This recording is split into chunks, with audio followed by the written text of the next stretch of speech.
Chapter 54. When the people of Shitsue Mountain saw the wedding procession running away, they didn't chase after them. They knew that these villagers were timid and wouldn't come back for a while. If they didn't kill them, they wouldn't resist. When they had the courage to come back, they would have returned to Shitsue Mountain.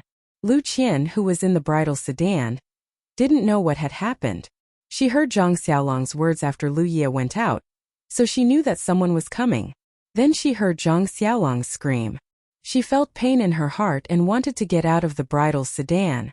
However, the custom in the countryside was that the bride couldn't take off the red veil before entering the bridal chamber, so she hesitated.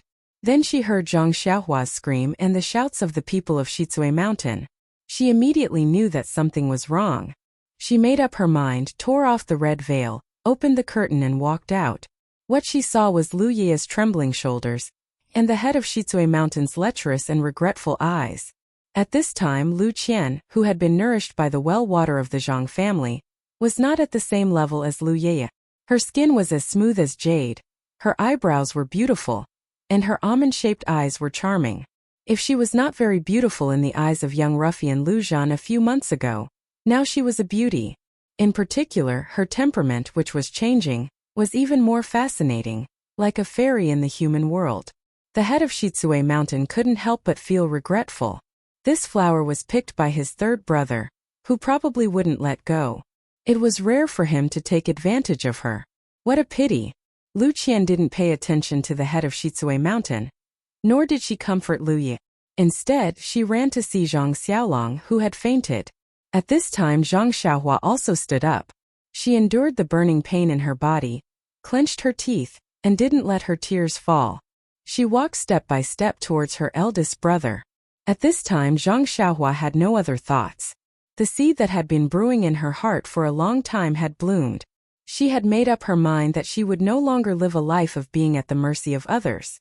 If she survived today, she would only choose one path in the future, which was to practice martial arts. She would use absolute force to protect herself, her family, and the people in the world who needed to be protected. She would no longer allow others to trample on her dignity and the happiness of her family. At this moment, our Xiaohua had transformed, matured, and found a goal in life. However, the crisis was not over yet, but Zhang Xiaohua no longer cared about this. He knew that no matter how tragic the ending was, time would always pass and the end would come. He would face it bravely even if he lost his life. The people of Shitsue Mountain naturally didn't know that they had added fuel to the fire to promote the development of the martial arts world. At this time they were arrogantly riding back, ready to snatch the fat meat in their mouths. Lu Qian ran in front of Zhang Xiaolong and knelt down. She looked at his blood-stained chest with heartache. She carefully picked up his head and placed it on her chest. She used her nails to pinch Zhang Xiaolong's philtrum. Lu Qian did not cry. She knew her situation. Any helpless action would only make the villain more arrogant. Perhaps her fate had been determined. She also had to say goodbye to her lover. When Zhang Xiaohua staggered to Zhang Xiaolong had slightly opened his eyes. He looked at his bride helplessly and was extremely indignant in his heart. Although the other party hurt him without talking, he, who had woken up, naturally knew the other party's intention. However, how could he resist? He looked around with difficulty. By the side of the road, there were only things left on the ground. There was not a single person. He sighed inwardly. The shoulder of the hand that had just recovered was dislocated by a kick. He could not move it. He used his other hand to hold the hand that was pinching his philtrum. He did not say anything. The two of them looked at each other. There was only deep love and endless resentment. Zhang Xiaohua looked at his beloved elder brother and his favorite sister-in-law. Such a scene made his heart ache. Lu Ye, who was beside the sedan chair, saw Zhang Xiaolong wake up and quickly ran over. It seemed that it was safer here. The boss of Shitsue Mountain did not stop them and slowly rode his horse over. The other people also drove their horses and slowly surrounded them. The third brother of Shitsue Mountain waved the horsewhip in his hand and stared at Lu Qian, who was wearing a wedding dress. He felt extremely refreshed. This trip was really worth it. He got such a beautiful woman without any effort.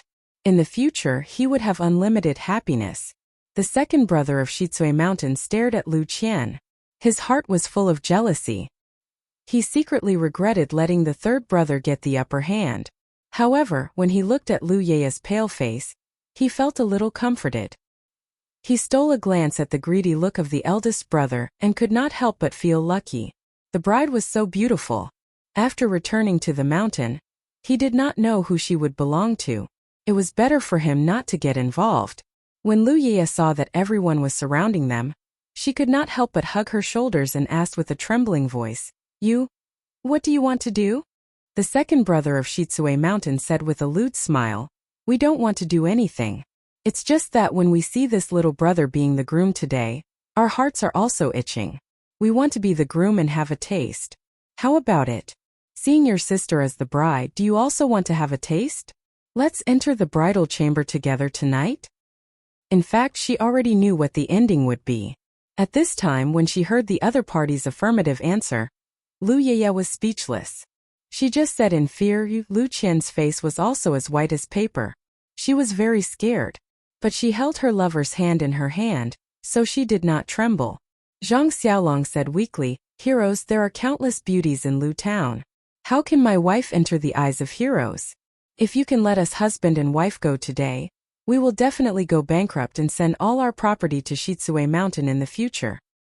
The third brother of Shitsue Mountain laughed and said, Your wife's beauty is very good in our eyes. It's your blessing to take a fancy to her. If you know what's good for you and let her go with us, we can still spare your lives. Otherwise, all of your heads will be chopped off. You won't be able to marry a wife even if you want to. The second brother of Shitsue Mountain also laughed and said, You don't look like a son of a rich family. What gold and silver jewelry can tempt us? It's better to obediently give them away. At this time, from the distance of the main road, another person riding a horse rushed over. The people of Shitsue Mountain heard the sound of horse hooves from afar. They all looked up and saw that it was a person, so they did not care. Only the eldest brother frowned and said, Why are you being so long-winded with them? Take them and leave. From time to time there will be people passing by on the main road. Don't run into a large group of people. If they don't let go, chop off their heads. The second brother and the third brother heard this and their expressions turned cold. They immediately agreed and jumped off the horse. They each rushed to Lu Ye and Lu Qian. Seeing the bad guy rushing to the eldest sister-in-law, Zhang Xiaohua immediately blocked in front. The third brother of Shitsue Mountain reached out and grabbed Zhang Xiaohua's neck like lightning. He shook his hand and threw her to the side of the road. Then he reached out and grabbed Lu Qian's hand and pulled her onto the horse. Zhang Xiaolong pulled Lu Qian's hand hard, but he couldn't pull away the third brother of Shitsue Mountain. He watched Lu Qian's hand fall away from his own hand. His hand fell weakly on his chest and touched something hard on his chest. Suddenly Zhang Xiaolong's eyes lit up. He seemed to think of something. He shouted, Heroes, my family has relatives from Misty School. I have a token here as proof. We are all Jianghu people. Can you give me some face? Misty School. The people of Shitsue Mountain were stunned. The second brother and the third brother let go of their hands. Lu Qian and Lu Ye quickly returned to Zhang Xiaolong's side. The man riding a horse on the main road just passed by them at this time. He was concentrating on the road and didn't pay attention to the movement on the side of the road. When he heard Misty School, his ears couldn't help but twitch and then he slowed down the horse.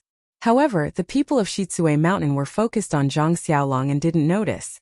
The eldest brother of Shitsue Mountain jumped down from the horse and walked to Zhang Xiaolong and said, Where is the token? Let me see. Zhang Xiaolong hurriedly used his good hand to take out the token that he accidentally put in his arms with difficulty and handed it over. The eldest brother of Shitsue Mountain carefully took it and looked at both sides carefully. His face was a little gloomy. He then handed it to the second brother and the third brother.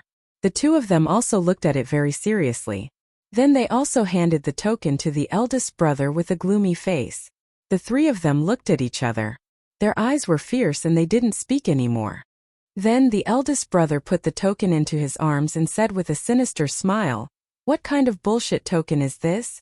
The firewood picked up from the pile of firewood dares to be called a token? Do you know what Misty School is? You still dare to say that you have relatives. Forget it, I originally wanted to spare your lives. Now I'll do you a favor and save some food for your family. I'll send you to the underworld to rest." At this time, Zhang Xiaohua had stood up from the ground and walked to the eldest brother. She gritted her teeth and said, You want to kill us to silence us?" The third brother of Shitsue Mountain said with a grim smile, "Misty School is far away. If we kill you, who will know that it's us? You'd better tell them in their dreams." After that, he waved his hand and dragged Lu Qian and Lu Ye over with the second brother of Shitsue Mountain. The other 4 people held weapons and were about to kill. At this critical moment, a voice came from behind. "Who said that Misty School is far away? There is an ancient poem that says it well. Far away is close at hand." The people of Shitsue Mountain looked back. It was the person who came from afar. They thought that he had gone far, but unexpectedly, he still stayed on the roadside. They saw that the man was tall and handsome. He was wearing gray clothes and there was a sword hanging on his waist.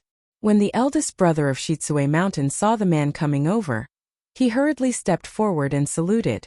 He said, "I'm Shitsue Mountain's third wolf. I'm here to do something. May I know your name?"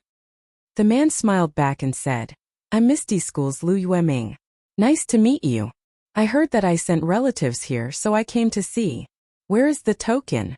Please let me take a look." The eldest brother of Shitsue Mountain said, "Xiao Lu is mistaken. How can this person be a relative of your sect? Just now, he took a fake token and wanted to impersonate it, but I put it away. Xiao Lu doesn't need to see it." Lu Yueming still smiled and said, "Whether it's real or fake, my Misty School has the final say. Please let me take a look. I promise that as long as it's not an ethereal token, I'll leave immediately." Chapter 55. Seeing that he couldn't find an excuse, the boss of Shitsue Mountain said with a charming smile, "No problem, Xiao Lu, I will take it out for you." After that, he fumbled in his arms for a moment, took out the token, and carefully handed it to Lu Yueming. Lu Yueming stared at the boss of Shitsue Mountain and didn't say anything. Seeing that the token was handed over, he reached out and took it. But at this moment, something unexpected happened. After the boss of Shitsue Mountain gave the token to Lu Yueming, he didn't withdraw his hand. Instead, he suddenly sped up and handed it forward again. But this time it wasn't a token in his hand, but a small dagger. The tip of the dagger emitted a blue light under the sunlight. Needless to say, it was quenched with poison. The dagger wasn't aimed at Lu Yueming's throat or chest, or other vital parts. Instead, it was aimed at his hand that had just received the token. It seemed that the boss of Shitsue Mountain was very confident about the poison on the dagger. He only hoped that it could make a wound on Lu Yueming's hand. The hope was beautiful, and the goal was very close, but how could a disciple from the Misty School be compared with a martial artist from the wilderness like Shitsue Mountain? Lu Yueming turned his wrist and the token in his hand changed direction. The edge of the token swept across the boss of Shitsue Mountain from top to bottom. The boss of Shitsue Mountain only felt his wrist go numb and the dagger fell from his hand. But Lu Yueming didn't stop. He waved the front of the token at the handle of the dagger. The poisonous dagger was like an arrow released from a bow, quickly shooting towards the boss of Shitsue Mountain. The distance between the two was close and the speed of the dagger was very fast. Before the boss of Shitsue Mountain could react, the dagger was inserted into his forehead with a pop sound. He looked at Lu Yueming in disbelief, turned over, and fell into the dust. The black color on his forehead quickly covered his face at a speed visible to the naked eye, and spread to his neck and body. But at this time, the boss of Shitsue Mountain's body had gradually become cold and had lost consciousness. When Lu Yueming saw that the poison on the dagger was so strong, he couldn't help but feel a chill in his heart. Then he looked at the rest of the people. Things had developed to this point, so it didn't matter whether he looked at the token or not. In fact, as early as when the boss of Shitsue Mountain reached out to take out the token, the other 2 wolves also took the opportunity to take their weapons from the back of the horse. They were all padeos. Now that they saw that their boss was killed, they were furious. They shouted at the 4 guards beside them and rushed forward. Lu Yueming didn't panic when facing the attacks of the 2 men. He calmly used his body movement to fight. From time to time, he glanced at the other 4 people who were hesitating whether to attack or not. Those 4 people were the personal guards of their boss. They had always listened to their boss's orders. Now that they saw that their boss was dead and the opponent was so strong, they naturally wanted to retreat. However, the second and third leaders of the mountain stronghold were still alive. They also asked them to attack, so they hesitated. Lu Yueming saw that the 4 guards didn't have the intention to attack for the time being. He was overjoyed. Although it wasn't too difficult for him to fight against 7 people with his martial arts, if someone suddenly used the poison just now in the chaos, he would be very scared. Therefore, he no longer moved around. Instead, he pulled out his sword and used the tip of his sword to display the unique skill of the Misty 7 Swords. He strived to defeat the opponent in front of him in a short time. The unique skill of the Misty School was really extraordinary. In just a few moves, he forced the 2 wolves of Shitsue Mountain to the point that they couldn't fight back. When the 2 wolves of Shitsue Mountain saw that there were no helpers, they were exhausted and immediately shouted, "Why aren't you attacking? Otherwise, you will be served by the family rules of the mountain stronghold." When the 4 guards heard the family rules, they had no choice but to take their weapons and come forward to help. At this time, they heard Lu Yueming laugh and say, "It's too late to come now." After that, he tightened his sword and the tip of his sword raised the blade of the second wolf of Shitsu Mountain. The long sword rushed forward and the tip of the sword went straight to the second wolf's throat. When the second wolf came to his senses and dodged, it was already too late. The tip of Lu Yueming's sword touched the throat of the second wolf of Shitsue Mountain, and then withdrew, leaving only a little red there. The second wolf of Shitsue Mountain looked stunned and fell to the ground. When the third wolf of Shitsue Mountain saw that Lu Yueming's swordsmanship was so exquisite, he couldn't help but feel a chill in his heart. He no longer moved forward and ran away. How could Lu Yueming let him escape? He displayed the misty steps and arrived behind him like a shadow. He raised his hand and stabbed the back of the third wolf of Shitsue Mountain. The sword didn't pierce very deep, just right into the heart. Then, he withdrew his sword and the third wolf also fell to the ground. Lu Yueming looked at the blood on the sword and shook his head. The other 4 guards didn't want to intervene. When they saw that the 3 wolves of Shitsue Mountain were killed by Lu Yueming, they immediately threw away their weapons and knelt on the ground. They kept kowtowing and shouting, "Hero, spare our lives." Lu Yueming looked at the 4 people kneeling and ignored them. Instead, he walked to the front of Zhang Xiaolong and the others and stared at them for a while. Then, he took out the token from his arms and looked at it carefully. His brows wrinkled. Then he asked Zhang Xiaolong, "Which one of you is junior sister Shue's relative?" Zhang Xiaolong looked at Lu Yueming and said with difficulty, "Sorry, Xiaoxia Lu. None of us is heroine Shue's relative." Lu Yueming's brows wrinkled deeper and asked in a cold voice, "Then where did you get this token?" Zhang Xiaohua saw that her brother was having difficulty speaking and Lu Qian and Lu Yia were still in shock, so she said, "Hero Lu, it's like this." Then she told him in detail what happened in Lu Town during the new year. After listening, Lu Yueming smiled and asked, "Then you've seen junior sister Shui?" Zhang Xiaohua said, "We've seen heroine Shui, but she was wearing a veil. We didn't see her real face and didn't know that her surname was Shui." Lu Yueming nodded after listening. He knew about Wen Wenhai and Xueqing's trip to Lu Town that day, but he didn't know about the episode with Zhang Xiaolong and the others. However, according to Zhang Xiaohua's description, it should be true and credible. The Misty School's token had always been strictly managed. Xueqing was able to leave the token with the intention of being thorough. Since he was able to encounter this matter, he could go back and tell junior sister Qing about it. Maybe he could even get her favor. Thinking of this, he couldn't help but smile. Thinking of this, Lu Yueming walked forward and carefully examined Zhang Xiaolong's injuries. First, he reconnected his dislocated arm. Then he took out some medicinal pills and let Zhang Xiaolong swallow them. The poor Zhang Xiaolong was injured the last time he saved Lu Qian. This time, before he could marry Lu Qian, he was gloriously injured again. Each injury was more serious than the last.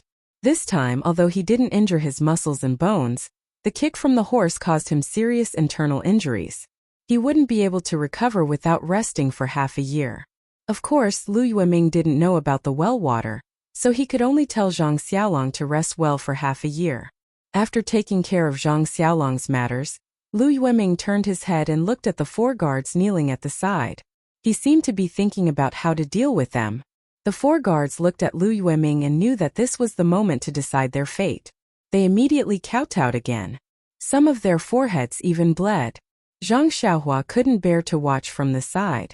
Lu Yueming seemed to see Zhang Xiaohua's eyes. He smiled and asked Xiaohua, "How do you think we should deal with them?" Zhang Xiaohua saw Hero Lu ask him, and his expression was a little uneasy.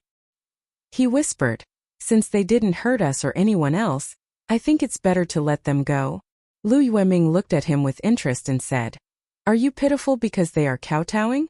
Zhang Xiaohua blushed and said, "Yes, looking at them kneeling there and kowtowing nonstop, they are really very pitiful."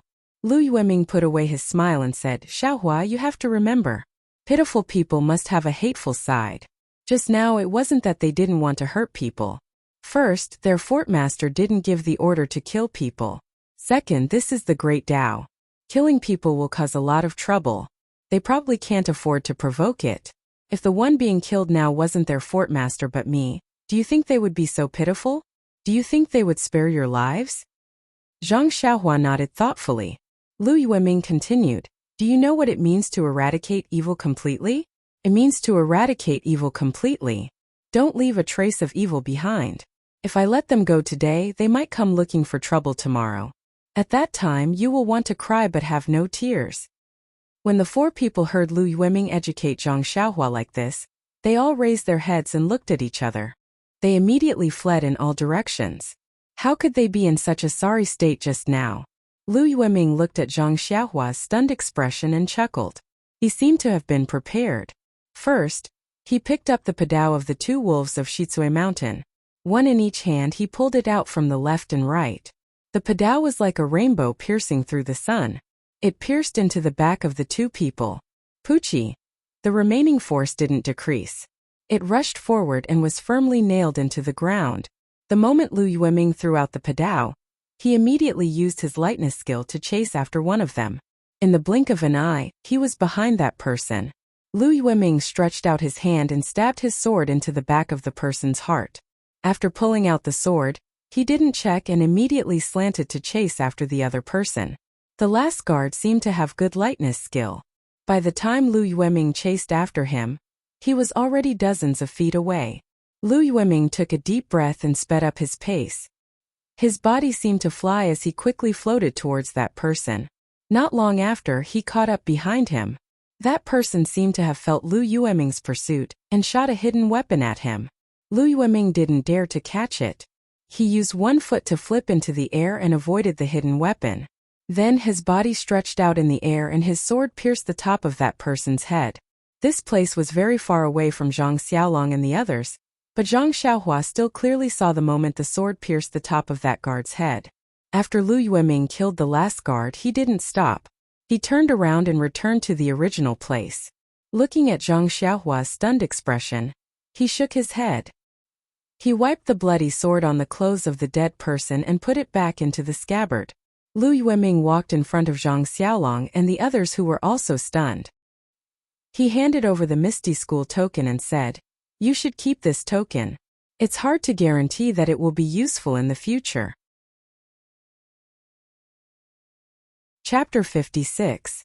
Zhang Xiaolong hurriedly and carefully placed this thing that had saved his family's lives into his arms. Lu Yueming didn't wait for Zhang Xiaolong to speak and ordered, "You 4 ride the original horses and go quickly. Don't touch the things of these thieves. Leave the corpses and horses where they are. I heard that there are 3 leaders in Shitsui Mountain. Seems that they have been killed by me.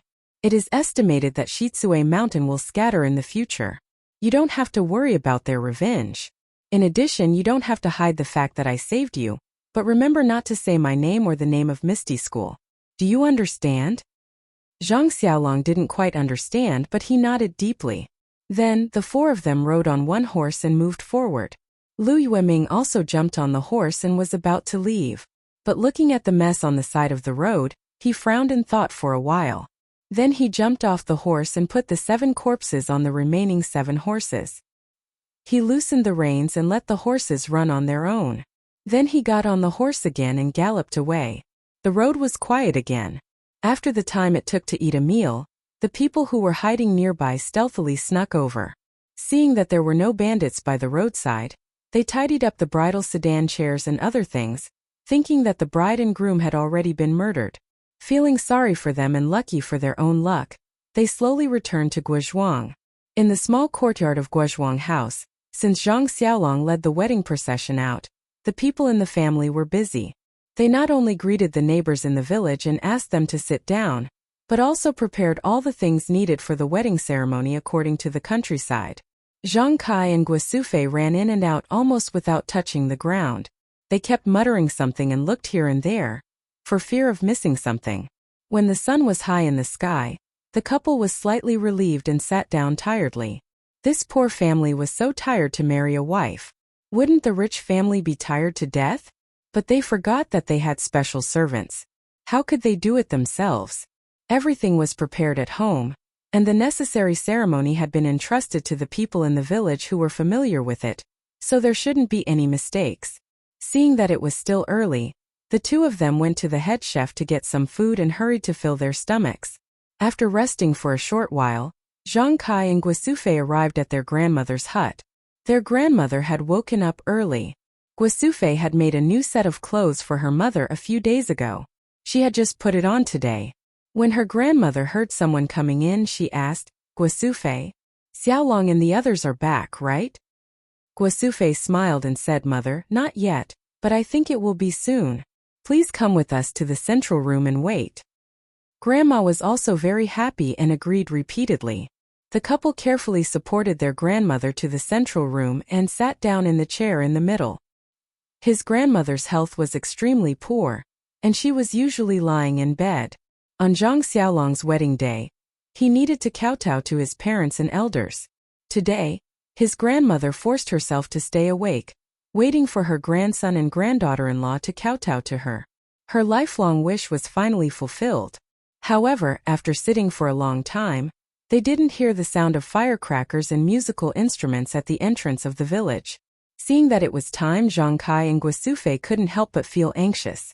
Even their grandmother seemed to be unable to hold on. Just when everyone was guessing, suddenly someone shouted, "Look! It's Lu Er, the Suona player. Why did he come back?" Sure enough, across the low courtyard wall of the Zhang family's courtyard, a person could be seen running here from a distance. Wasn't he one of the people in the wedding procession? Zhang Kai's heart couldn't help but tighten. He knew something was wrong and immediately rushed out of the central room. Before he reached the courtyard, he heard Lu Er's horse shout, "Not good, Xiaolong and his wife encountered the bandits of Shizhe Mountain." This sentence was like a ladle of water dripping into a pot of oil. The Zhang family's small courtyard immediately exploded. Some timid people immediately patted their buttocks and ran away like a wisp of smoke, as if the horse thief was right in front of them. Most of the people were talking to each other. Some of their faces were obviously gloating, and some of them were regretful. It was not clear whether they were regretting Zhang Xiaolong or Lu Qian, but most of them were sympathetic. Before Zhang Kai rushed to the gate of the courtyard, he heard a cry behind him. Mother Zhang Kai's heart thumped. He quickly turned back and ran to the central room. Sure enough, he saw his grandmother lying on the ground with a pale face. She had fainted. Guosufei was crying and rubbing her grandmother's chest in a hurry, trying to help her grandmother get the thick phlegm out of her throat. Zhang Kai also hurried forward and kept knocking on her grandmother's back. Fortunately, her throat squirmed for a while. She opened her mouth and spat out a mouthful of phlegm, followed by a mouthful of blood. She said, "Xiaolong," she was already on the verge of death. At this time, Guosufei had no time to think about Zhang Xiaolong. She cried and carried her mother to the bed in the small room with Zhang Kai and Zhang Xiaohu. The husband and wife had time to look at each other. They really didn't understand. How could a happy event turn into a funeral in a blink of an eye? The husband and wife looked at their grandmother, whose face was pale gold. They felt like a knife was being twisted in their hearts. Zhang Xiaolong's life was uncertain, and their mother was going to go far away. What should they do? Zhang Kai left Guosufei to take care of her grandmother. He and Zhang Xiaohu then went to the central room. Some of the people in the courtyard had already left. Many people had also entered the central room and were listening to Lu Er. Seeing Zhang Kai come in, Lu Er started talking from the beginning. This Lu Er's mouth was also very nimble. He actually described Zhang Xiaolong and Zhang Xiaohua's archery to how they solved the difficult problem vividly. He also remembered Zhang Xiaolong's poem without missing a word. Hearing this, the people praised Zhang Kai for having two good sons. At the same time, they also felt sorry. These two good children were probably in danger now. Zhang Kai was even more distressed when he heard this. He was anxious to know what happened when they encountered the bandits, but Lu Er's description was so detailed that he wished he could tear his mouth open and dig out the last words. When Lu Er said, "For fiendish bandits with weapons in their hands chased us away," he stopped talking. Everybody was startled and asked, "And then?" Lu Er said innocently, "No, I don't know where they went. But I was worried about Brother Zhang, so I quickly came to report." Zhang Kai seemed to be grasping at a life-saving straw. He asked, "Then you didn't see how the bandits dealt with Xiaolong and the others?" Lu Er said, "No, the bandits drove us away. Xiaolong and Xiaohua, as well as the two girls in the sedan, stayed behind." Zhang Kai felt lucky and said, "Xiaolong and the others might not be dead yet." Everyone nodded in agreement. But they were thinking the same thing as Zhang Kai. The bandits had left them behind, so the chances of them surviving were not high. Even if they could survive, the delicate bride and bridesmaids would have been eaten by the wolves. No matter what, the Zhang family's wedding today would be ruined. Good people don't have good karma. The Zhang family's good deeds usually turned into good karma. But in the end, they didn't have any good karma. Fate really made fools of people. When Zhang Xiaohu heard this, he couldn't sit still. He said, "Father, I'll go take a look now. What happened to big brother and third brother?" When he finished speaking, he was about to leave. Before Zhang Kai could say anything, everyone immediately pulled him back and said, "Lao Er, you're the only male in the family right now. We can't let anything happen to you. You can't go by yourself. Wait a moment. We'll organize the strong men in the village. It won't be too late to go after we get weapons." Thus, everyone in the courtyard quickly went out and mobilized the young laborers of the Guozhuang house. They held hoes and other tools in their hands and prepared to go to the place where the incident happened to see what happened. But just as the group of loose people walked out of the Guozhuang house's village entrance, they saw a horse coming towards them, carrying 4 people on its back. A sharp-eyed person immediately recognized them and shouted loudly, "It's Zhang Xiaolong and Zhang Xiaohua. Oh, they're back. They're still alive." Everyone cheered and rushed over. Zhang Xiaohu rushed at the front of the crowd. When everyone received Zhang Xiaolong and the others, they saw the tattered clothes on the 2 brothers and the blood on their bodies. A few people carefully carried Zhang Xiaolong down. Zhang Xiaohu also carried Zhang Xiaohua down from the horse. He looked at the marks on his shoulder with heartache. Lu Qian and Lu Ye didn't get down from the horse. They were still in shock and their legs were still weak. They couldn't walk. Some people led the horses forward slowly. Some people with fast legs had already run back to report to the Zhang family. Before the crowd reached the center of the village, Zhang Kai and Guosufei, who had received the news, had already rushed over. When they saw their sons and daughter-in-law were alive and well, they couldn't help but cry. They only used their hands to carefully touch their sons' wounds and said, "Good, good." It wasn't until they reached the entrance of the Zhang family's courtyard that Guosufei woke up from her dream. She said, "Xiaolong, Qian, come over and meet your grandmother." At this time she didn't care whether Lu Qian could walk or not. She went forward to help her get down from the horse and helped her walk into her grandmother's house. Grandmother was already a little delirious at this time. When she heard that her grandson came back alive, she couldn't help but feel refreshed. There was a flush on her face.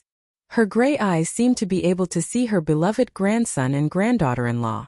She muttered, "Bow to heaven and earth, bow to heaven and earth." Hearing her mother's words, Guosufei also woke up. The custom in the village was that when a happy event met with a funeral of an elder, one had to step back. Grandmother didn't want to delay Zhang Xiaolong's wedding because of her departure. Therefore, Guosufei also gritted her teeth and hurriedly asked Zhang Kai to prepare for the wedding ceremony. Grandmother was also energized at this time. She insisted on going to the central room to accept the kneeling of her new daughter-in-law and grandson. Guosufei and Zhang Kai had no choice but to carry their mother to the central room. Please collect thank you. Chapter 57. The wedding ceremony of Zhang Xiaolong and Lu Qian was carried out in a hurry in the central room of the Zhang family's small courtyard. On the chair in the middle of the central room, Zhang Xiaolong's grandmother was reclining there with a flushed face. Zhang Kai and Guosufei were holding her arms on both sides. When Zhang Xiaolong and Lu Qian kowtowed to her, Zhang Xiaolong's grandmother smiled very brightly. However, the blush on her face was fading visibly. When the villagers who specialized in etiquette shouted, "The ceremony is over. The bride and groom enter the bridal chamber." Only then did the blush fade away. Zhang Xiaolong closed her eyes peacefully with a smile on her face. Guosufei and Zhang Kai felt that their hands were heavy. Guosufei immediately shouted sadly, "Mother?" This was the second time today that she called her mother in the central room, and it was also the last time. At this time Lu Qian did not care about the rules. She tore off the red veil and carried her grandmother's body back to the small house with Guosufei and Zhang Kai. In the courtyard, the people in the central room looked at each other. They did not know whether the Zhang family was going to hold a wedding or a funeral today. Only the acquaintances who knew the situation secretly wiped their tears. Zhang Xiaolong walked into the small house with the help of Zhang Xiaohu and Zhang Xiaohua. On the bed in the small house, Zhang Xiaolong's grandmother was lying there as if she was sleeping peacefully. Without the interference of the illness and the fear of disturbing her grandson's sleep, she was sleeping peacefully with a smile on her face. Zhang Xiaohua looked at his grandmother's face that had been engraved in his heart. It seemed that he did not feel sad, but his heart was empty, very empty. His mother's sorrowful cry came into his ears. He himself was very puzzled. He should be very sad, but why was he not? Was his grandmother really resting? No, definitely not. Zhang Xiaohua could not feel the life that he could feel a few days ago in his grandmother's body. His grandmother was really gone. She really left him. Zhang Xiaohua silently looked at her crying mother, father and brothers. There were no tears in the corners of her eyes, and her eyes weren't even red. In his grandmother's small house, the mournful cries of the relatives continued for a long time before most of the people in the courtyard dispersed. When Zhang Kai calmed himself down and came out, he looked at the villagers in the courtyard. He could only apologetically cup his hands and ask them to help him put away all the festive items and replace them with the black and white items used for the funeral. When they were done, the wedding procession that had escaped for their lives came back in scattered pieces. When they saw the funeral procession, they thought it was for Zhang Xiaolong and the others. When they heard the explanation, they knew the reason. The musical instruments in the village were used for both festive and funeral processions. When they saw the situation, they sympathized and hurriedly sent people to get the funeral clothes. They changed on the spot, ate some food, drank some water, and immediately played the funeral music. At this time, the people in the Zhang family also put on mourning clothes. Zhang Xiaolong was seriously injured and could only be bedridden again. It was just that pitiful Lu Qian. She had just married into the family and had to change into mourning clothes. She also had to wash and change her grandmother's clothes. It was really difficult for her. Zhang Kai looked at his busy daughter-in-law and his heart was full of guilt. When he was young, his parents died. He did not enjoy the happiness of a family reunion and married into the Guozhuang house.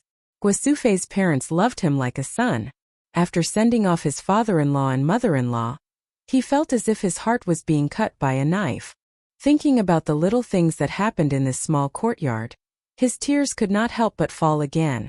Xiaolong had the good fortune to marry Lu Qian. He hoped that when he left in the future, he would not find trouble for them. Grandmother's coffin and clothes were prepared early. Not long after it was ready, Zhang Kai, Zhang Xiaohu, Guosufei, and Lu Qian put grandmother's body in the coffin together. They asked people to carry the coffin to the central room. The central room was not big. After the coffin was put in, there was almost no space left. According to the custom in the countryside, the coffin of the funeral had to be left at home for 7 days for the family and relatives to worship. After this time, the lid could be nailed and the coffin could be placed in a place. Funerals were not as good as happy events. There were many things that the family did not care about. Zhang Kai and Guosufei went to the village patriarch and asked people to come and help. The Guozhuang house's family was also old. There were many people who came to help, so the funeral went smoothly. At night, the noise in the courtyard gradually faded. The swaying light in the central room pulled the shadow of the coffin, which kept swaying in front of Zhang Xiaohua. Zhang Xiaohua and the rest knelt in the small space beside the coffin. Guosufei kept sobbing and seemed to have used up all her strength. Lu Qian also knelt beside Guosufei and used her hands to support her, wiping her tears from time to time. Her grandmother treated her extremely well. Although they did not talk much, her grandmother would always reveal a kind smile whenever she saw her, which made her feel endless warmth. Although she was already mentally prepared, it was too unexpected for her grandmother to pass away during her wedding ceremony. Thinking about her short ceremony, Lu Qian did not want to blame this kind and considerate elder. Perhaps this was all fate. Lu Qian could also see the apology in Zhang Kai's eyes. She deeply felt the warmth of this family. However, this was the beginning of her marriage to the Zhang family. Would the future be a blessing or a curse? Was this a warning? In fact, looking at Guosufei's sad appearance and thinking about her grandmother, she felt that her life was worth living. She had many grandchildren and a harmonious family. Except for some poverty, everything was perfect. She did not know what she would be like when she was old. Just as Lu Qian was thinking about random things, Zhang Xiaohua's mind was also constantly turning. Zhang Xiaohua knelt in the shadow of the corner, looked at the huge coffin in front of him and thought, is this the final destination of my grandmother's life? Ever since everyone had told them about what had happened at home that night, Zhang Xiaohua had been thinking, if I knew martial arts, I could have chased away the bandits when they attacked. If my brother and I could have married my sister-in-law safely, my grandmother wouldn't have left so early. She would have happily watched my brother and sister-in-law get married. She might even have been able to hold my brother and sister-in-law's child happily. Zhang Xiaohua's thoughts were in a mess. Perhaps he had thought about a lot of things. Many hypotheses only had one fulcrum, and that was that he must know martial arts and have the ability to turn the tide. But did he have it? Therefore, Zhang Xiaohua finally made the first decision in his life. He wanted to learn martial arts. But how to learn martial arts? He was still confused, but since he had a target, everything would be easy to handle. Thinking of learning martial arts, Zhang Xiaohua suddenly thought of Misty. From when Wenhai Xueqing to Lu Yueming, everyone left a deep impression on him. That momentum of controlling everything, that pleasure of punishing evil, could only make Zhang Xiaohua's eyes filled with stars. There was also the power of the Misty School. A sign could make people not dare to act rashly. They could take out a few hundred taels of silver without daring to make a sound. For a child who grew up in a mountain village like Zhang Xiaohua, it was an unimaginable temptation. Perhaps a real man should live like this, and not shelter under the wings of others when disaster struck, and ask for help from a sign. Moreover, even if the leader of the bandits was eliminated, it was hard to guarantee that the bandits would not come back. What should he do at that time? Could a sign make people retreat? Thinking that the lives of his family were tied together by a sign, Zhang Xiaohua's heart was filled with endless emotions. He thought, and his eyes slowly closed along with the swaying of the shadow. He actually fell asleep. The flickering like breathing came to his dreams as promised. At this time it was midnight. After busying himself with the matters outside and sending off the people who helped, Zhang Kai dragged his tired body back to the central room. In the room, his wife's cries were still there, and her voice was already hoarse. He also went to comfort her. The old woman had already left, and the days had to go on. As soon as he entered the room, he saw Zhang Xiaohua curled up in the corner sleeping. His heart could not help but ache. What a good child. He was busy with the old woman's affairs and forgot about him. Zhang Xiaolong was injured and had already fallen asleep on the Kong. His youngest son was also injured. The whip wound on his shoulder made people cry. He had suffered such a serious injury at his age, not much worse than Xiaolong.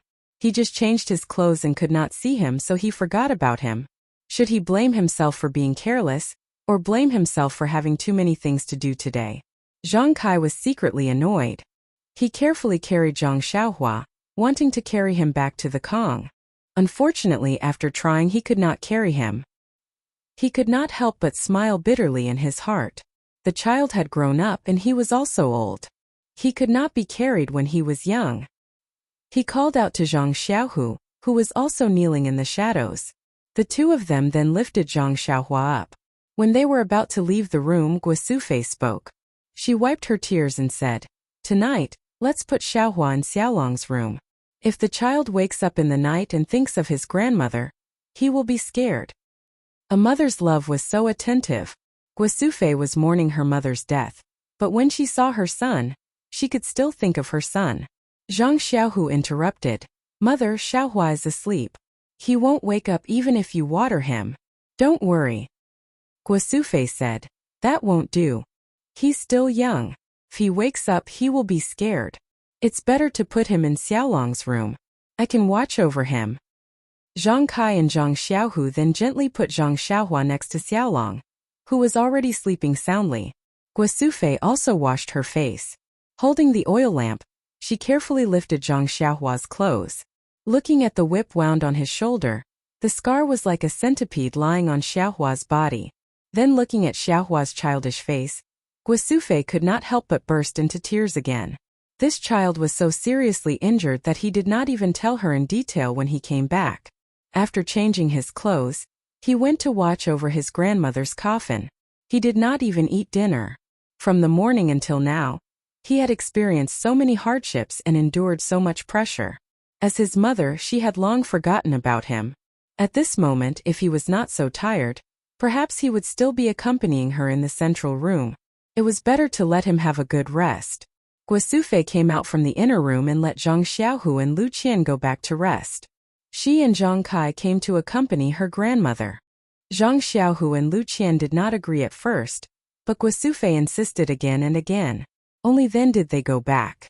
Zhang Xiaohu naturally slept in the inner room, so that he could take care of his two injured brothers at any time.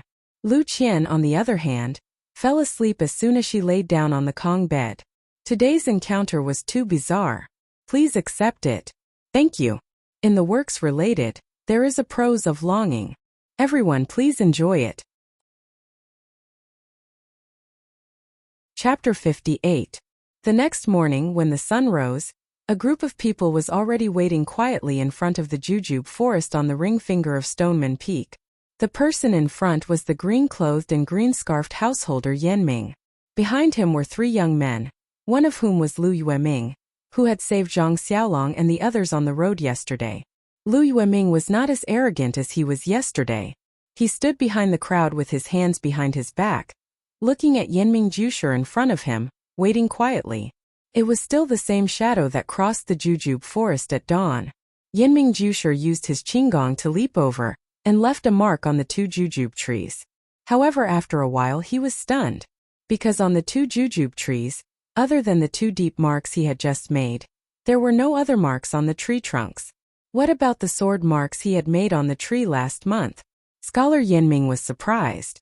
The sword mark that was 3 inches deep into the tree couldn't be healed in a month. Even if it was healed, there should still be a mark. Could it be that it wasn't the two jujube trees that were affected? Yanming Jusher's heart skipped a beat. This is bad. If it wasn't the original entrance, I'm afraid it would be troublesome to enter the forest. As he thought about it, he carefully examined the nearby wild jujube trees, but he found nothing.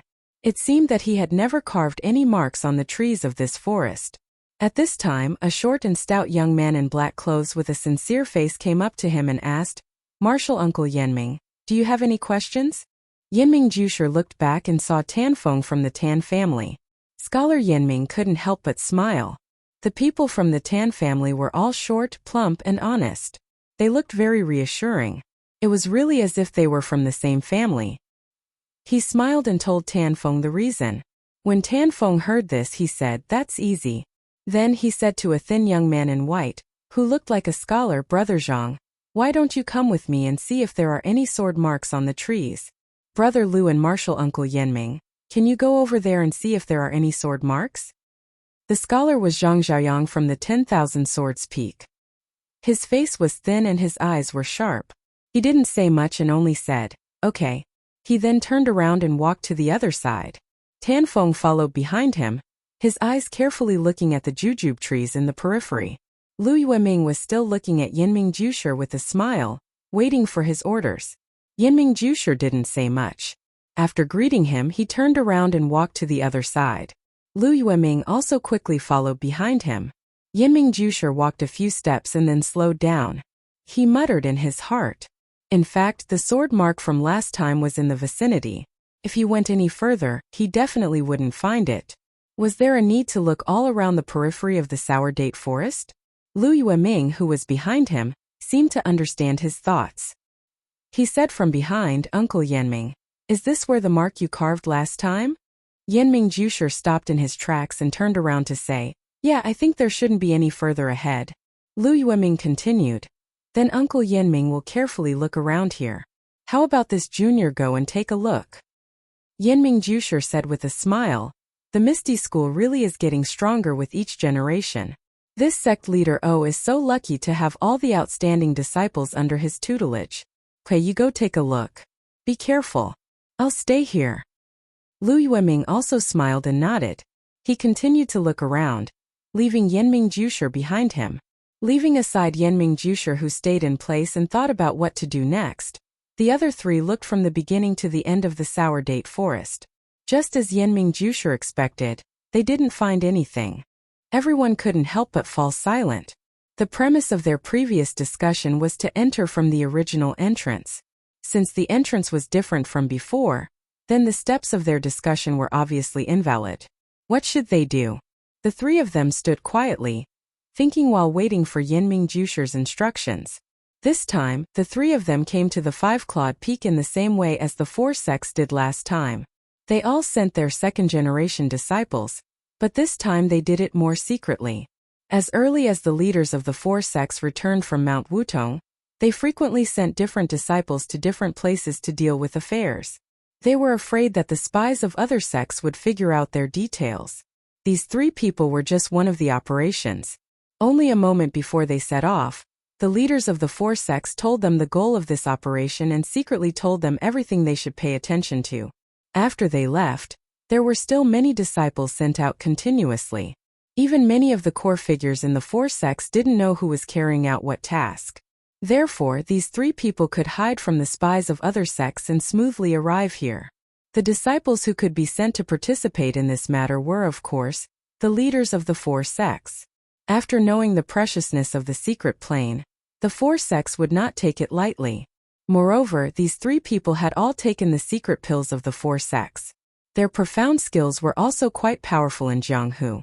Otherwise, Lu Yueming alone could easily deal with the 7 people of Shizue Mountain yesterday. If it were Wen Hai and Xueqing a month ago, it would not be so easy. Although they had made a mistake in their operation, the three of them were all people with calm personalities. Even Tanfeng, who appeared to be a little boorish, remained silent and focused, quietly waiting for Scholar Yanming's orders. Scholar Yanming pondered for a long time and said, "Since the entrance is no longer the same as before, it might not necessarily be unsafe. However, we can't just follow what we've said before and enter the forest according to the chant we used last time. Perhaps there will be a new chant this time. You all should bring your own skins. I'm sure your teachers have already told you how to use them. Now let's see if the chant is the same." When everyone heard this, they took out their skins from their arms, cut their fingers with a knife, and wiped the blood on it. However, this time everyone, including Yanming Jusher, was even more stunned. The place where the chant was originally displayed was now blank.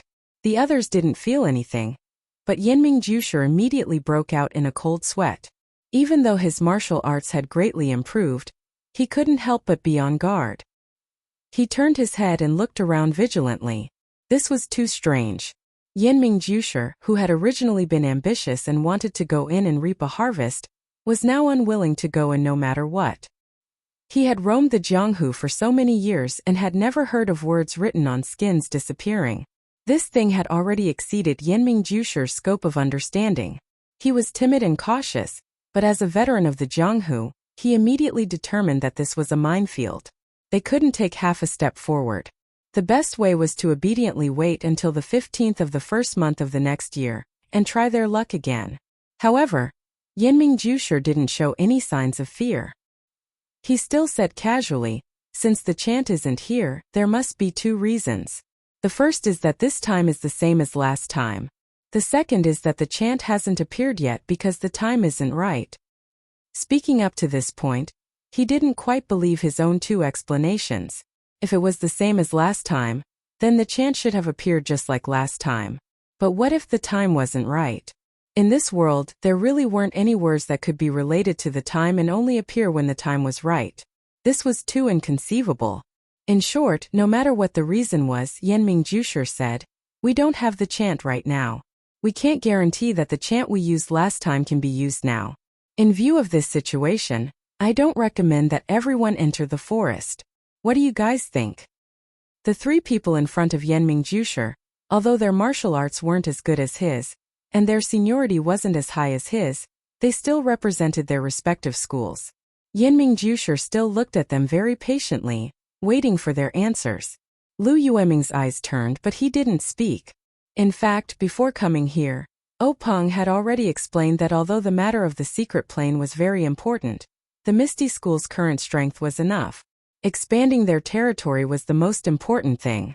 Of course, it would be good to be able to enter the secret plane and obtain precious herbs. Even if they couldn't enter, they had to first keep this secret and leave it for next year. Therefore, Lu Yueming already had a plan in mind. Seeing that Yenming Jusher seemed to have the same thoughts as him, he didn't say much. Tan Feng of the Tan family frowned. Previously, the head of the family had said that safety and confidentiality were first. It didn't matter if they didn't enter the secret plane. However, he was very curious. He really wanted to see what kind of place could grow 100-year-old herbs. He waited for a long time, then raised his head and said, "When the head of the family came, he already said that everything here will be arranged by Martial Uncle Yenming. I have no objections." Yenming Jusher nodded, then looked at Lu Yueming.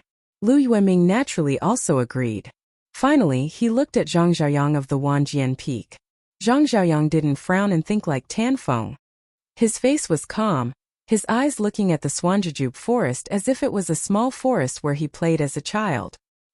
He seemed to have decided long ago, but had been waiting for other people's decision. At this time, seeing that Yenming Jusher listened to his opinion, he smiled faintly and said, "Martial Uncle Yenming, my family's swordmaster has already instructed that no matter what dangers there are in this forest, the herbs inside must be brought back. I think I must explore this Swanjujube forest." Zhang Xiaoyang's words were very unexpected. He thought that he would also listen to Yenming Jusher's arrangement.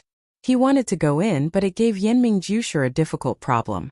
However, thinking back to the meeting at Wutong Mountain when Chungjie wanted to go in the most, it was not difficult to understand why he gave this order.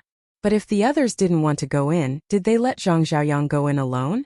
Yenming Jusher pondered for a long time, but didn't know how to answer him. Zhang Xiaoyang saw that Yenming Jusher didn't directly answer him, and naturally knew what he was thinking. He cupped his hands to Yenming Jusher and the other two and said, "Martial Uncle Yenming, brothers, I have already made preparations to enter the forest this time. There shouldn't be any danger. If you all don't want to go with me, then let me go in alone. I can also help you all scout the way. What do you think?" The last sentence was directed at Yenming Jusher. Chapter 59. Hearing Zhang Xiaoyang's words, Yenming Jusher knew that he had made up his mind. He said to Lu Yueming and Tan Feng, "I'm going to stay here. What about you guys?" Lu Yueming and Tan Feng looked at each other and said, "We won't go in either. We'll stand guard here for Brother Zhang." Yenming Jusher nodded and said to Zhang Xiaoyang, "Then nephew Zhang, you should go in. You know the chant, right?" Zhang Xiaoyang smiled and said, "Go straight for 10 trees, right for 8 trees, back for 6 trees, left for 6 trees. I've already memorized it in my heart. Is it correct?" Yenming Jusher said, "That's right. That's the one. Master of 10,000 swords is very thoughtful." This sentence seemed to have a double meaning, but Zhang Xiaoyang didn't care. Instead, he checked his bag and took out a bundle of long, thin, snow-white string. Yenming Jusher's eyes lit up and asked, "Nephew Zhang, is this string woven from snow silk?" Zhang Xiaoyang smiled and nodded, praising, "Martial Uncle Yenming's eyes are indeed sharp. This is indeed woven from the snow silk that can only be found in the frozen lands of the far north, mixed with other precious strands." Yenming Jusher asked again, "I heard that this snow silk is abnormally tough. Ordinary swords can't cut it. Is that true? Zhang Xiaoyang said, that's right. Why don't martial uncle give it a try? Yanming Jusher thought for a moment and said, for nephew Zhang's safety, I'll give it a try. After saying this, he took out the sharp dagger that he used last time and said to Zhang Xiaoyang, my dagger can cut through iron like mud. Can this string take it? Zhang Xiaoyang still smiled and said, martial uncle Yanming, there's no harm in trying. When my sword master obtained this string, he already tried it. Other than the divine sword guarding peak, no other sword has been able to leave a mark on it. When Yanming Jusher heard this, he picked up the dagger and used his strength to cut at the snow-white string on the ground. As expected, when he raised his hand, the string didn't leave a single mark. Yanming Jusher couldn't help but shake his head, saying, the master of 10,000 swords is indeed a good schemer. If you don't sacrifice the child, you can't trap the wolf. To be willing to take out such a treasure, good scheming, good scheming. Zhang Xiaoyang still didn't answer. He picked up the silk rope from the ground and tied one end to the wild jujube tree where Yanming Lei's sword mark, while the other end was tied to his waist. Then he said to Yanming Lei, martial uncle Yanming, this snow silk has another advantage, which is to use internal strength to shake it. It will transmit the shaking to the other side. Even if the silk rope is tied to the tree, the other side can still feel it. Martial uncle Yanming, please wait here. After this junior enters the forest, please send a message every once in a while. This junior has also replied, saying that this junior is safe. When this junior reaches the other side of the forest, I will send 4 messages to senior. At that time, if you still want to enter, please follow the silk rope's finger and lead it inside. How about it? How about it? Yanming Jusher smiled and said, all right, then we'll have to trouble martial nephew. We'll just wait for the ready-made one. Then Zhang Xiaoyang took out the leather from Wanjian Peak and handed it to Yanming Jusher, saying, martial uncle Yanming, if I encounter any mishap in the forest, please return this leather to my family's swordmaster. Yanming Jusher stared blankly and frowned, saying, such a precious item. How can your family's swordmaster be at ease with giving it to me? Zhang Xiaoyang smiled and said, since martial uncle is in an alliance with my family's swordmaster, naturally you're not an outsider. I can entrust it to you. Yanming Jusher stretched out his hand and received it, saying, martial nephew, feel free to enter. When we meet in the secret area, I'll immediately return it to you. Zhang Xiaoyang said gratefully, thank you martial uncle, I'll enter now. After he finished speaking, Zhang Xiaoyang pulled out his long sword and was about to enter the forest with his head held high. Suddenly, Yanming Jusher stopped him and asked, how long is this silk rope of yours? I remember that it takes a long time to enter the forest, at least 4 or 5 miles. Zhang Xiaoyang smiled and patted the other bags, saying, disciple has prepared more here. If it's still not enough, then disciple will turn back. Yanming Jusher looked at the bag on his waist and shook his head with a bitter smile, saying in his heart, this Wan Changjiu is really ambitious and ruthless. Zhang Xiaoyang once again cupped his hands and bowed to everyone. Then, he picked up his sword and carefully stepped into the sun-dappled Swanjujube forest. At first, Yanming Jusher and the others could still see Zhang Xiaoyang's back from the outside.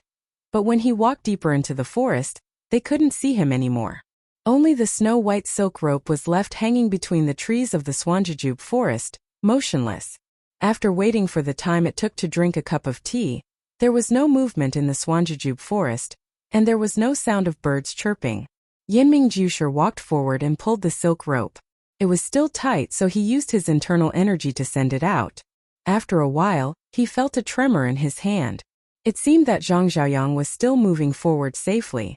Yanming Jusher's heart was a bit more at ease. Yanming Jusher returned with his hands folded. Lu Yueming and Tan Feng naturally looked at him eagerly, waiting for Zhang Xiaoyang's news. Yanming Jusher smiled and nodded, but didn't say anything. In this strange place, Yanming Jusher felt a trace of pressure, so he couldn't help but use his mind to resist. Therefore, he who didn't have much to say was too lazy to say anything superfluous. After waiting for the time it took to drink a cup of tea, suddenly, Yanming Jusher's heart jumped for no reason. It seemed that perhaps he heard a scream in the forest, but his ears obviously didn't hear any movement. It was still a dead silent forest. He looked back at the 2 people beside him in surprise, but found that Lu Yueming and Tanfeng were also surprised, and their eyes were rolling around. He said in his heart, "Not good." He immediately jumped forward, put his hand on the silk rope tied to the tree, and used his internal energy. After a while there was still no response. Yinming Jusher was very anxious, and used his internal energy to send a message again. But there was still no response. Yinming Jusher thought for a moment, and used his hand to pull the silk rope back to see if he could pull it out. Sure enough, it could be pulled, and it was very light in the hand. Yinming Jusher pulled the silk rope from the forest with a heavy expression. Tanfeng hurried forward to help tidy up the silk rope that had already been pulled out. Lu Yueming pulled out his long sword and stood beside Yinming Jusher, his eyes staring at the entrance of the jujube forest that looked very ordinary. He had already pulled out a lot of the silk rope, and he saw that Zhang Xiaoyang had tied a dead knot. It was probably the second one he had connected, but he still didn't see anything. Yinming couldn't help but speed up. Not long after, the silk rope in Tanfeng's hand had been coiled up into a large bundle. Yinming also heard a rustling sound in the wild jujube forest. As the speed of his hand changed, the sound kept coming out. It should be something on the other end of the silk rope. At this time, Yinming was even more careful. He slowed down and pulled out bit by bit. It was getting closer and closer. Everyone was on high alert. However, there was no monster at the end of the silk rope. There was also nothing on the silk rope, only the end of the thread. Yinming Jusher frowned, picked up the end of the thread, and carefully examined it. The bald end of the thread was actually irregular, as if it had been pulled, and not cut neatly with a sharp sword. Yinming Jusher put the end of the thread to his nose and sniffed it carefully. There was a faint smell of blood. Looking more carefully, there were some bloodstains on the silk rope. It seemed that Zhang Xiaoyang had met with misfortune. He didn't even leave behind any relics. Yinming Jusher sighed. On the other side, Tanfeng also took down the silk rope tied to the tree, and handed the entire silk rope made of precious snow silk to Yinming Jusher. At this time, Lu Yueming, who was holding the sword in his hand, opened his mouth and asked Yinming Jusher, "Martial Uncle Yinming, you've been here twice. Did you notice anything different from other places?" Yinming Jusher thought for a moment, and said in puzzlement, "I didn't notice anything different. Nephew, did you find anything?" Lu Yueming looked at the deep forest of jujubes, and said thoughtfully, "Martial Uncle Yinming, I grew up in the mountains. Although I've never seen such a large forest of jujubes, I often go to other forests of this size. After being here for so long, I always felt that this forest was different from other forests. After thinking for a long time, I realized that this forest is very strange. It's like there's a fog inside, and the sun can't shine in." Yinming Jusher chuckled and said, "Yes, nephew is very careful. The last time we entered, there was a fog inside, and we couldn't see very far. There wasn't much sunlight, and there were many animal and human bones inside." Lu Yueming nodded and said, "In most dangerous places, there will always be people who are curious and go in. Animals will also rashly go in, and the bones left behind are not special. However, there's something special here that doesn't exist elsewhere?" Yinming Jusher and Tanfeng asked curiously, "What's special about it?" Lu Yueming said, "Listen. Are there any birds singing in this forest of jujubes?" Yinming Jusher and Tanfeng listened carefully. Sure enough, there weren't any birds singing in that mysterious forest. Yinming Jusher thought for a while and said, "Nephew is right. The last time I entered the forest, it was also completely silent. There weren't any birds singing." Lu Yueming said seriously, "This is where this junior is strange. Those birds aren't like beasts. They have wings and can go anywhere in the world. Moreover, the forest is a bird's home. Doesn't Martial Uncle Yinming find it strange that there aren't any birds singing in such a large forest of jujubes?" After hearing Lu Yueming's words, Yinming Jusher's heart suddenly swayed and seemed to sink. All the hair on his body stood up, and a cold sweat broke out on his back. He looked at the blood-stained rope in his hand and felt a wave of panic for no reason. He then looked at the forest of jujubes that was deathly silent like a sleeping monster. He didn't want to stay a moment longer, so he waved his hand and said, "Nephew, this isn't the place to talk. Let's leave first and find a safe place to talk."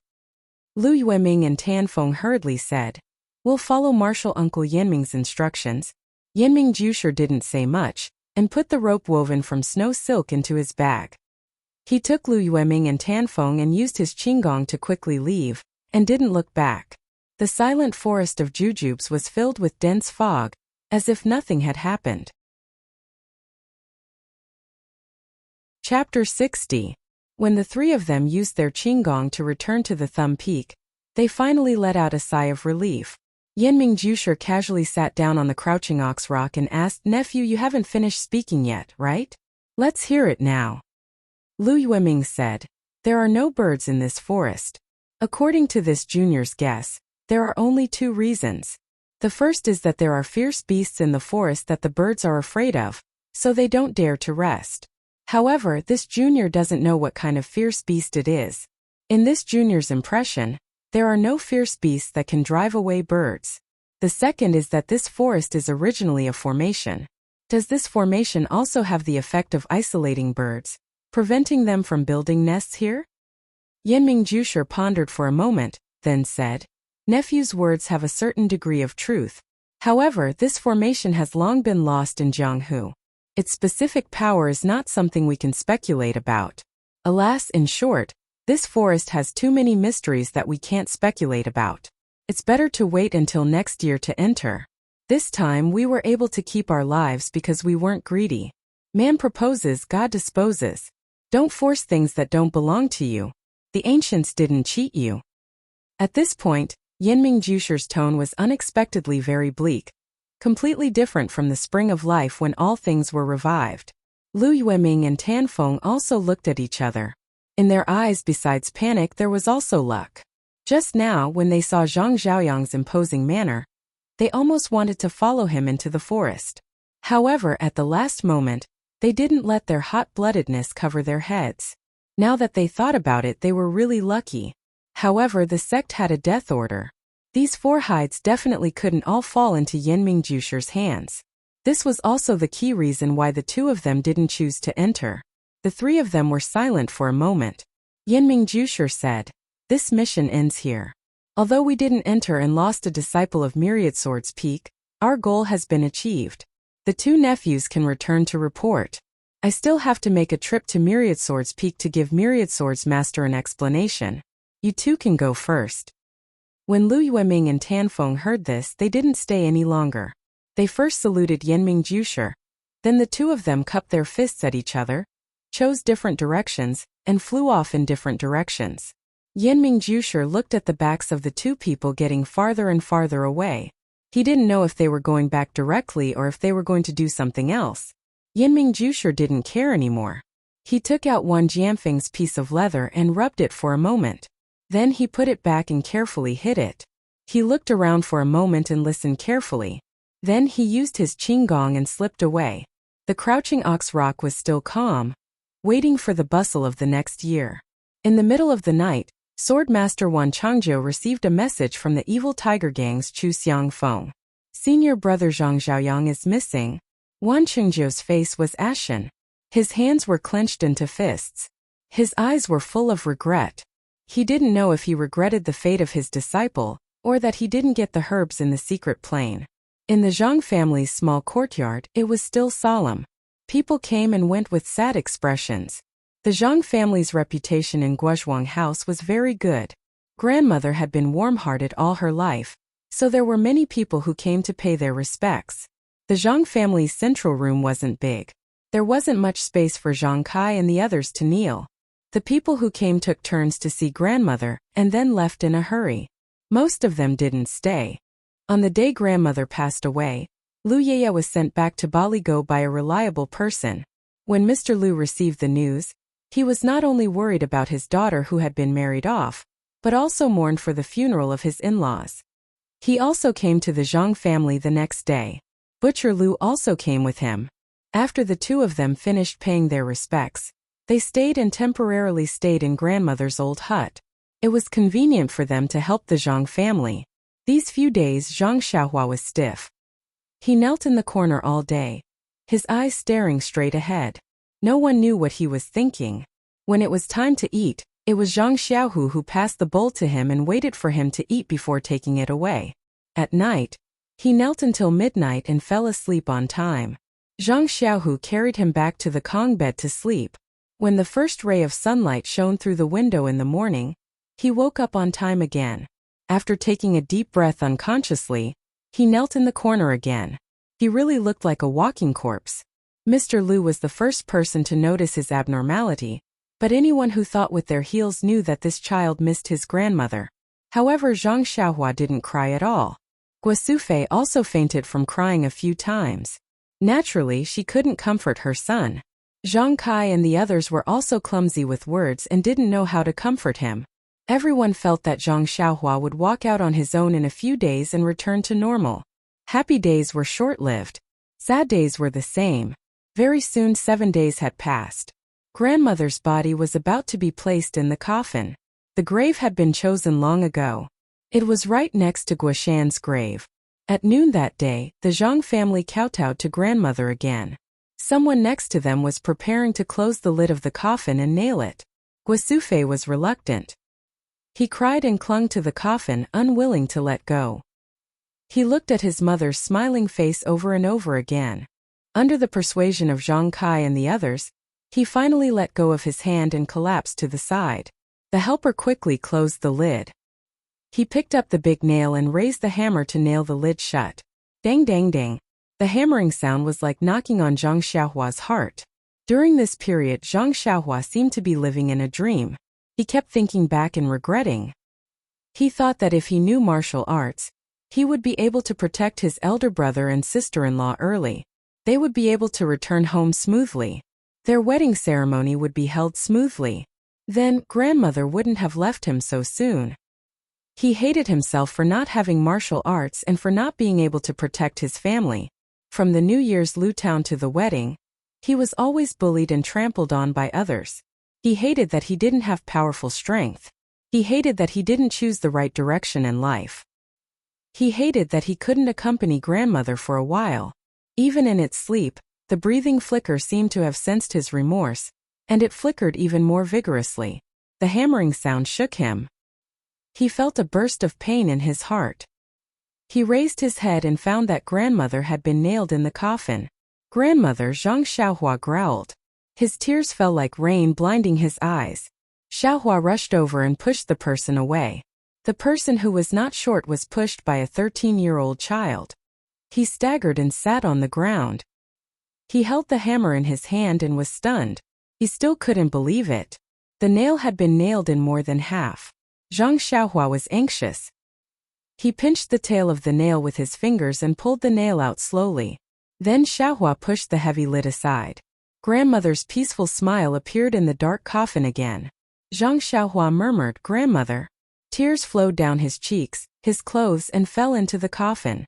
The tears that had accumulated over the past few days were like water that broke through the dam. They could no longer be controlled. The people in the room who were surprised by Zhang Xiaohua's strength were also crying secretly at this moment. They were witnessing this tragedy.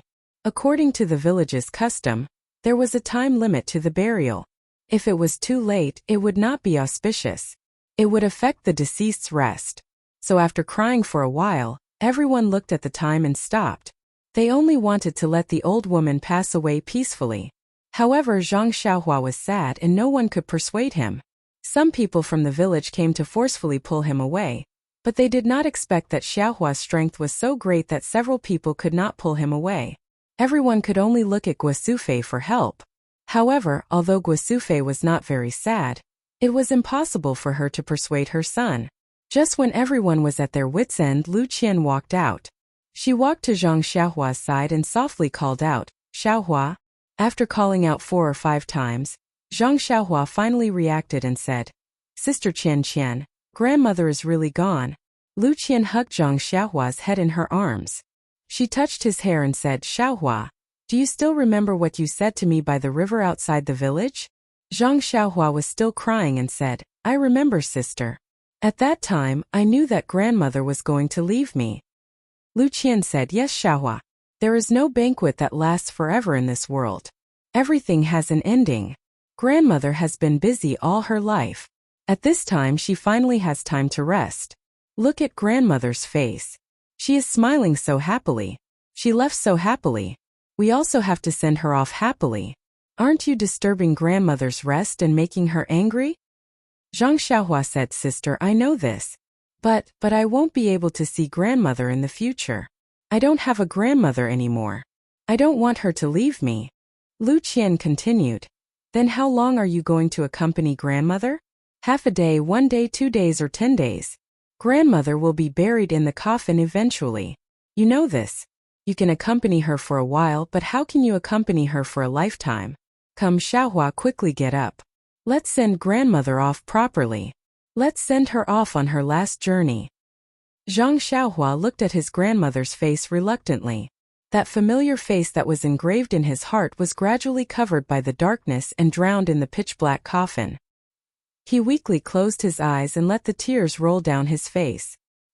He kept asking in his heart, why can't grandmother leave me? Why can't we live forever? Grandpa and Grandma's graveyard was at the back of the village. It was quite a distance away. The villagers carried the coffins and walked in front.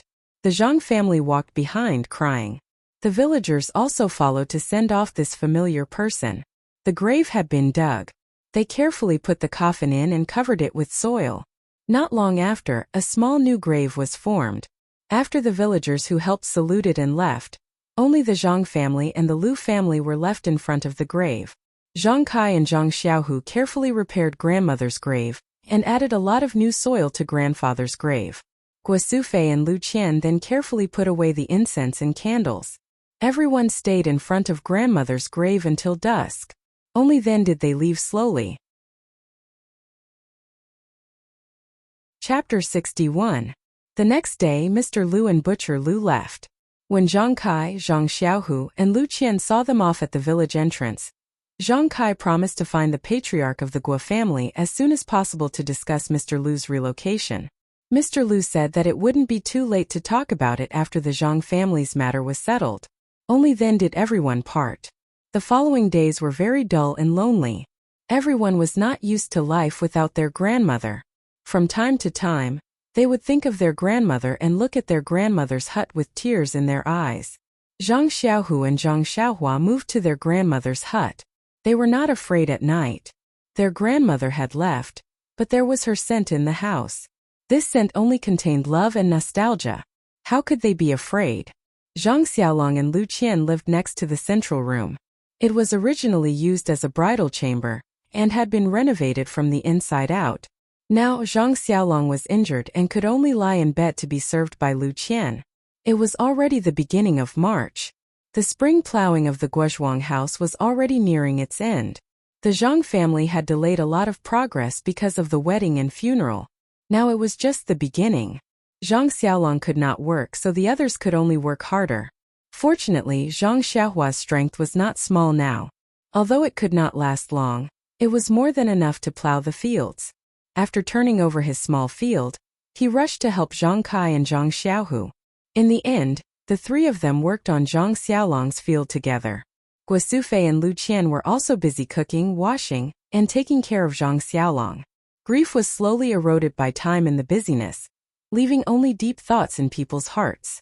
Perhaps the Misty School's medicine was effective, or perhaps the Zhang family's well water was magical. In short, Zhang Xiaolong's injuries healed rapidly, and his complexion improved day by day. When the spring plowing and planting were almost done, his injuries were almost healed. Fortunately, Zhang Xiaolong was injured and did not go to the veterinarian Old Lu. Otherwise, Old Lu would be amazed by his medical skills again. When all the seeds in the field were sown, the Zhang family finally heaved a sigh of relief. The busy days were a deliberate avoidance of sadness. Now that they were relaxed, they couldn't help but think a lot. From time to time, the family members would go to their grandmother's grave to take a look. Even their grandfather's grave was unusually clean and tidy. In fact, this person was also strange. Zhang Xiaohua's grandfather had passed away for many years. The Zhang family only took time to visit the grave during the annual sacrificial ceremony. They rarely thought of him. However, the sudden departure of Zhang Xiaohua's grandmother made the family members miss him dearly. However, in Zhang Xiaohua's words, Zhang Xiaohua had never seen Zhang Xiaohua's grandfather. Zhang Xiaohua's grandmother had loved him dearly for more than 10 years. It was inevitable for her to favor one and discriminate against the other. Every time he took the time to visit his grandmother, Zhang Xiaohua felt a sense of remorse and guilt. The feeling of kneeling in front of his grandmother's coffin did not ease because of the passage of time, but became heavier and heavier. Perhaps, he was doomed to be unable to return to the carefree rural life before. However, he did not know what to do next. Could the martial arts be learned as long as one left home? The weather had already warmed up, and Zhang Xiaolong's injuries had also recovered. When Lu Qian saw this, she couldn't help but think about the matter of her father's relocation. Thus, she dragged Zhang Xiaolong along to look for Zhang Kai. At this time, Zhang Kai remembered that he still owed his in-laws a thing. During this time, the family's affairs and the field's affairs were related to the survival of the family. He had to do his best, so he forgot about it. However, counting the days, it was not too late. So, he quickly prepared a gift and went to find the patriarch with Guosufei. It was a matter that was thought to be easy, but it became difficult. The reason was very simple. There were not many literate children in the village. People who came to teach children could not be found. The school in the clan had not been used in recent years, so the school was simply disbanded. The house of the school was also given to the people in the clan to live in. At this time, when Mr. Lu came, there was no place to settle him down, and there were no students to teach. Zhang Kai was speechless. The patriarch was really old and dim-sighted. There was no school in the village, so how could the children be literate? In the past, he was short-sighted and did not let the children learn to read. These few times of contact with Mr. Lu, he was illiterate and did not know much. When they chatted, he felt that he was inferior to others. He deeply regretted that he had scrimped and lived frugally to let the children go to school. This patriarch was really good. He cut off the villagers' thoughts. Even if they wanted to study, they had to go to other villages. This made him even more determined to let Mr. Lu come to the Guozhuang house. Since there was no house, Zhang Kai could only settle for the next best thing. He asked if Mr. Lu could move to the Guozhuang house. He would let Mr. Lu settle his own living arrangements. All the affairs of the Guozhuang house were managed by the patriarch. If someone wanted to move in, they naturally needed the patriarch's approval. If the patriarch did not agree and moved into the village rashly, then life would not be normal. The patriarch had seen Mr. Lu at his grandmother's funeral. He had a deep impression of Mr. Lu's style. If such a person moved to the Guozhuang house, of course, it would be very beneficial to the Guo clan. At least they would not have to worry about finding a teacher in the future. He had no reason to disagree. He even took the initiative to suggest that when Mr. Lu renovated the house, the clan would provide a certain amount of help. Zhang Kai thanked the patriarch on behalf of Mr. Lu, and then took his leave. When he came back, he told Zhang Xiaolong and Lu Qian. The two of them were also very happy. In fact, they did not plan to use the schoolhouse. Although it was convenient and they could live there, after all, it was far away from the Zhang clan. They still had to listen to the clan's arrangements. It was very uncomfortable. If they were to build their own house, it would be hard, but it would be very convenient for them. Behind the Zhang clan's house was a small pond. On one side of the pond was a bamboo forest. On the other side, there was an open space. Usually some rubbish and other things were thrown away. The ground was full of weeds. If they were to be tidied up, it would be just right to make a small courtyard. Next to the pond, after tidying up and planting lotus flowers and other things, one would be able to see the endless green of the lotus leaves in summer. The bamboo forest next to it was even more serene and elegant. Lu Qian was very satisfied with it. Lu Qian did not like it. However, it was all weeds now. If Lu Qian were to look at it, it would inevitably be slack. Therefore, the Zhang clan brothers worked together to clean it up first before letting Lu Qian decide. When Lu Qian received the news and came to the Guozhuang house again, the open space had already been cleaned up and the pond had been tidied up. Lu Qian held Zhang Kai's hand. He was so happy that he did not know what to say. The environment was really good. Near the corner of the village, there was a bamboo forest, and there was a small pond for boating. Although it was not big, it was also poetic. He was very satisfied. After getting Lu Qian's approval, the Zhang clan naturally prepared to start work. Lu Qian paid for the materials needed to build the house. Of course, the Zhang clan contributed. The clan leader also found laborers in the village to help when they were free. The small courtyard and the house were built little by little. At this time there was not much work in the field. It was nothing more than watering and weeding. Therefore, most of the people in the Zhang clan were busy at the house. Zhang Xiaolong treated the work as a physical recovery activity. When the house was built, he had completely recovered. Zhang Xiaohua was mostly busy in the field. Compared to the work of building the house, the field was relatively easier. Originally, Zhang Xiaolong was supposed to work in the field. However, thinking that Xiaolong and Xiaohua were newlyweds, Zhang Kai still let Xiaohua go. However, Zhang Xiaohua became less and less interested in the work in the field. She just thought about her own matters and the matter of learning martial arts. She just did not know how to speak to the adults. Another person who was depressed was Zhang Xiaohu. Zhang Xiaohu was about the same age as Zhang Xiaolong. He used to be like Zhang Xiaolong. He did not pay attention to the girls around him. Since he saw Lu Yeye, it was like love at first sight. He also had feelings, but he had never had a chance to confess. Looking at Lu Qian and his elder brother happily getting married, he was very envious. Now, he finally found a chance to ask Lu Qian first to see if he and Lu Yeye were fated. At this time, Lu Qian was already Zhang Xiaohu's sister-in-law. Of course, she did not have to avoid anything when talking and doing things. She told Lu Ye's situation to Zhang Xiaohu in full detail. Suddenly, Zhang Xiaohu's enthusiasm was extinguished. His face that was initially blushing turned pale in the end. His expression was very bleak. Thinking about it, how could there be so many women like Lu Qian in the world who could see the ways of the world so clearly? Moreover, there were also many coincidences that allowed her to marry into the Zhang family.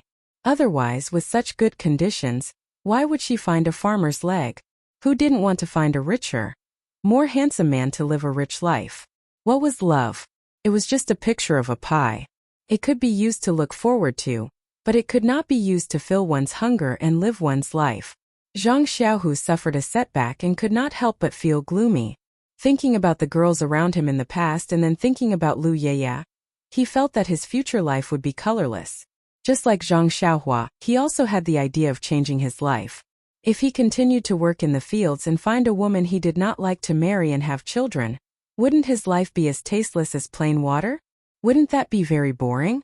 However, he usually worked hard at the house and did not notice anything strange. Lu Qian thought that he might have given up, so she did not tell Guosufei about this matter. She only thought that if he met a suitable girl or a girl he liked in the future, as his sister-in-law, she would definitely do her best to help Zhang Xiaohu forget Lu Yeye and live a good life. The weather gradually became warmer. With the help of the villagers, Mr. Lu's house and small courtyard were built. Mr. Lu moved here alone and did not make a big fuss about it. He packed his necessities and his favorite calligraphy and paintings and drove a big cart over. He left the rest of his things for Lu Kai. Lu Kai and Butcher Lu also accompanied him. Lu Qian, who received the news, was naturally very happy. She pulled Zhang Xiaolong over to help. Zhang Kai and Guosufei also rushed over. Mr. Lu did not have a lot of things, so they were quickly packed. Looking at his simple and crude courtyard, Mr. Lu could be considered to have vented his anger. He had an indescribable feeling that he would have to spend the rest of his life here. Looking at his reluctant son and then looking at his happy daughter, Mr. Lu's eyes were somewhat moist. Chapter 62. Dinner was naturally eaten in Mr. Lu's small courtyard. Although the cutlery in the courtyard was not complete, it was still close to the Zhang family's residence. It only took a few steps for him to bring everything over. Guosufei was busy in Mr. Lu's kitchen. Looking at the small and exquisite room, she was very envious. As expected of a scholar, he was so particular about the place where he cooked.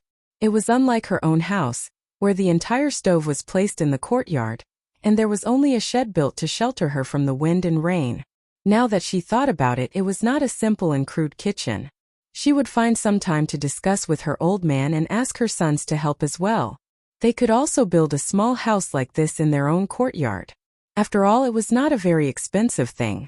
The result of this idea was that in less than half a year, all the outdoor stoves in the Guozhuang house were changed into kitchens. This was also a trend that Mr. Lu brought about. The Guozhuang house's population was less than Balaga's, And the things sold at the village entrance were also less than balagas.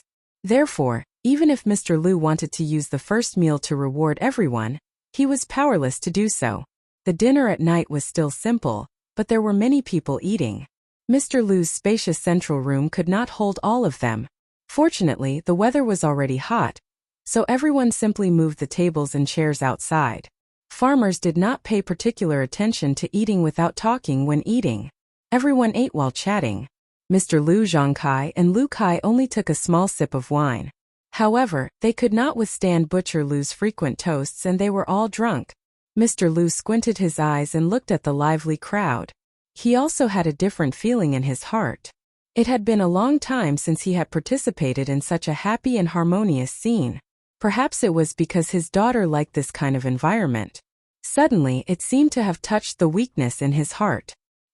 He could not help but think of his late wife who had passed away early. Then, he looked at Lu Qian's face, which was very similar to his late wife's face. A kind smile appeared on his face. He hoped that his daughter's choice was not wrong, and that he had also been pulled into the boat by his daughter. He also hoped that he could change his way of life and accompany them for the rest of his life. After dinner, the night wind was a little cold, so everyone returned to the house.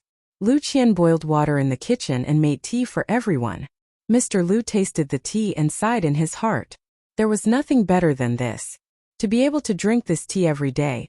He wouldn't mind being a Guozhuang house member for a long time. Lu Kai also took a sip of his tea. Looking at Zhang Xiaolong, he asked with a smile, "Xiaolong ah, how are your injuries?" Zhang Xiaolong hurriedly said, "Thank you for your concern, big brother. My injuries have healed a long time ago. Now, I don't have any problems working in the fields." Lu Tufu also spoke up, "Xiaolong, what happened on the day you married Qianqian? You didn't explain it clearly at that time. Now, tell me about it and let me hear about your adventures." Zhang Xiaolong frowned a little, but he still recounted what happened that day. However, according to Lu Yueming's instructions, he didn't mention his name or the name of the Misty School. Of course, he didn't mention Xueqing's token either. The process sounded simple, but the danger of that day could be heard clearly. When Butcher Lu heard this, he couldn't help but fall silent. Mr. Lu saw that the scene was a little quiet and interrupted. "I heard that the bandits of Xichui Mountain have dispersed. Xiaolong, you can rest assured that they won't come looking for trouble with you." Zhang Xiaolong replied, "Yes, at first, I was busy with my grandmother's funeral, so I threw this matter to the back of my mind. Later, when I was free, I was afraid that the bandits would follow the clues of the marriage and come looking for me. It was only later that I heard that they had dispersed that I was relieved." Mr. Lu waved his hand and said, "The bandits of Xichui Mountain are just a motley crew. Without a leader, the monkeys scatter when the tree falls. No one will think about avenging the leader. Moreover, you are just ordinary farmers. They won't have the heart to come looking for you." Lu Kai said, "That's not necessarily true. The bandits of Xichui Mountain have a long history. In the past 10 years there have been countless groups of people. This time, after dispersing, it won't take long for someone to raise the flag again." Butcher Lu yelled, "So be it. Don't tell me they're looking for us to avenge the previous head of the thieves?" Mr. Lu looked at Zhang Xiaolong. He knew that the Zhang family had the Misty School's token. Their escape from danger this time was probably related to the token. In Jianghu there were people who helped the weak. When they saw injustice on the road, there were also people who pulled out their swords to help. However, most of them were wise to protect themselves. No one would kill the leader of Xichui Mountain for an unrelated person and offend the power behind Xichui Mountain for no reason. However, Zhang Xiaolong didn't mention this. There must be a reason. Mr. Lu wouldn't expose it. He just said, "The possibility of them looking for us is not big. If they want to take revenge, they will look for the murderer. However, they will also ask questions." Zhang Xiaolong said with a smile, "These are all our guesses. We can't run away because of these. Even if we move, it's hard to guarantee that we won't be found by others. It's better to remain unchanged and live our lives peacefully." Lu Kai applauded and said, "Xiaolong's words are good. By the way, let me ask you. Last time you made that thing in 8 Li Groove. How did you come up with it? No matter how I think about it, I don't think you can make it." Zhang Xiaolong blushed a little. However, no one saw it under the oil lamp. He said embarrassedly, "Well, I don't know myself. I've never made a poem. That day I was forced to do it. It appeared in my mind for no reason. Maybe it was given by God." Seeing Zhang Xiaolong like this, Lu Kai didn't ask further. At this time, Zhang Xiaohu, who was sitting next to Zhang Xiaolong, suddenly spoke. He asked, "Mr. Lu, do you know where Pingyang City is?" Mr. Lu smiled and said, "Of course I know this. Pingyang City is a big city near Lu Town.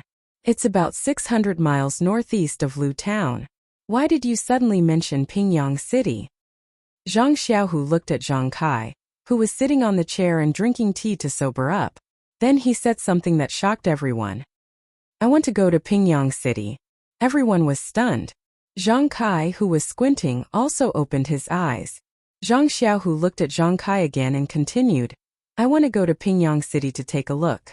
I've only been to Lu Town since I was young. Even the name Pingyang City is something I heard from others." Zhang Kai seemed to be relieved when he heard this. However, Mr. Lu asked again, "You're just going to take a look?" After some time, Lu Kai will probably have to go out for some matters. There's no harm in you all going to take a look. Zhang Xiaohu gritted his teeth and said firmly, "No, I don't just want to take a look. I want to walk out of this village. I want to change my life." As Xiaohu wants to walk out of the village? Guosufei and Lu Qian had just finished cleaning up the kitchen and walked in one by one. Guosufei happened to hear Zhang Xiaohu's words and couldn't help but feel that it was strange. When Zhang Xiaohu saw his mother enter the house, he quickly got up and asked her to sit down. Guosufei sat on the chair that Zhang Xiaohu had just sat on. She looked at Zhang Xiaohu and asked curiously, "Xiaohu, why do you suddenly want to go out?" Facing everyone's surprised gazes, Zhang Xiaohu sorted out his thoughts and said, "Father, Mother, I've been thinking a lot recently. I feel that if I live like you, I can only face the earth for the rest of my life and my back to the sky. I'll live off that little bit of land of ours. Every day, I'll go from home to the fields and from the fields to home. Maybe in a few years, Mother will find me a wife who also works in the fields. We'll take care of this piece of land together and then have children. We'll teach them how to farm. When I'm old, I'll be buried in the soil behind the village like my grandmother. Wouldn't my life be very boring? I don't want such a monotonous and boring life. I want to live a colorful and interesting life where I can see many people and many things. Only then will I not regret it when I'm old." Everyone was silent for a while. Only Zhang Xiaohua, who was sitting in the corner, had a glint in her eyes. Mr. Lu coughed and glanced at Zhang Kai, saying, "I can roughly understand what's on your mind. When I was young, I also had such a dream. I also tried to realize it. However, when I went out, I realized that everything in the world was beyond my imagination. I encountered many setbacks and realized that some lives were not what I wanted to pursue. Thus, I returned to 8 Mile Valley. However, it wasn't like I didn't gain anything. Qianqian's mother also came back with me." Lu Kai also added, "Father is right. However, without going out and taking a look, how would you know what the outside world is like? How would you know if it's suitable for you? Didn't your son have the same thoughts as Xiaohu a few years ago? I think that Xiaohu should go out and take a look. When he sees the cruelty of the outside world, he might come back." Butcher Lu complained, "What's there to see in Pingyang City? Isn't it just Lu Town, which is a few times bigger? It's hard to even find a place to use the toilet. What's the point of going there? I don't recommend Xiaohu to go there." When Lu Qian heard this, of course, she knew the reason why Zhang Xiaohu wanted to go to Pingyang City. However, she was now the daughter-in-law of the Zhang family. Hence, she looked at Zhang Kai and Guosufei first.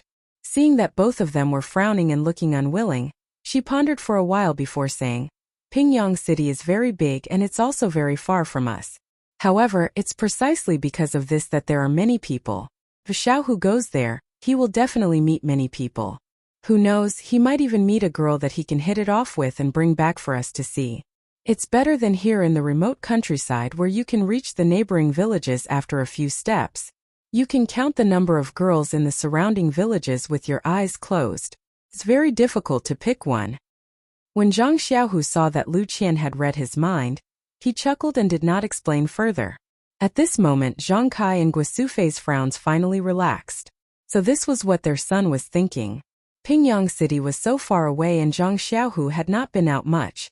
Although he was not young anymore, it was not appropriate for him to go so far away all of a sudden. However, thinking about it, they had spent so much time looking for a suitable wife and still could not find a suitable one. If they had not met Lu Qian, they would not have been able to solve this problem. This Zhang Xiaohu had reached the age of marrying a wife, and this was a big problem for the family. If Zhang Xiaohu could bring back a wife from this trip, wouldn't that be a great thing? At this thought, Zhang Kai was about to agree when he heard another voice. Please vote for me. Please add it to your collection, thank you. Chapter 63. I want to go too. A voice rang out from the corner. Everyone was stunned again. Zhang Xiaohu turned around and saw that it was Zhang Xiaohua who was sitting in the corner. Guosufei said angrily, Xiaohua, what are you doing?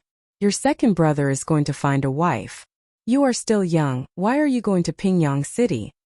Zhang Xiaohu could not take it anymore and said angrily, Mother, I am not just going to find a wife. Look at what you are saying. Guosufei looked at Zhang Xiaohu with a smile. She was about to say something when Zhang Xiaohua's answer surprised everyone. I want to go to Pingyang City to learn martial arts. Learn martial arts? Why? Everyone was puzzled. At this time, Zhang Xiaohua had already walked out from the corner and stood at the door. He looked up at his small face and said to everyone, Actually, since Lu Zhan met sister-in-law, I have been thinking about why we were bullied but had no strength to fight back. It was not until this time when I was injured by the bandits during the wedding ceremony that I knew the answer. It was because we did not have martial arts. We did not have enough strength to make people fear us. If I knew martial arts, those people would definitely not dare to attack us. Moreover, didn't Uncle just say that the bandits of Xichui Mountain might come to our door? There is no guarantee that we will always rely on others' protection. Only when we have mastered martial arts can we truly face the bandits. After saying this, Zhang Xiaohua looked back outside. The courtyard was already dark and there were faint stars in the sky. He said again, Only when I learn martial arts can I protect myself and everyone. After listening to Zhang Xiaohua's words, everyone's reaction was different. Mr. Lu and Lu Kai looked at him in surprise. Last time at the wedding ceremony, Zhang Xiaohua's handwriting had already made them admire it. Now, after listening to his words, they could not help but reevaluate this young man who had just turned 13. Butcher Lu opened his mouth as if he wanted to say something, but no words came out. Zhang Xiaolong's face was filled with shame, but looking at this younger brother that he had brought up since he was a child, there was a faint pride in his heart. Zhang Xiaohu, on the other hand, had a look of joy on his face. He seemed to have been enlightened and found his direction again. He happily looked at his younger brother who was a head shorter than him. Guosufei and Zhang Kai looked at each other and frowned again. They were not thinking about their own safety but the safety of their son. Only Lu Qian looked calm, as if she had expected Zhang Xiaohua's words. It was Mr. Lu who spoke first. He said, Xiaohua, I think this idea of yours is very correct. However, I've never learned martial arts before, so I can't give you any advice. I only heard that learning martial arts is very difficult, and it's not something that can be learned overnight. Moreover, learning martial arts has a lot of risks. If you're not careful, you'll be injured, and if you're not careful, you'll lose your life. Besides, you're a smart kid. Why don't you learn from me in the future? You'll be able to bring honor to your ancestors if you pass the imperial examinations in the future. Lu Kai also advised, as the old saying goes, the poor study while the rich practice martial arts. Learning martial arts is not something that poor people like us can do. Xiaohua's handwriting was so good the last time. Learning from my father is also a very healthy path to success. Guosufei and Zhang Kai still did not speak, only frowning. Zhang Xiaohu said, That's true. Xiaohua, why don't you stay at home to learn your literature? I'll go to Pingyang City to learn martial arts. I'm already grown up now, my parents won't be worried. You're just a kid, how can they let you go so far? Zhang Xiaohua looked at everyone and asked, Learning literature can protect one's family from being harassed by mountain bandits? Learning literature can eliminate violence and bring peace to the people? Everyone was speechless. Zhang Kai asked, How are you going to learn martial arts in Pingyang City? Zhang Xiaohua said, Isn't Hero One who saved us in Lu Town, at the Misty School in Pingyang City? If I look for him, I might be able to learn some martial arts. Guosufei said, Xiaohua, you're still young. Can't you go when you're older? Zhang Xiaohua smiled and said to her mother, Mother, one's ambition is not determined by age. Moreover, I'm not young anymore. I should be like second brother and find my own path. Otherwise, I won't be able to find a suitable wife. Zhang Xiaohua's words made Guosufei burst out laughing. She said, You're still so young and you're already thinking about a wife. Zhang Kai thought for a while and said, Xiaolong Qianqian, you two bring Xiaohu and Xiaohua back to sleep first. Your mother and I will think about it again. Hearing this, Zhang Xiaolong got up and went home with Lu Qian, Zhang Xiaohu, and Zhang Xiaohua. Only the 5 adults were left in the main room. Zhang Kai asked Mr. Lu, What do you think about the matter between the two of them? Mr. Lu smiled and said, No matter what the matter is, I still have to congratulate you for having 2 promising children. At such a young age, they can worry about family matters and have the courage to face it and think of their own ways. It's really a blessing for you. Zhang Kai was very happy in his heart, but he still waved his hand and said, These are all children's crazy words. You don't have to take it seriously. Mr. Lu said with a straight face, I'm not flattering the in-laws. How many children from the countryside have this kind of knowledge and experience to be able to say such words? However, he is indeed still young and doesn't know the dangers of the outside world. Going out to gain experience is also a good thing. Moreover, there's still Xiaohu. With Xiaohu taking care of him, you can rest assured. When he knows the dangers of the outside world, he will definitely miss the warmth of home. You don't need to say anything, he will come back on his own. Maybe Xiaohu will meet a suitable girl at that time, and it's not impossible for them to come back together. Lu Kai interrupted and said, Uncle, I don't think it's a bad thing for Xiaohua to go out. I feel that Xiaohua isn't a simple child. Staying in a small village like ours all day might bury him. Maybe he will have an opportunity when he goes out and can do big things. Zhang Kai smiled bitterly and said, What big things? I don't hope for him to be successful. As long as he marries and has children and lives a stable life, we will be satisfied. The big things are done by the people in town. We, the people in the countryside, only need to take care of the crops. Guosufei was unhappy and said, They are all nobles and generals. I still remember when I gave birth to Xiaohua, the sky was filled with flying flowers. Maybe my son will do big things. However, she then said in puzzlement, But Pingyang City is too far away. Why don't we let him practice martial arts in Lu Town? It's near. When I miss him, I can go and visit him. If it's too far away, it won't be convenient to go. Butcher Lu said, That's right. Isn't there an evil tiger clan in Lu Town? He can go there to practice martial arts. Hearing the words, Evil Tiger Clan, Zhang Kai and Guosufei's hearts jumped. Weren't the bodyguards of that evil tyrant from last time also from the Evil Tiger Clan? Looking at them helping the tyrant, they weren't good people. Moreover, they had so many banknotes of unknown origin at home. How could they let Xiaohua go to the Evil Tiger Clan? Guosufei asked Mr. Lu. Then in-law, do you agree with them going? Mr. Lu nodded and said, Yes. We scholars have a saying, Read 10,000 books and you can travel 1,000 miles. Only by going out and broadening your horizons can you truly learn the things in the books. I think it's the same for practicing martial arts. However, in this small mountain village, even the most talented person will be short-sighted. I agree with them going out. Lu Kai also nodded with a smile and said, I've been to Pingyang City before. At most I'll bring them there. However, this doesn't seem to be in line with their original intention. I'll tell them the details later. Xiaohu is all grown up. There won't be any problems. Butcher Lu said, Why go? So relaxing to stay at home. I don't agree. Zhang Kai and Guosufei looked at each other and said, Let's think about this again and come up with a suitable solution. Then the few of them chatted for a while. Seeing that it was getting late, they bid farewell and went home.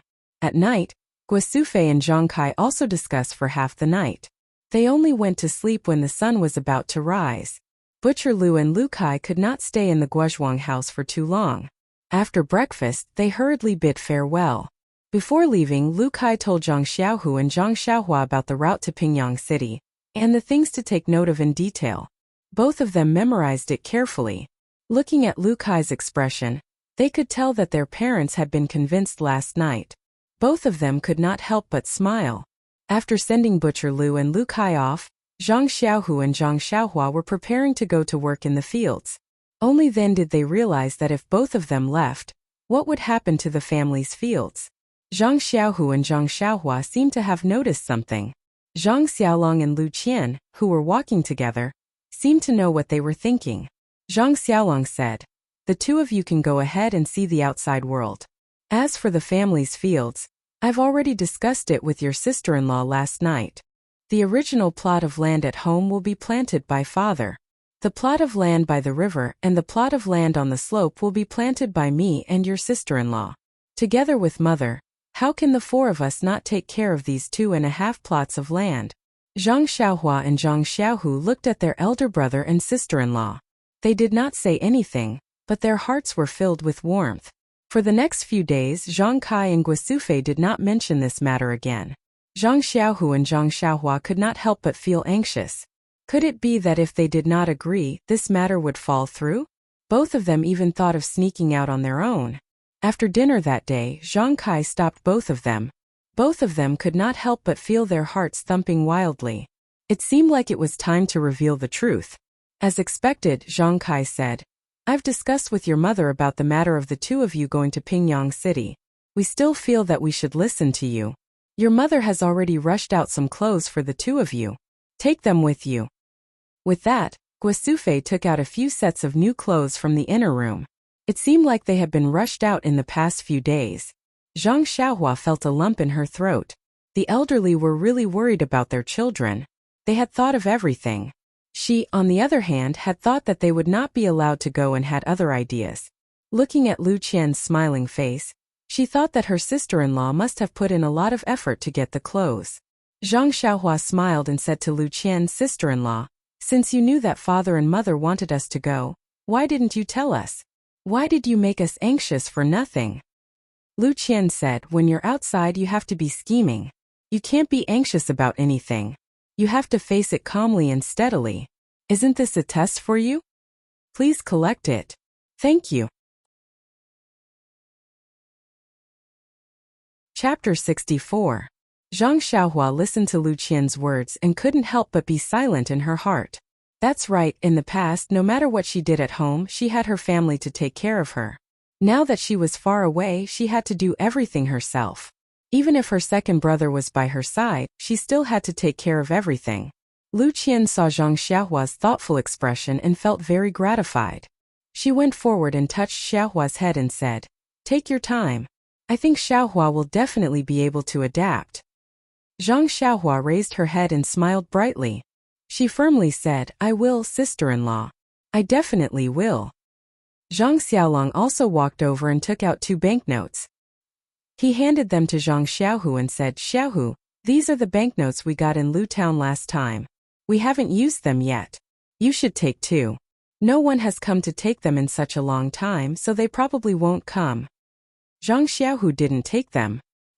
He turned his head and looked at Zhang Kai and Guosufei and said, "Father, mother, we shouldn't take these banknotes. After all, they don't belong to our family. If someone comes to take them, won't we have no money to give them? Won't we just cause trouble for our family?" Guosufei sighed and took out a handkerchief from her bosom. She opened it and there was some scattered silver inside. She handed it to Zhang Xiaohu and said, "Xiaohu, this is our family's savings. When you go out with Xiaohua, don't be too thrifty. Everything has to be for your health. We don't need this much at home, so take it." Zhang Xiaohu took the handkerchief and wanted to take out a few to give to his mother, but Guosufei put the handkerchief back. Only then did she carefully wrap it up and put it in her bosom. Zhang Xiaolong saw that Zhang Xiaohu didn't take the banknotes and took out the Misty School token from his bosom and said, "Xiaohu, it's fine if you don't take the banknotes, but you must take this token. Otherwise, if you go, the Misty School won't recognize you. You'll have a better chance of finding swordswoman Xue with the token." Zhang Xiaohu shook his head and said, "Big brother, this token was given to us by heroine Xue to protect ourselves. We shouldn't use it for other purposes. Relying on heroine Xue's relationship to enter the Misty School isn't our own ability. I think it's better to rely on our own strength. Otherwise, it wouldn't be good if heroine Xue misunderstood us. What's more, the bullies of Lu Town and the bandits of Shichui Mountain might come looking for us one day. It's highly likely that we'll have to rely on this token to tide over the crisis. The purpose of me and Xiaohua going to Pingyang City is to practice martial arts and protect the safety of our family. There's no reason for us to take away the life-saving item at home." Before Zhang Xiaohu could finish his words, someone outside praised, "Good ambition. Little Tiger said it well. Everything is good if you rely on your own ability. Relying on others will never be true." Everyone turned around and realized that Mr. Lu had come to send Zhang Xiaohu and the rest off. Mr. Lu walked to their side and touched Zhang Xiaohua's head with one hand and patted Zhang Xiaohu's shoulder with the other. He said with satisfaction, "You're all good children. You must be careful when you're outside. You must remember that the amount of effort you put in will be the amount of return. Don't do things that are opportunistic and don't do things that endanger your lives. Remember that you're not alone in this world. You have your parents, brothers, sisters-in-law, and other relatives watching and waiting for you. When you're outside, you must think through everything first and think carefully.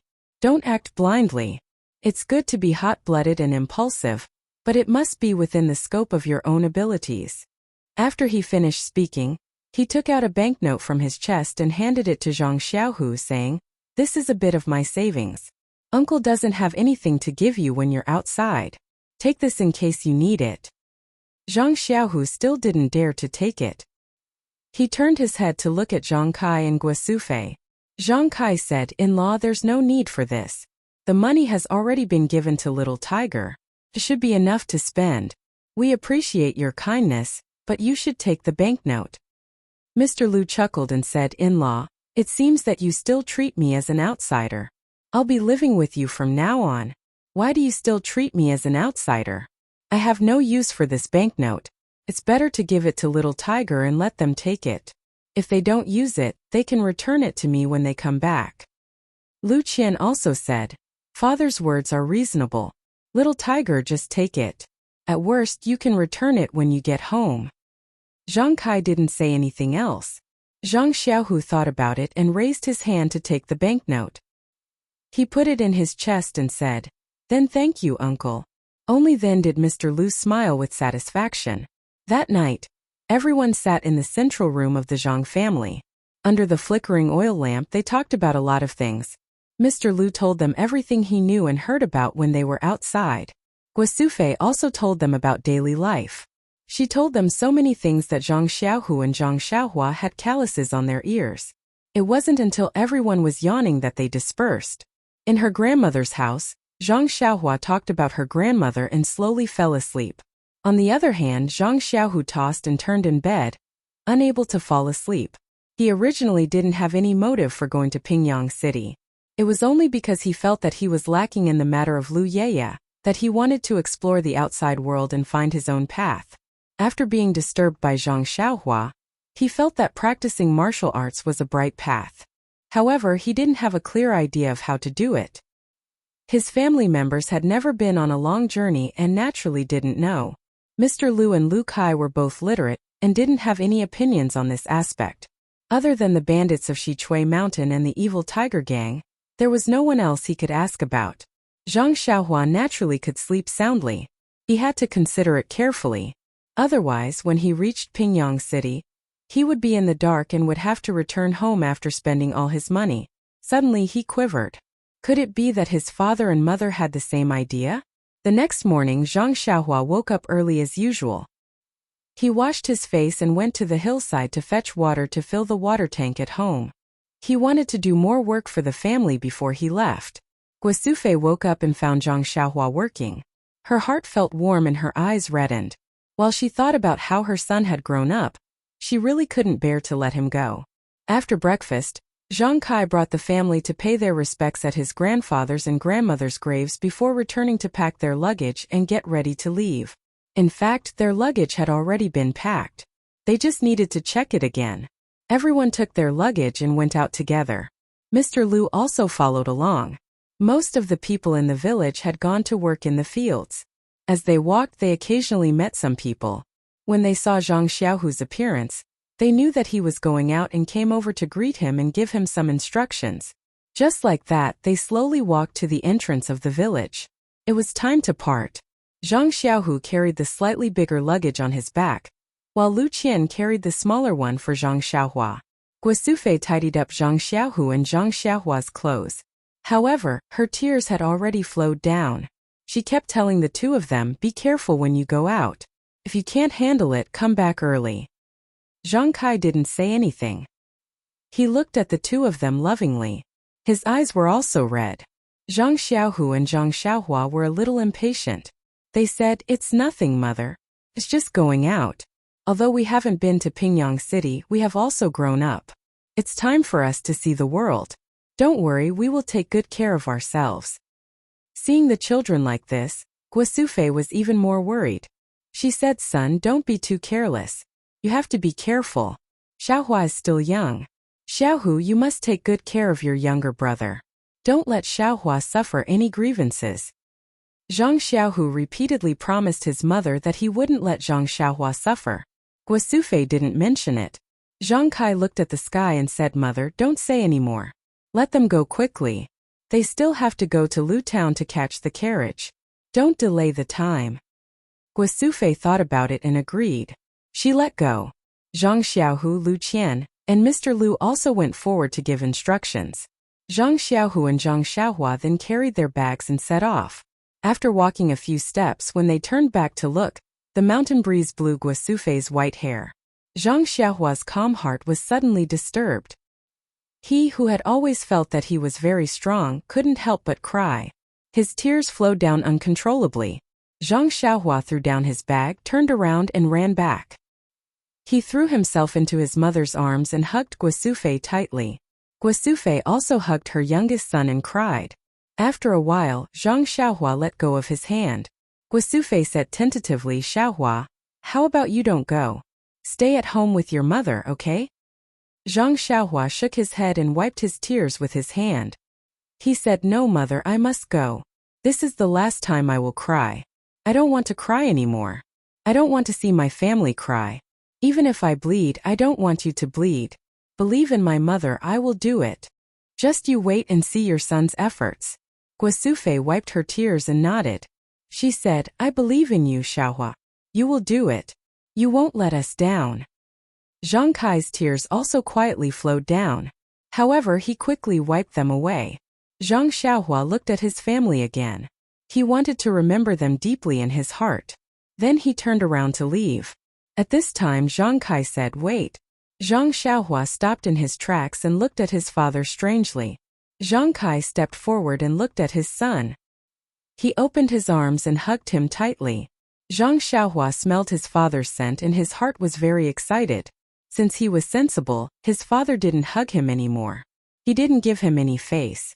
He used to think that his father didn't like him. Now, he knew that his father's love for him was no less than his mother's. It was just that the way he loved him was different. After a while, Zhang Kai released his arms and said to Zhang Xiaohua, go, child. Father and mother are waiting for you at home. Zhang Xiaohua nodded and said, Father, you also have to take care of your body. Then Zhang Xiaohua turned around and left. He picked up his bag and turned around. He waved to everyone and walked away firmly. When Zhang Xiaohu and Zhang Xiaohua's figures turned around a hill and disappeared, Zhang Kai and Guosufei were still reluctant to leave. They looked for a long time, hoping to see their son again. However, they were disappointed. The familiar figure didn't appear again. Guosufei asked Zhang Kai, child's father, do you think the children will suffer outside? Zhang Kai said, don't worry. When they go out and suffer, they will come back. Maybe soon they will just go out and play. Unfortunately, they didn't know that Zhang Xiaohua's step was not a simple step out of the mountain village. It was a big step that affected the entire Jianghu. Chapter 65. It was already the middle of April and the weather was obviously hot. Zhang Xiaohu and Zhang Xiaohua were already drenched in sweat after walking for a while. At first, both of them were thinking about their families and did not speak much. They were very quiet throughout the journey. After walking for a long time, their moods were slightly relaxed. Looking at the bright and beautiful scenery, their state of mind gradually became more open. More smiles appeared on their faces and they became more talkative. Looking at the horses galloping past them from time to time, Zhang Xiaohua could not help but ask Zhang Xiaohu, second brother, It's a long journey from Guozhuang House to Pingyang City. How long will it take for us to walk there? Zhang Xiaohu looked at Zhang Xiaohua and smiled, saying, That's a distance of a few hundred miles. If we walk on foot, it will take at least 70 to 80 days. Zhang Xiaohua was stunned and said, Why so long? Won't it be cold by the time we reach Pingyang City? Zhang Xiaohu said, Of course we can't walk on our own. Didn't you hear what Mr. Liu said? There are horse carriages from Liu Town to Pingyang City. When we reach Liu Town, we will first find a horse carriage to Pingyang City and pay them. Otherwise, it will really be cold by the time we reach Pingyang City. Our clothes are also not good enough, not to mention the shoes on our feet. I know that you didn't listen carefully when Mr. Liu said it. Zhang Xiaohua blushed and muttered, I don't know when Mr. Liu said it. Why didn't I know? The two of them talked as they walked and did not feel lonely. By noon they had already reached Liu Town. It was Zhang Xiaohua's first time in Liu Town since the new year.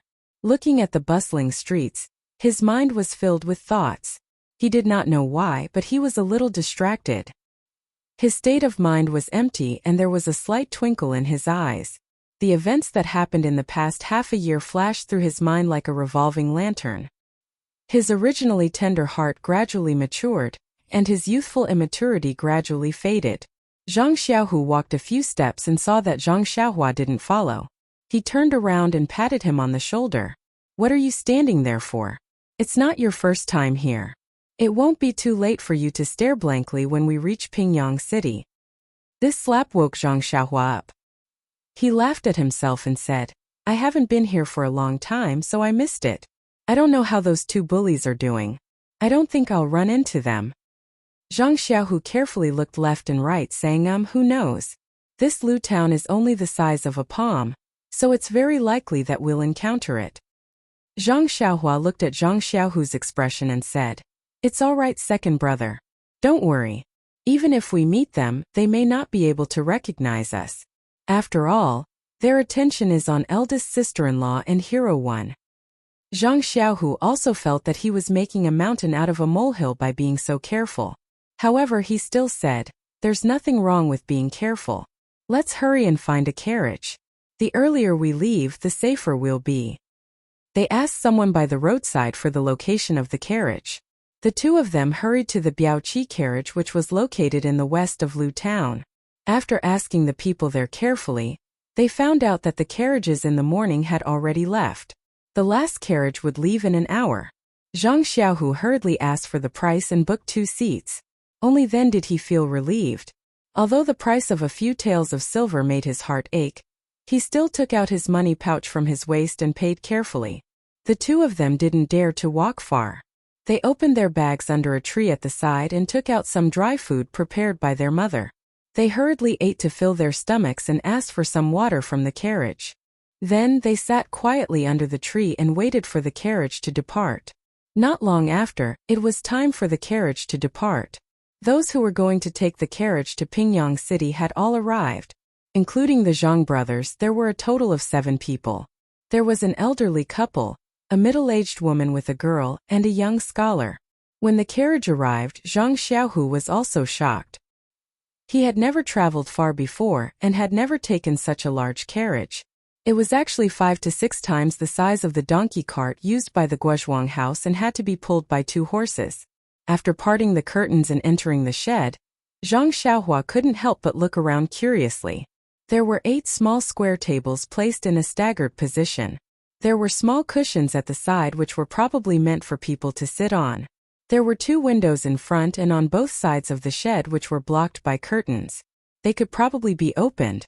Other than that, there was nothing special. The cushions looked a little shabby. However, why would Zhang Xiaohua dislike these? He found a cushion by the window and sat down.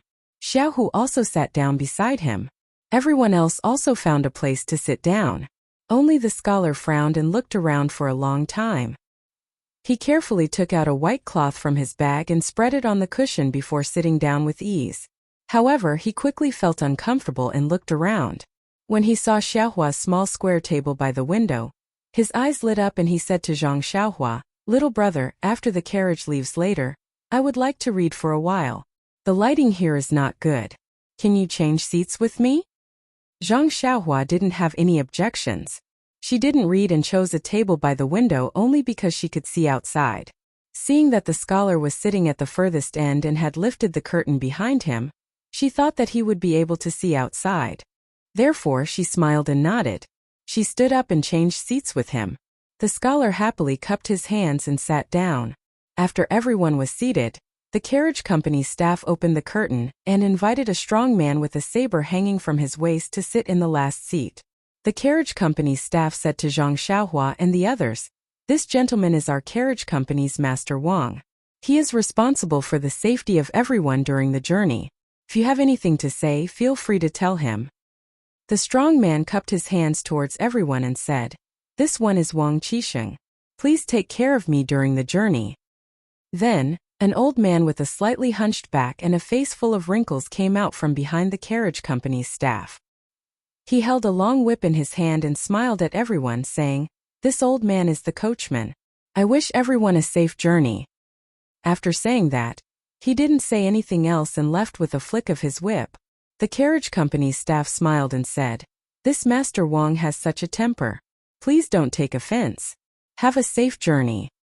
After saying that, he put down the curtain and the carriage slowly moved. Zhang Xiaohua looked through the curtain that was lifted by the wind and looked at the receding ground. She felt that the carriage was getting faster and faster. She knew that she was getting further and further away from home. Her previous life was far away. What about the future? She was at a loss. Although she had already left home during the journey from Guozhuang House to Lu Town in the morning, she still felt that she was in her own circle of life. Once the carriage moved, she would be going to a strange world. The feeling in her heart was different, and she couldn't help but feel a little blurred. However, Zhang Xiaohua kept encouraging herself in her heart. She had already said in front of her mother that this was the last time she would cry. She couldn't be a child anymore and couldn't cry. Zhang Xiaohu seemed to see the clear changes in his younger brother. He reached out and held his hand. He smiled and didn't say anything. However, Zhang Xiaohua could read the content in his eyes and her heart calmed down. Although the familiarity and peace in her heart were getting further and further away as the carriage sped along, Zhang Xiaohua also had a trace of expectation. Her heart that had just matured was becoming more and more complete. Then what was waiting for her in front? Because they weren't familiar with each other, they didn't talk along the way. Zhang Xiaohua, who was leaning against Zhang Xiaohua, didn't know what to say to Zhang Xiaohua. He just held his hand. However, as the carriage jolted along, he didn't sleep well last night and slowly closed his eyes. His body leaned against the small square table and he fell asleep. Zhang Xiaohua pulled her hand out of second older brother's hand. She wondered if she should cover him with something. However, the afternoon weather was still very hot. There was only a slight breeze coming in through the window, so she didn't think about it. The driver of the carriage seemed to be very skilled. He was able to control the two horses very well. The carriage sped along the road, but the people inside the carriage did not feel much of a bump. Other than Zhang Xiaohua, everyone else was like Zhang Xiaohu, feeling drowsy. Zhang Xiaohua actually also wanted to sleep. On such a boring journey, they couldn't keep looking at the scenery outside. However, he was also very strange. Other than sleeping at night, he almost didn't sleep during the day. He remembered that he used to like to sleep at noon. Every afternoon after eating in the fields, he would sleep for a while under the tree. He didn't know when he had lost this habit. It was a pity that there was a big stone on the slope. He thought that it would be cool to sleep on it in the future. Alas, what was there to think about? He wouldn't go to the field on the slope in the future. He would leave it to Big Brother to sleep. Why was he still thinking about sleeping? However, Zhang Xiaohua was a little confused. He heard from Big Brother that he wouldn't wake up until dawn. What was going on? Thinking about it, it was really strange. He remembered that he used to wake up often at night. Now, it seemed that he hadn't woken up in the middle of the night for a long time. Was it because he slept too much? Moreover, there was also that dream. It was really strange. It was the same dream every day. Zhang Xiaohua couldn't help shaking his head as he thought about it. He couldn't understand. Right, and his strength was really not small now. Although he didn't compete with Big Brother and Second Brother in strength, he was definitely not smaller than them. He was happy just thinking about it. He was only 13 years old. When he was the same age as his brothers, his strength would definitely be greater. It would be better to help Daddy work. Alas, why did I think about working again? It was better to learn martial arts. Protecting the safety of my family was the most important thing. Just as Zhang Xiaohua was thinking about it, the carriage ran for an afternoon. When it was dark, the speed of the carriage slowed down slightly. Everyone in the carriage woke up at this time. Zhang Xiaohu rubbed his eyes, stretched, looked out the window and asked Zhang Xiaohua, "Xiaohua, are you asleep? Where are you now?" Zhang Xiaohua said depressingly, "I didn't sleep, but I don't know where I am." Zhang Xiaohu laughed and said, "That's right. If you knew, you would become an immortal." At this time, the scholar sitting next to Zhang Xiaohu said, "We're almost at Bao Town. It's a town the same size as our Lu town." Zhang Xiaohu was surprised and said, "Bao Town, this name is good. Has there been any treasure?" The young scholar was surprised as well. Then he laughed out loud and said, "Brother Tai, you are quite humorous. I have never heard of any treasures coming out of this town. This name is because a great character with the surname Bao came out of this place a long time ago, thus giving it this name." Zhang Xiaohu couldn't help but feel embarrassed. Please collect, thank you. Chapter 66. Even though they were already close to Treasure Town, the sky was already dark by the time they reached it. The horse carriage stopped in front of a horse carriage shop and the guard jumped off the carriage first. While Zhang Xiaohua and Lu Kai were still confused about what was going on, the rest of the people in the carriage also alighted. The young scholar saw that the two of them were still in the carriage and said with a smile, "Since you're not alighting from the carriage for a meal and a place to stay, are you going to spend the night in the carriage?" Zhang Xiaohua was stunned and asked, "Aren't we going to run all the way to Pingyang City? Why do we still need a meal and a place to stay?" The scholar smiled and said, "Even if we don't need to rest, the horses that pull us have to rest as well. Otherwise, the horses will die of exhaustion before we reach Pingyang City. Moreover, it's very dangerous to travel at night. Unless there's an emergency, no one will travel at night. This gallop horse carriage shop has branches in every town. The route they take and the time they use are all fixed. We'll be resting here today, quickly alight." Zhang Xiaohua and Lu Kai finally understood. They secretly blamed Mr. Lu and Lu Kai for not explaining things clearly and making a fool of themselves. When the two of them alighted from the carriage and walked into the shop, the rest of the people had already found their seats and asked the waiter to prepare the food. Zhang Xiaohua and Lu Kai were just about to find a seat when they saw the scholar waving at them from a corner. The two of them looked at each other and walked over. When the two of them sat down, the scholar poured 2 cups of water for them and said, "Thank you for giving up your seat in the afternoon. I'll be the host tonight and treat the two of you to dinner. How about it?" Zhang Xiaohua waved her hand and said, "It's okay, it's just giving up your seat. It's not a big deal. Don't stand on ceremony. Let's eat separately." Seeing that the two of them did not agree, the scholar did not insist. He called the waiter over and ordered his own food. Zhang Xiaohua and the rest had never been to a restaurant before. However, Mr. Lu had already instructed them beforehand, and they knew the general situation. They ordered some simple staples and looked at the price. Even though it was not very expensive, they still felt a little sorry for their money. While waiting for their meal, the scholar and Zhang Xiaohua and Lu Kai chatted for a while. They found out that the scholar was called Li Jinfeng and was a student from a certain academy in Pingyang City. He went there to study. When Zhang Xiaohua asked about the Misty School, Li Jinfeng had heard of it before. He also knew that the Misty School was very influential in Pingyang City. However, he was not too sure about the exact location. Looking at Zhang Xiaohua's disappointed look, Li Jinfeng patted his chest and promised that he would help them find out about the Misty School when they reached Pingyang City. Only then did Zhang Xiaohua feel happy. After the meal, there were ready-made guest rooms and shared beds at the back of the carriage. The prices were different. Zhang Xiaohua and Zhang Xiaohu naturally chose the cheapest shared bed. The rest did not see them. They had probably found a quiet guest room. The bedding and other things in the shared bed were not very clean and the smell was very unpleasant. There were already many people snoring inside. However, these were not things that Zhang Xiaohua could be picky about. He was indeed tired and fell asleep as soon as he lay on the bed. Only Zhang Xiaohu was left to pack carefully before lying down to sleep. Pingyang City, in the meeting hall of the Misty School. Large candles the size of children's arms lit up the entire hall as if it was daytime. Peng sat majestically on the chair in the middle. The 2 rows of seats below him were not only occupied by the 6 ethereal tigers. The other chairs were also filled with people. There were also many people standing behind the chairs with their hands clasped behind their backs. There were also countless sect members standing upright outside the hall. Seemed like a big battle. Everyone in the meeting hall was discussing something in low voices. The buzzing sound was incessant. Peng frowned and coughed. The hall immediately quieted down and everyone looked at Peng. Peng looked around at everyone.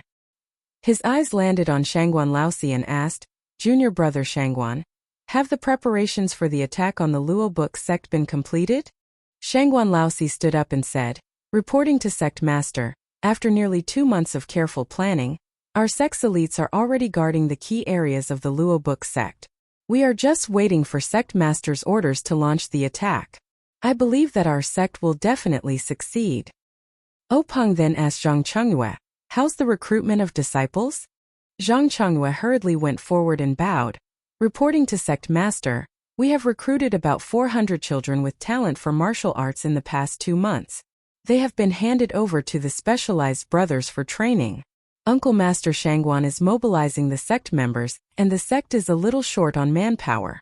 I have already transferred a large number of people from the Lotus Flower Escort Agency to fill in the gaps." Peng nodded in satisfaction and said, "We still have to pay attention to the safety of the sect. Don't play the game of the mantis stalking the cicada, unaware of the oriole behind. In addition, the Lotus Flower Escort Agency is short on manpower. Quickly fill in the gaps." Zhang Chengyue continued, "This disciple understands. We have already begun recruiting at the beginning of this month." Peng said, "Not bad, you have done well. Chengyue, while we are away, you will temporarily take over the sect's affairs. We will leave your uncle Master Hu here. If there are any questions we will ask him." Zhang Chengyue lowered his head and agreed. Peng turned to Boss Hu and said, "Big brother, how about you stay here and watch over the rear for us?" Boss Hu laughed heartily and said, "All right, these old bones of mine should also rest." Then Peng stood up and said to everyone, "All right, since everything has been arranged, let's issue the order. We will now begin the attack on the Audiobook sect. Once we take Luo Shui, our Misty School will be able to join the ranks of the top sections." After saying this, he waved his hand and everyone in the meeting hall began to get busy. The same order was sent to different places, and that was just one sentence: "Begin the attack." Then Peng smiled and said to his fellow disciples and second-generation disciples, "Let's go. We will also take a look at the Luo Shui sect's trump card. Let's see what they have to resist the Misty School." After saying this, he led the way out of the meeting hall. In the square outside the meeting hall, horses had already been prepared. Everyone followed Peng onto the horses and under Peng's lead, the group set off under the cover of the night. In Bao Town's galloping horse carriage, everyone who had been on the move all day was sleeping soundly. The sound of snoring rose and fell one after another. It was a spectacular sight. Suddenly, in the silent night sky, there was the sound of scolding weapons clashing, and the faint sound of fists and feet hitting each other. The group of people who had been disturbed from their good sleep were very angry. Their sleepy eyes hadn't even opened the window when someone with a fiery temper started to curse. "That little bastard is so restless. He actually dares to disturb our sleep. Does he not want to live anymore?" This curse was very loud in the night sky and traveled very far. Zhang Xiaohu was also startled awake. Before he could sit up, he heard a so sound followed by a pong sound. Something was nailed to a pillar in the room. Everyone used the bright moonlight to take a closer look. It turned out that an arrow had been shot in through the window. Everyone quivered and no longer felt sleepy. At this time a shout came from outside. "The brothers of the evil tiger sect are doing something here. Those who have nothing to do with it don't interfere. Those who should sleep, sleep. Those who don't sleep, shut your stinky mouths." In an instant many people quickly covered their mouths. Their eyes were filled with fear. The sound of fighting continued outside. In the end, everyone couldn't hold back their curiosity. Some people secretly leaned on the windowsill and stuck half of their heads out. Some people looked through the hole in the wall and saw the scene outside. On the street outside there were two groups of people fighting. Some had weapons, some were bare-handed. The fight was very intense. From time to time screams could be heard. Although there was moonlight, it wasn't very clear. After fighting for a while, perhaps because one side couldn't hold on, someone whistled. The group of people scattered and fled the street. There were also a few people who used their qinggong to run over the horse carriage. Everyone was so scared that they shrunk their necks and hid in the darkness. Only when they were far away did they stick their heads out again. At this time the street was already quiet. However, there were many scattered shadows in the middle of the street. It seemed like they didn't have time to clean up the corpses. However, no one dared to ask for confirmation. A timid person whispered, "It's fine now. Hurry and close the window. Let's go to sleep." There were also bold people who said, "Let's see if someone will come to clean up the corpses." Zhang Xiaohu also saw this through the hole in the wall. He silently walked back to the bunk and looked at Zhang Xiaohua, who was still sleeping. He secretly thought, "The ignorant are really fearless. Is this Jiang Hu? Learning martial arts and entering such a cruel Jiang Hu? Is this what I want?" Zhang Xiaohu thought like this and slowly fell asleep. The other people on the bunk were talking about something. They were very excited, but they didn't know when they quieted down. In the early morning of the next day, the sky was gloomy, but Zhang Xiaohua still woke up on time. Looking at Zhang Xiaohu's red eyes and the dispirited expressions of the other people in the room, she asked carefully and found out what happened last night. When Zhang Xiaohua and the others went out to the street to look, the street had been cleaned up, leaving no trace. Only the arrow on the pillar of the bunk could prove that something unusual had happened last night. The people who stayed in the carriage came from all directions. After breakfast, they still went to all directions. When Zhang Xiaohu and Zhang Xiaohua got on the carriage, they found that the two old people who sat in the carriage yesterday didn't sit in this carriage. Instead, they were replaced by a middle-aged man dressed in scholarly clothes. Under the control of the horse, the carriage ran very smoothly. Zhang Xiaohua chatted idly and continued to look at the scenery outside. The man dressed in scholarly clothes was chatting happily with the young scholar. But Zhang Xiaohua didn't really understand what they were talking about. Zhang Xiaohu, who was very excited yesterday, was unusually quiet today. Zhang Xiaohua thought that second brother didn't sleep well last night.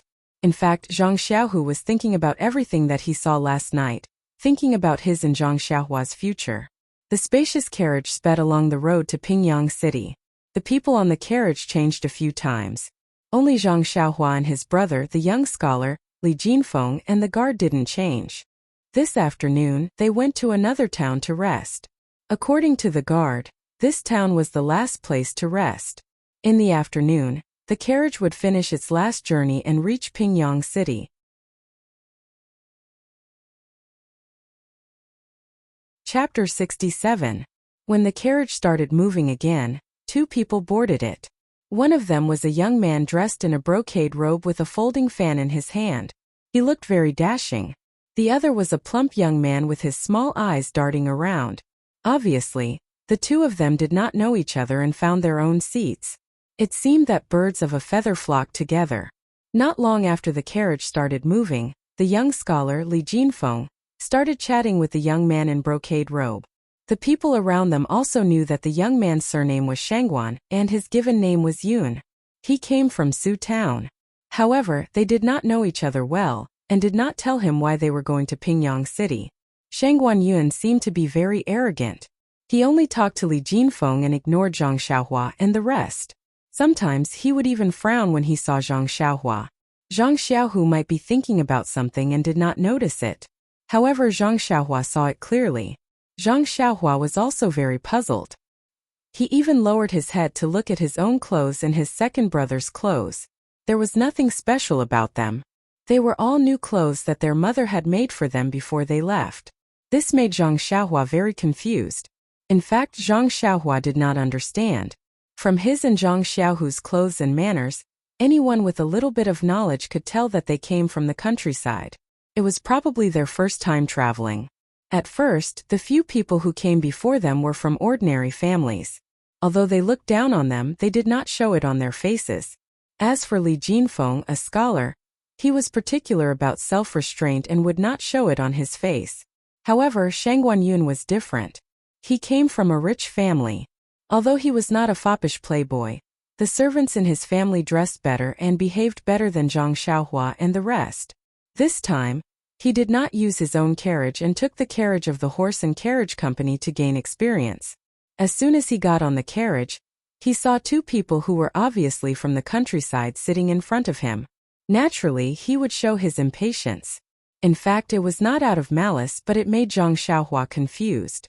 Fatty, who was sitting at the side, saw Shang Guanyun's expression and also looked in the direction of Zhang Xiaohua. He pursed his lips and narrowed his eyes. It was unknown who he was pursing his lips for. However, seeing that he wanted to interrupt a few times to talk to Shang Guanyun, his face was probably mostly for Zhang Xiaohua. Shang Guanyun chatted with Li Jinfeng for a while and suddenly asked, "Brother Li, you have been studying in Pingyang City for a long time. Do you know of the Lotus Escort Agency?" Li Jinfeng was stunned and said, "I do. Almost everyone in Pingyang City knows of this escort agency. It is located in the west of Pingyang City and occupies a large area. It is said that it is very powerful and has opened many strongholds in the Yu Nation." "Brother Shangguan, why did you suddenly mention the Lotus Escort Agency? Could it be that you have business to take care of?" At this moment, Fatty at the side finally found a chance to interrupt. He cupped his hands and said, "May I ask if young Master Shangguan is also going to take the exam for the Lotus Escort Agency?" Shang Guanyun looked at Fatty in surprise and asked, "May I ask, are you going as well?" That Fatty said, "I am Yu Luan. I am heading to the Lotus Escort Agency." Shang Guanyun smiled and said, "I didn't expect that there would be a comrade beside me. Sorry for the disrespect. However, I wonder if brother Yu has been to the Lotus Escort Agency before?" Yu Luan said, "I have been to Pingyang City before. Unfortunately, I was busy playing and didn't have the chance to go there. I heard that the Lotus Escort Agency is recruiting, so I came to try my luck and see if I can be selected. However, Brother Shangguan's family background seems to be good. Why are you here at the escort agency?" Shang Guanyun smiled bitterly and said, "I sneaked out secretly. My family forced me to study, but I feel dizzy when I see those books. A few days ago, I heard the guards under me talking about the Lotus Escort Agency and felt that it was good, so I came to give it a try. I thought that since I have been practicing martial arts since I was young, there shouldn't be any problems. When I have learned real skills and returned home, I won't have to look at my old man's face anymore." After saying that, he seemed to feel that he had gone overboard and hurriedly said to Li Jinfeng, "Brother Li, it's not that you scholars are good. It's just that I have no interest in studying. Please don't take it to heart." Li Jinfeng smiled and said, "I won't. Everyone has their own aspirations. There's no harm in saying it." However, he was cursing in his heart. A bunch of reckless martial artists. At this moment, Zhang Xiaohua asked timidly, "May I ask, does this Lotus Escort Agency have anything to do with the Lotus Escort Agency in Lu Town?" Shang Guanyun looked at him and didn't say anything. Instead, it was Yu Luan who said, "This little brother must have come from Lu Town. That Lotus Escort Agency is a very large escort agency and has bases in various places. Lu Town naturally has one." Zhang Xiaohua nodded and said, "Oh, I know this. I still want to ask more." Yu Luan smiled and said, "Little brother, there's no harm in saying it. I will definitely tell you what I know." The fatty's puffed up cheeks made him look like a good teacher. Zhang Xiaohua asked, "Then what does the escort agency do?" Bang! Fatty Yu Luan fell down on the carriage, his head hitting the roof of the carriage. Li Jinfeng and Shang Guanyun also had their mouths wide open. They looked at Zhang Xiaohua in shock. Xiaohua was very puzzled. "What's wrong with you guys? You guys don't know what an escort agency does either." At this moment, the guard at the side said, "Little brother, this is your first time going out." Zhang Xiaohua nodded. The guard said, "This escort agency is a group of people who know martial arts. They escort ordinary people's belongings or protect other people's safety." Zhang Xiaohua nodded as if she didn't understand, but thought in her heart, "Hero Lu said that if our family needs something, we can take the token to Lu Town's Lotus Escort Agency. That Lotus Escort Agency must be related to the Misty School." Zhang Xiaohua looked at Zhang Xiaohua asking these questions from the side. His face was a bit red. He didn't really understand these questions, but he was too embarrassed to ask. Since Zhang Xiaohua asked, it was a good opportunity for him to listen.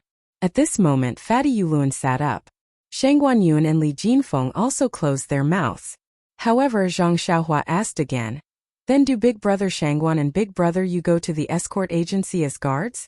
The three people once again lost their composure. Yuluan laughed and said, "Little brother, it's like this. The Lotus Escort Agency not only provides guards for others, they also teach people martial arts. We go to the Lotus Escort Agency to learn martial arts." Hearing this, Zhang Xiaohua and Zhang Xiaohu's eyes lit up. They looked at each other, already having a plan in their hearts. Zhang Xiaohua asked again, "Big brother you, how does the Lotus Escort Agency choose people?" Yu Luan said, "It's nothing more than strength, fists and weapons. I'm not too sure about the specifics, we'll know when we go." Zhang Xiaohu heard this and secretly remembered it in his heart. Shang Guanyun was already impatient and said, "Why are you asking so much? Don't tell me you want to go too?" Yu Luan said, "Little brother is too young, so they probably won't accept you. You as the older brother can go try." Zhang Xiaohu said, "Really?"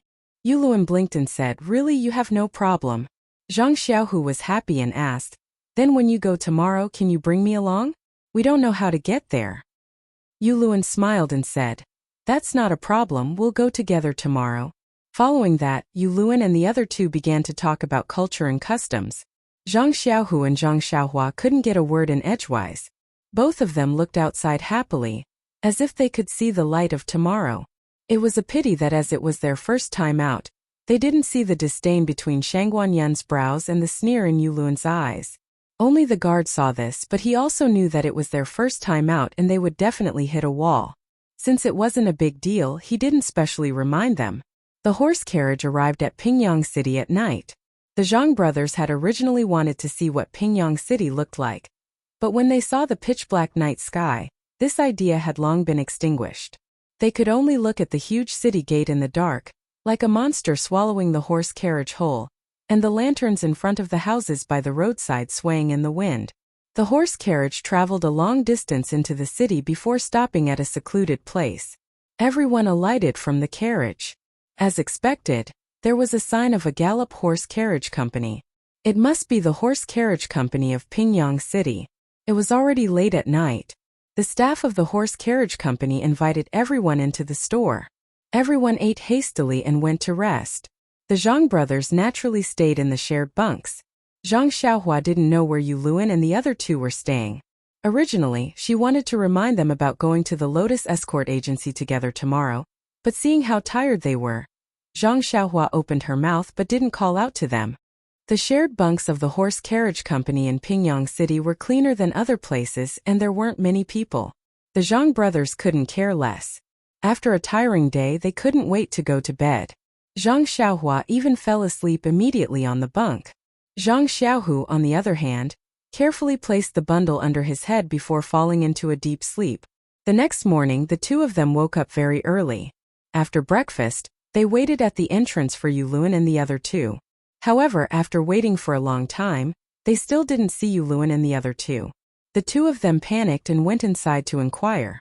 It was only then that they found out that after young Master Shangguan had checked in last night, he had felt uncomfortable staying in the inn and had asked Yu Luan and Li Jinfeng to look for another inn together. This scholar Li Jinfeng patted his chest and Fatty Yu Luan's promise immediately turned into bubbles. The two brothers couldn't help but look at each other. Why was this person so untrustworthy? The two of them were contemplating whether to go to the Misty School or the Lotus Escort Agency.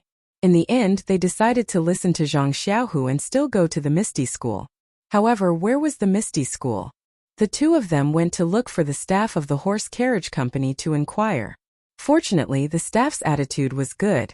That Misty School's reputation was also prominent. It was easy to find out that the Misty School wasn't in Pingyang City, but in the Ethereal Heights, which was 10 miles east of the city. This horse carriage company was in the northwest corner of Pingyang City. They needed to pass through Pingyang City and exit from the east gate. They only left the horse carriage company after they had ascertained the route. The horse carriage company was in a remote area in the northwest corner of Pingyang City. Although the sun was high up in the sky, there weren't many people in the vicinity. After the two of them had walked for a while, they passed through an alley and turned a corner. Both of them couldn't help but stop in their tracks. Zhang Xiaohu looked at everything in front of him and asked Zhang Xiaohu in puzzlement, "Second brother? Don't tell me it's the new year again." Chapter 68. In front of the Zhang brothers was a wide road that was 2 to 3 times wider than the streets of Lu town.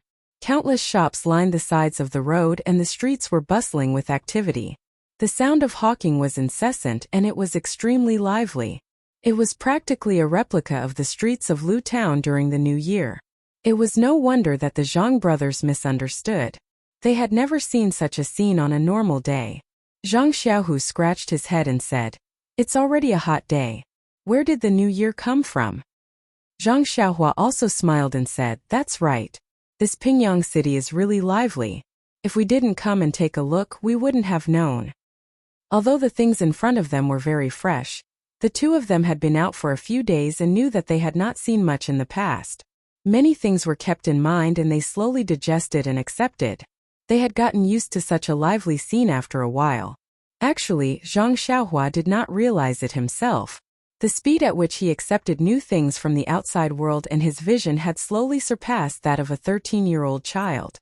Perhaps this was maturity. After all, Zhang Xiaohu was old. He had heard about the prosperity of the outside world from others. He had also imagined it in his heart in the past, but it was all based on Lu town. Although what he had seen today was bigger than what he had expected, he was still able to accept it very quickly. The two of them walked among the crowd curiously, looking here and there from time to time. First, they were still a little reserved. However, they soon realized that although many of these people were dressed in bright clothes, there were also many who were dressed plainly like them.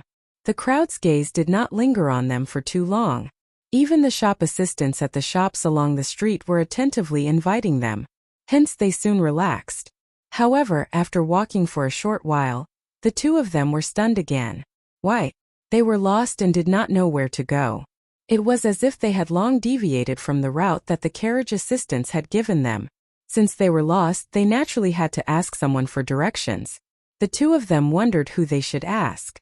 At this time, a young man came from behind and squeezed between the two of them, saying as he walked, excuse me. When Zhang Xiaohua heard this, he casually turned sideways to let the person pass. However, when the person passed by, he suddenly reached out and touched Zhang Xiaohu's waist. He immediately took Zhang Xiaohu's small money bag. At this time, Zhang Xiaohu was still looking around, looking for the person who asked for directions. Zhang Xiaohua's senses were very sensitive now. He saw this situation from the corner of his eye and quickly stepped forward to block the person. He raised his hand and grabbed the person's wrist that was holding the money bag. He said sternly, "What are you doing?" The young man's age and height were about the same as Zhang Xiaohu's. Looking at the child who was a head shorter than him and the hand that grabbed his wrist, he said casually, "Nothing." Zhang Xiaohua asked, "Then why are you holding my second brother's money pouch?" The young man sneered and said, "How is this your family's money pouch? It's obviously in my hands. It's mine." After saying this, he forcefully shook off Zhang Xiaohua's hand and tried to pull his hand away. How could Zhang Xiaohua let him do as he wished? He exerted a little force on his hand. "Ouch, ouch." The young man immediately cried out and begged for mercy. "Young master, please have mercy. Be gentle, be gentle. My wrist is going to break." Zhang Xiaohu also noticed the abnormality. He snatched his money pouch from the man's hand and opened it to see if there was any money missing. Seeing that her second brother had taken the money pouch, Zhang Xiaohua naturally let go of her hand. At this time, a few people ran from behind and passed by Zhang Xiaohu and Zhang Xiaohua, bumping into them. Zhang Xiaohua couldn't help but be puzzled. Why were these people so reckless? What was so urgent? But when they ran over, Zhang Xiaohua was stunned. The people who had stolen the money pouch just now were gone. The Zhang brothers looked at each other again. It seemed that the people behind them were in cahoots with the thief in front of them. They carefully checked again. Fortunately, they didn't lose anything, so the two didn't take it to heart. But because of this, they developed a sense of distrust towards the people here. Even when they asked for directions, they found a very friendly-looking old granny. After asking for directions, the two brothers continued to move forward. This Pingyang city was really big. After walking for the time it took for a stick of incense to burn, they still hadn't reached the east gate. The two of them weren't tired, but the weather was too hot and crowded. Both of them were thirsty. When they reached a corner, they happened to see a shed selling herbal tea by the roadside. It was a big bowl of thirst-quenching herbal tea that cost 1 copper coin. The two of them were overjoyed. They hurried over and drank a big bowl each. After paying the bill, they asked for directions in detail. The two of them were about to leave when suddenly Zhang Xiaohua pulled Zhang Xiaohu back. She pointed to a person in front and said in a low voice, "Second brother, look at that person in front. Is he the one who stole our money pouch just now?" Zhang Xiaohu looked carefully and shook his head, saying, "I can't see clearly. When the money pouch was stolen just now, I didn't pay attention either. I didn't see what the person looked like and was taken away." Zhang Xiaohua said with certainty, "There should be no mistake. It's him." Zhang Xiaohu was a little doubtful. "Are you sure? Don't accuse him wrongly. Besides, we don't have any evidence now. There's no way we can catch him." Zhang Xiaohua smiled and said, "Second brother, why are you looking at him? He's staring at the girl's money pouch in front of him." Zhang Xiaohu looked again. Indeed, a girl was walking in front of the young man. She was holding a pot of unknown flowers in her hands, and a small emerald green money pouch on her waist swayed continuously as the girl walked. Wasn't the young man staring at the money pouch? As he looked, the young man quickened his pace.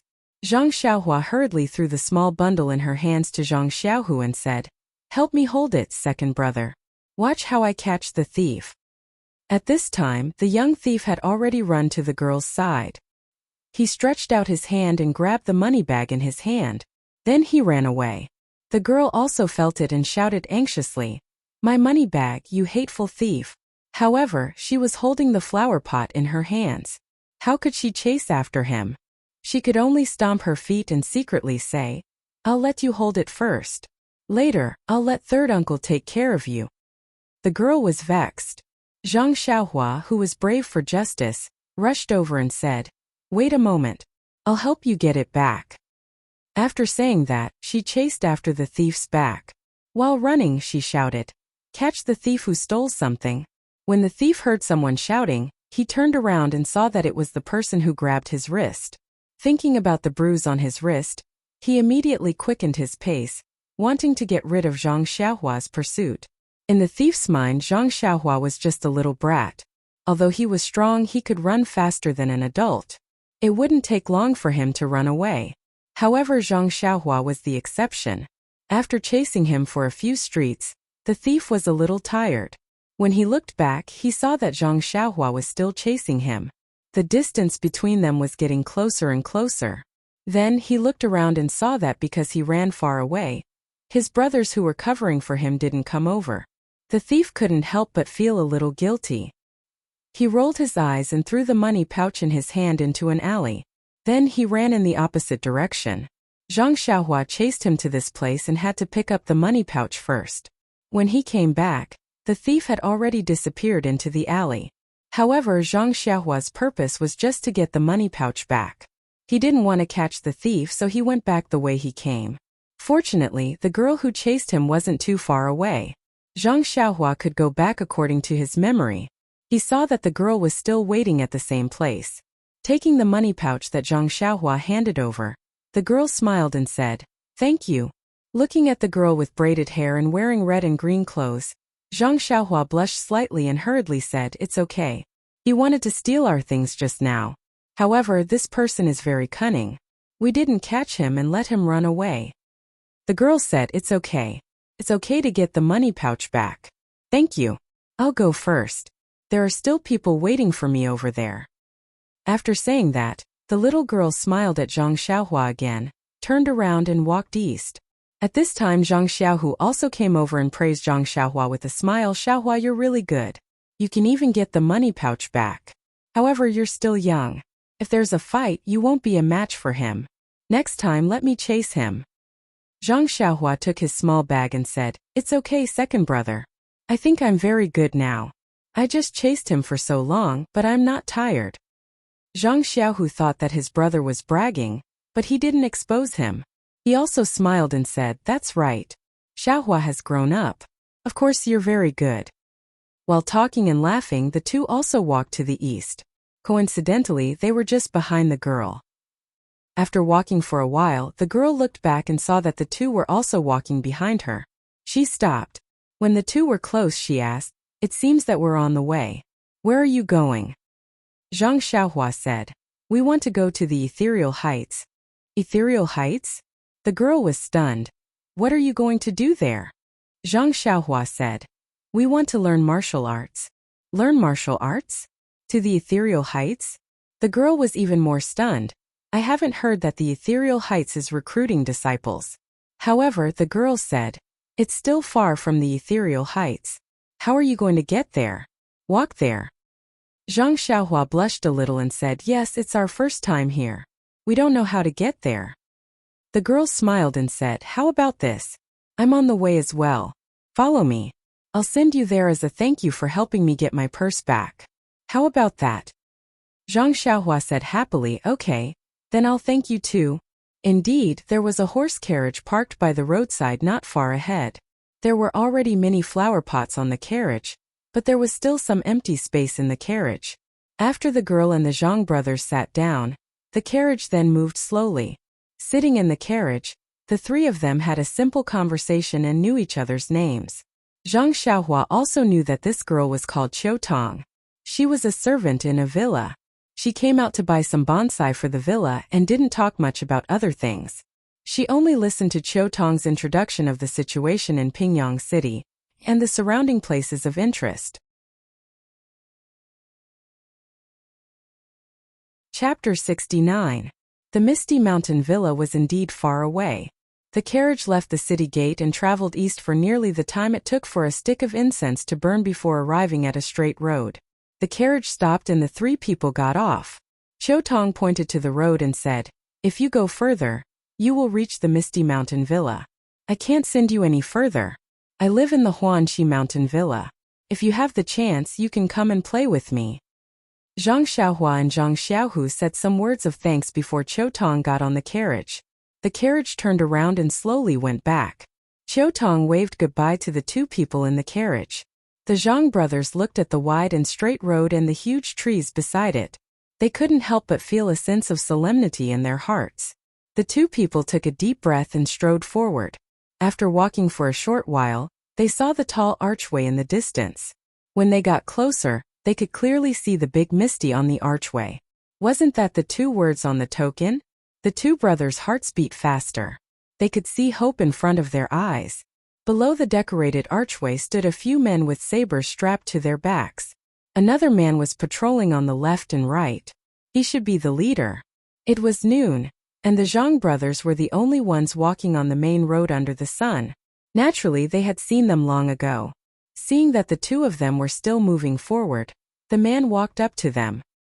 He raised his right hand and stopped the two of them from moving forward. His eyes looked at the two of them for a long time before he said, "Please wait a moment. Up ahead is an important place for our gang." Zhang Xiaohu came forward and asked with a fist salute, "Excuse me, is this the Misty Mountain Villa?" The man looked at Zhang Xiaohu suspiciously and replied, "It is the Misty Mountain Villa." Zhang Xiaohu said happily, "Great, we are looking for the Misty Mountain Villa." The man took a step back warily and asked, "Excuse me, what can I do for you, friend?" Zhang Xiaohu said, "We came to the Misty School to learn from a master." That person stared blankly, as if he had seen something funny. He looked at Zhang Xiaohu, and the guards who had been standing upright a moment ago also looked at the two of them with strange expressions. Zhang Xiaohua asked curiously, "Why?" "We're from Lu Town and we're here to learn." That person couldn't hold it in any longer and laughed while clutching his stomach. He pointed at the two of them and said, "Apprenticeship? You? Ha ha ha ha ha ha." The guards also bent over in laughter. Some of them even sat on the ground as if they had heard the funniest joke in the world.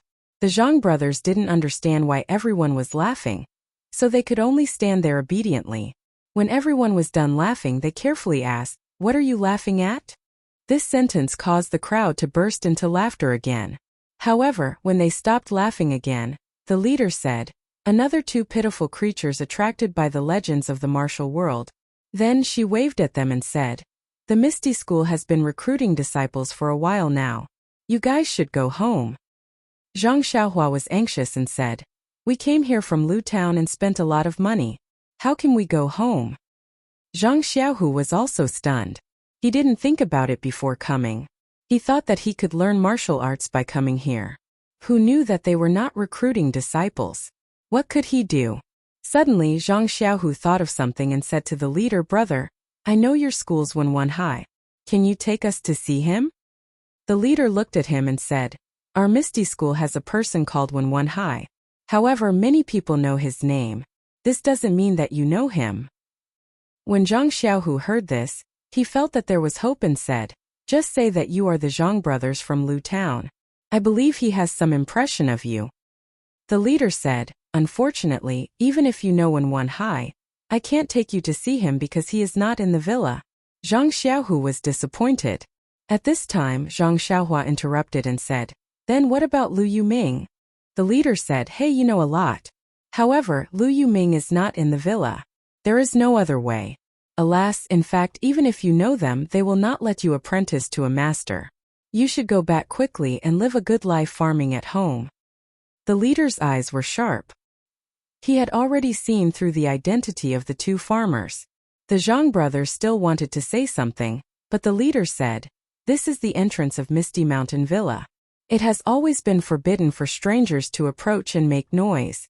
It is still a sensitive time. It is wrong for me to say so much to you. You should stop pestering and leave early." When the two heard this, they were very depressed. They had no choice but to slowly walk away dejectedly.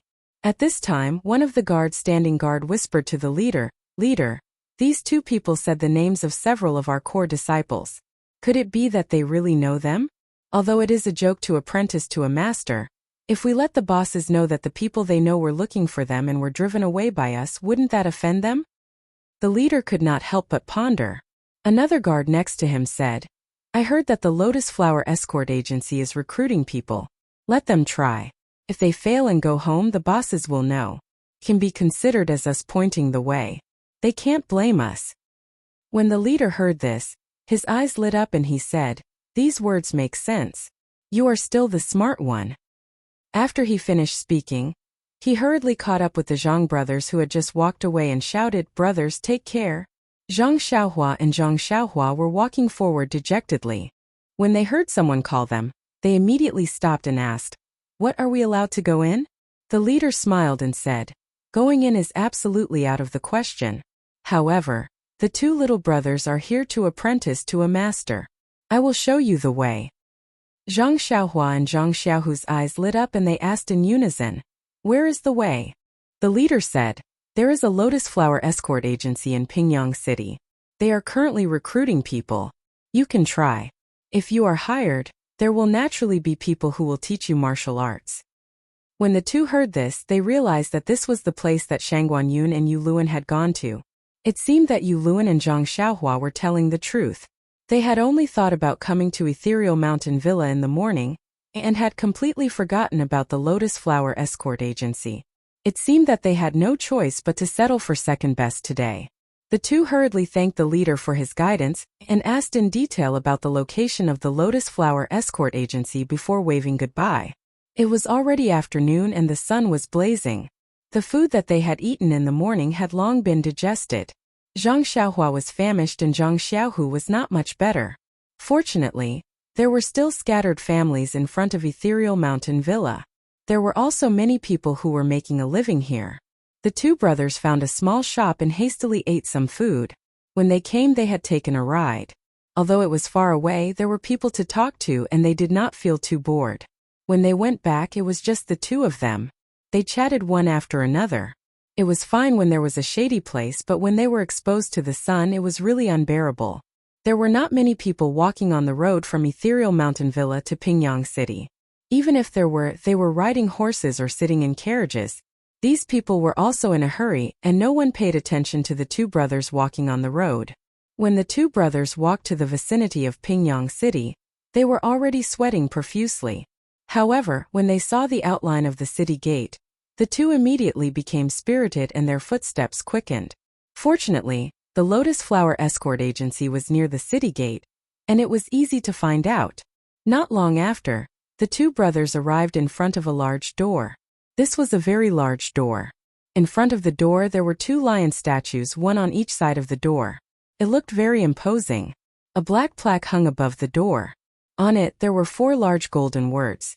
Zhang Xiaohua recognized the second word, Hua. It was probably Lotus Flower Escort Agency. There were also a few people standing at the door. However, they were all dressed in plain clothes and did not have any swords hanging from their waists. The two brothers walked up the stairs and immediately, one of them came up to greet them. That person looked at the two brothers' attire and could not help but frown slightly. However, he still asked with a smile, "May I ask if the two brothers are here to find guards or to find someone to deliver the goods?"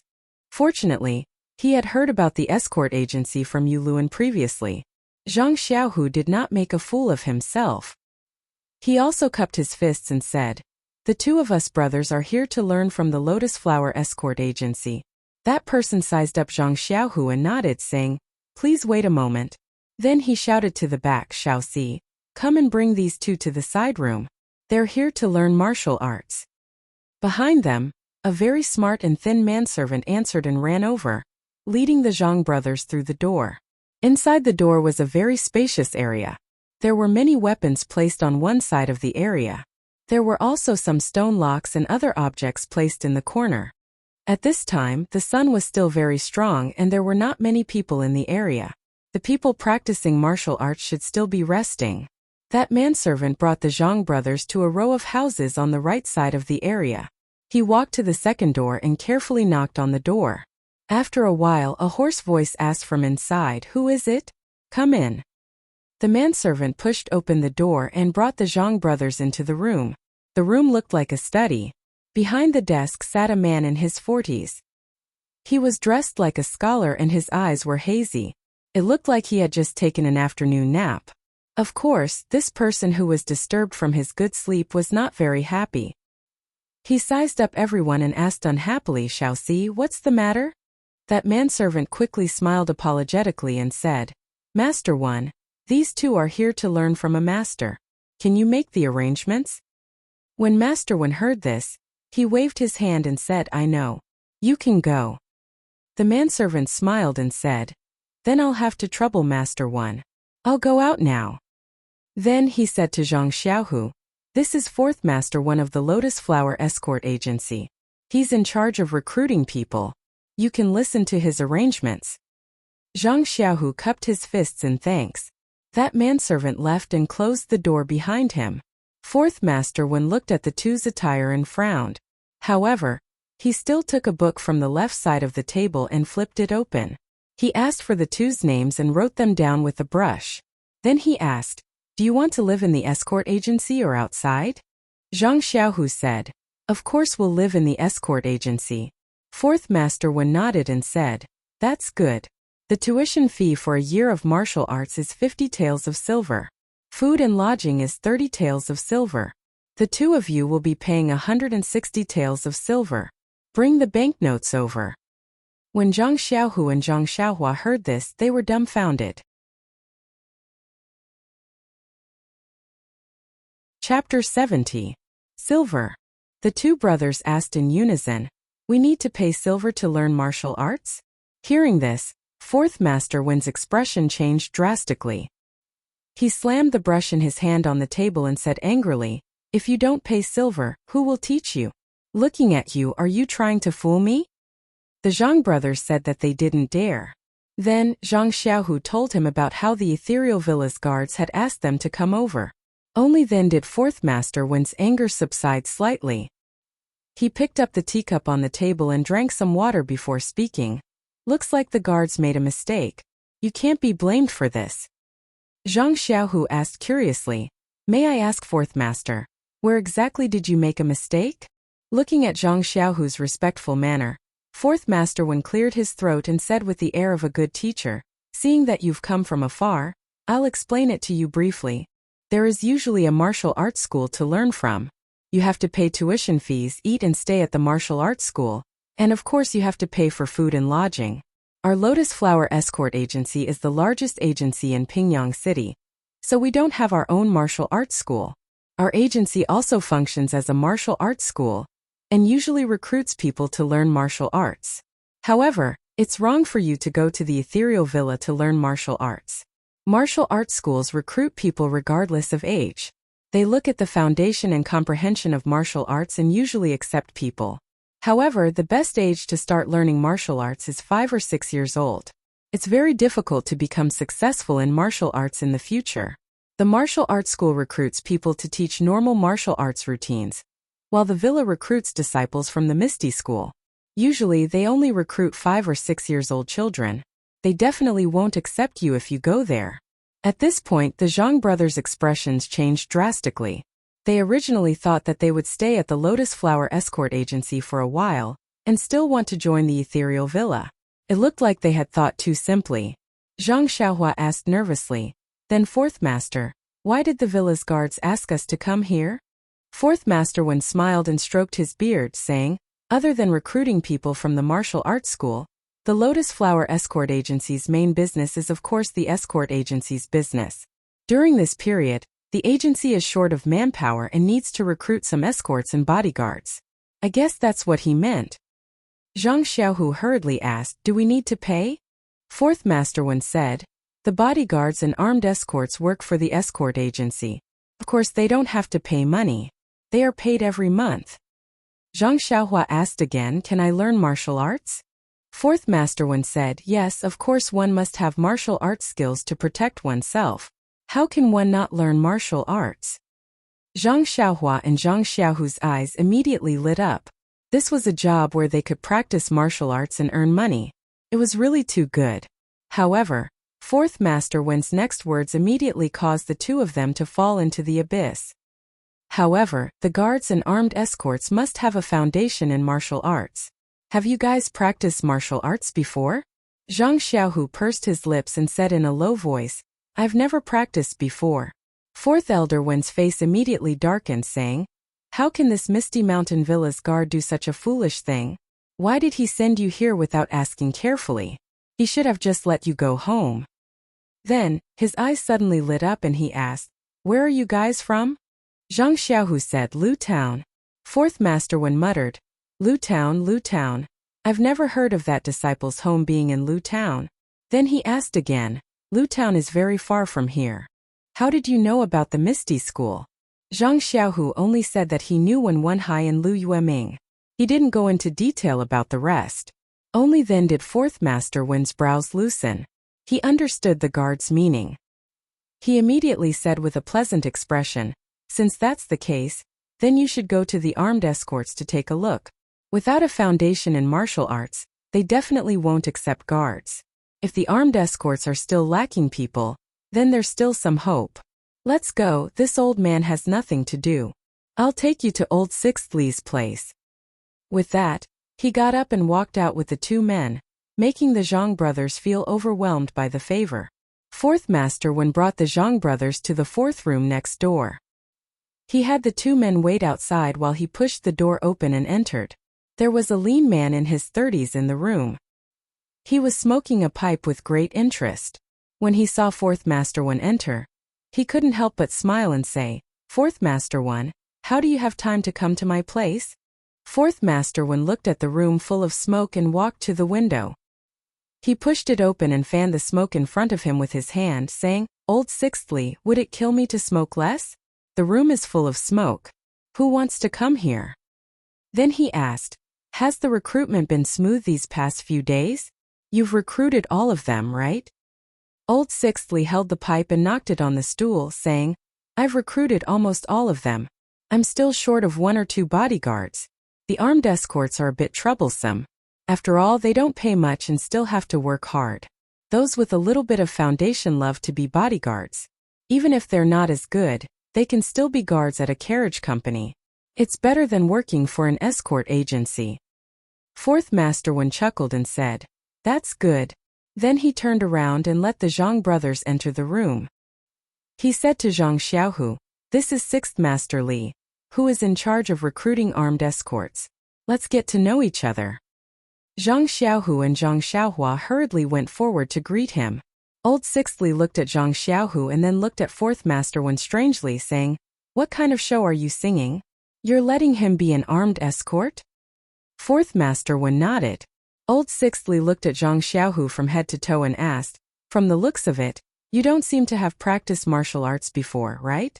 Zhang Xiaohu replied respectfully, "Yes, I haven't practiced before." Old Sixthly looked at Fourth Master Wen in puzzlement and said, "If you haven't practiced before, why are you here? How do you want me to recruit him? Even armed escorts are dangerous. Didn't you tell him clearly that he's risking his life?" Fourth Master Wen said with a smile this time, "The armed escorts are not like bodyguards. It's not necessary for him to know martial arts. I know this very well. He just wants to learn martial arts." Furthermore then, Fourth Master Wen muttered a few words into Old Sixthly's ear. Old Sixthly nodded repeatedly when he heard this, but in the end he still said, "Although an armed escort doesn't say that he has to know martial arts, if his body isn't good enough and he doesn't have the talent to practice martial arts, I still can't accept him. Otherwise, if there are any problems in the future, I won't be able to explain it to those people." Fourth Master Wen said with a smile, "They're all farmers, so there shouldn't be any problems with their bodies. Take him to the martial arts training ground for a test. It's best if he can do it. If not, tell him clearly. He can't throw away his life just because he wants to practice martial arts." He turned around and said to Zhang Xiaohu, "Don't you think so?" Zhang Xiaohu nodded repeatedly. Old Sixthly had no choice but to say to Zhang Xiaohu, "All right then, come with me." With that said, he brought Zhang Xiaohu to the square outside the house. At this moment there were already some people practicing martial arts in the martial arts training ground. Some people were practicing their punches and kicks, some people were fighting with weapons, and some people were holding stone weights to build up their strength. Old Sixthly brought Zhang Xiaohu to the side of the stone weights. The few people who were lifting the stone weights put them down and bowed to Old Sixthly and company. Standing to the side, Old Sixthly pointed at a stone weight and said to Zhang Xiaohu, "This is a stone weight of 100 pounds. Can you lift it?" Zhang Xiaohu shook his head and said, "I don't know. I've never lifted it before." Old Sixthly said, "Then give it a try." Zhang Xiaohu nodded and walked forward. He grabbed the stone weight with his hand and lifted it with all his might. Then he took a deep breath and imitated the way someone lifted the stone weight. He raised the stone weight above his head with one hand and then put it down. He turned back to look at Old Sixthly. Old Sixthly nodded and said, "It's all right. That's 150 pounds. Try again."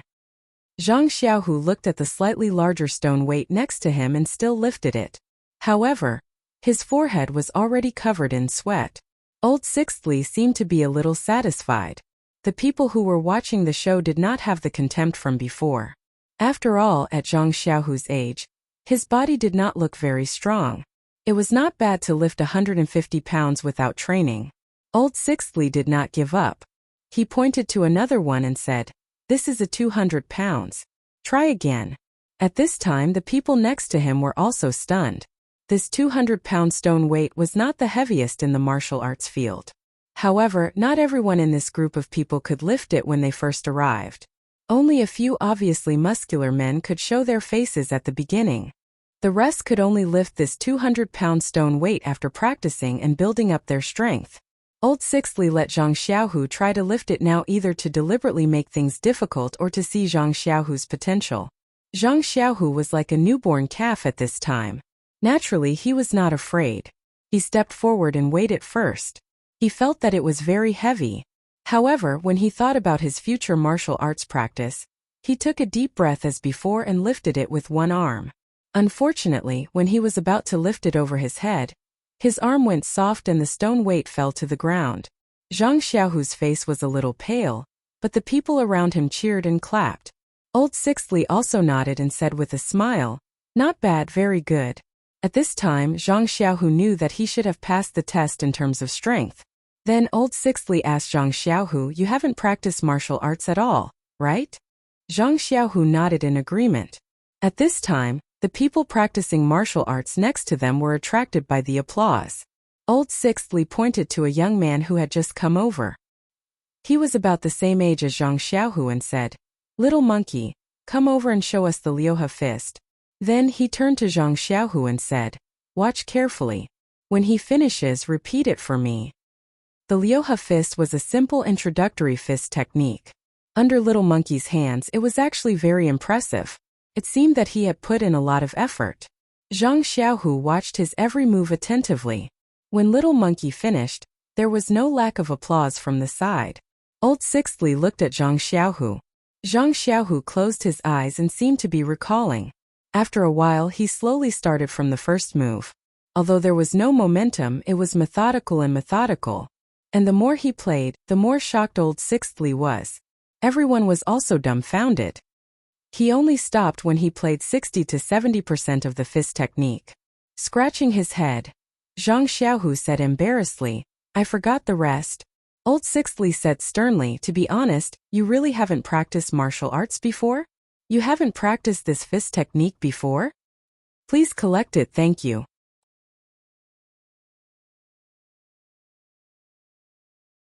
Chapter 71. Zhang Xiaohu was baffled as he said, of course, I've never practiced before. This is my first time practicing. Old Li Lu was a bit excited as he said, amazing. Although you can't be called a genius, it's still rare. This 6 harmonies fist is very complex. For you to be able to remember 60% to 70% of it on your first try, it can be seen that you have talent. At this time, the surroundings were also filled with cheers. It made Zhang Xiaohu's face turn red. Zhang Xiaohua was also happy for her second brother, but she was also secretly worried. It seemed that she didn't remember that much. She didn't know if she would be able to pass the test later. Old Li Lu chuckled as he said to Zhang Xiaohu, come here. Let me see the condition of your bones and other body. Zhang Xiaohu obediently walked over. Old Li Lu touched Zhang Xiaohu's body here and there. Finally he said with satisfaction, very good. This body is very suitable for practicing martial arts. If it wasn't for your age, you would probably be able to enter Misty School. Zhang Xiaohu's face bloomed with a smile as he asked, then I've passed. I can be a guard, right? Old Li Lu smiled and said, pass, of course you passed. After practicing for a year or so, you can even be a bodyguard. He turned to Fourth Master 1 and said, Fourth Master has good eyesight. You brought back a treasure for our escort agency. Fourth Master 1 said modestly, it was just luck. Old Li Lu said to Zhang Xiaohu, all right, let's go. You'll come with me to register. From now on, you'll be a guard of the Lotus Flower Escort Agency. Everyone else disperse and cultivate. After saying this, he turned to leave. Everyone also prepared to disperse. At this time a voice sounded, what? You won't let me take the test? Everyone stopped in their tracks. Old Li Lu looked and saw that it was Zhang Xiaohua. Zhang Xiaohu immediately said, that's right. My brother hasn't taken the test yet. Doesn't he need to take the test? Old Li Lu sized up Zhang Xiaohua and asked, how old are you? Zhang Xiaohua said in puzzlement, 13 years old. Li Laolu laughed and the people around him laughed as well. Then Li Laolu asked, do you know that the escort agency has an age requirement when recruiting guards? Zhang Xiaohua shook her head. Li Laolu smiled and said, the escort agency is open for business. Of course, the people we recruit must be adults. Our guards must be at least 16 years old. Look around, is there a child as young as you? Zhang Xiaohua looked around. Sure enough, most of the people around her were in their 20s. Zhang Xiaohu and Little Monkey were considered young. At this time, Zhang Xiaohua couldn't help but feel that the world was so small. The Misty School's requirement to recruit disciples was around 5 or 6 years old. She was too old. It wasn't easy to find the Lotus Flower Escort Agency, but they recruited guards who were at least 16 years old. She was too young. What should she do? Why was learning martial arts so difficult? However, she still didn't give up. She said loudly, I'm young but my strength isn't small. You also let me lift the stone weights. How heavy do you think I can lift? Li Laolu still shook his head and said, it's not that I don't want you, but you're too young. You can't even take care of yourself. How can you contribute to the escort agency? The escort agency's rules are like this. How can I make an exception? After speaking, he turned to leave. Zhang Xiaohu grabbed him and pleaded, Sixth Master Li, look. Xiaohua's strength is really great. Take a look first. Zhang Xiaohua was so anxious that she was about to cry.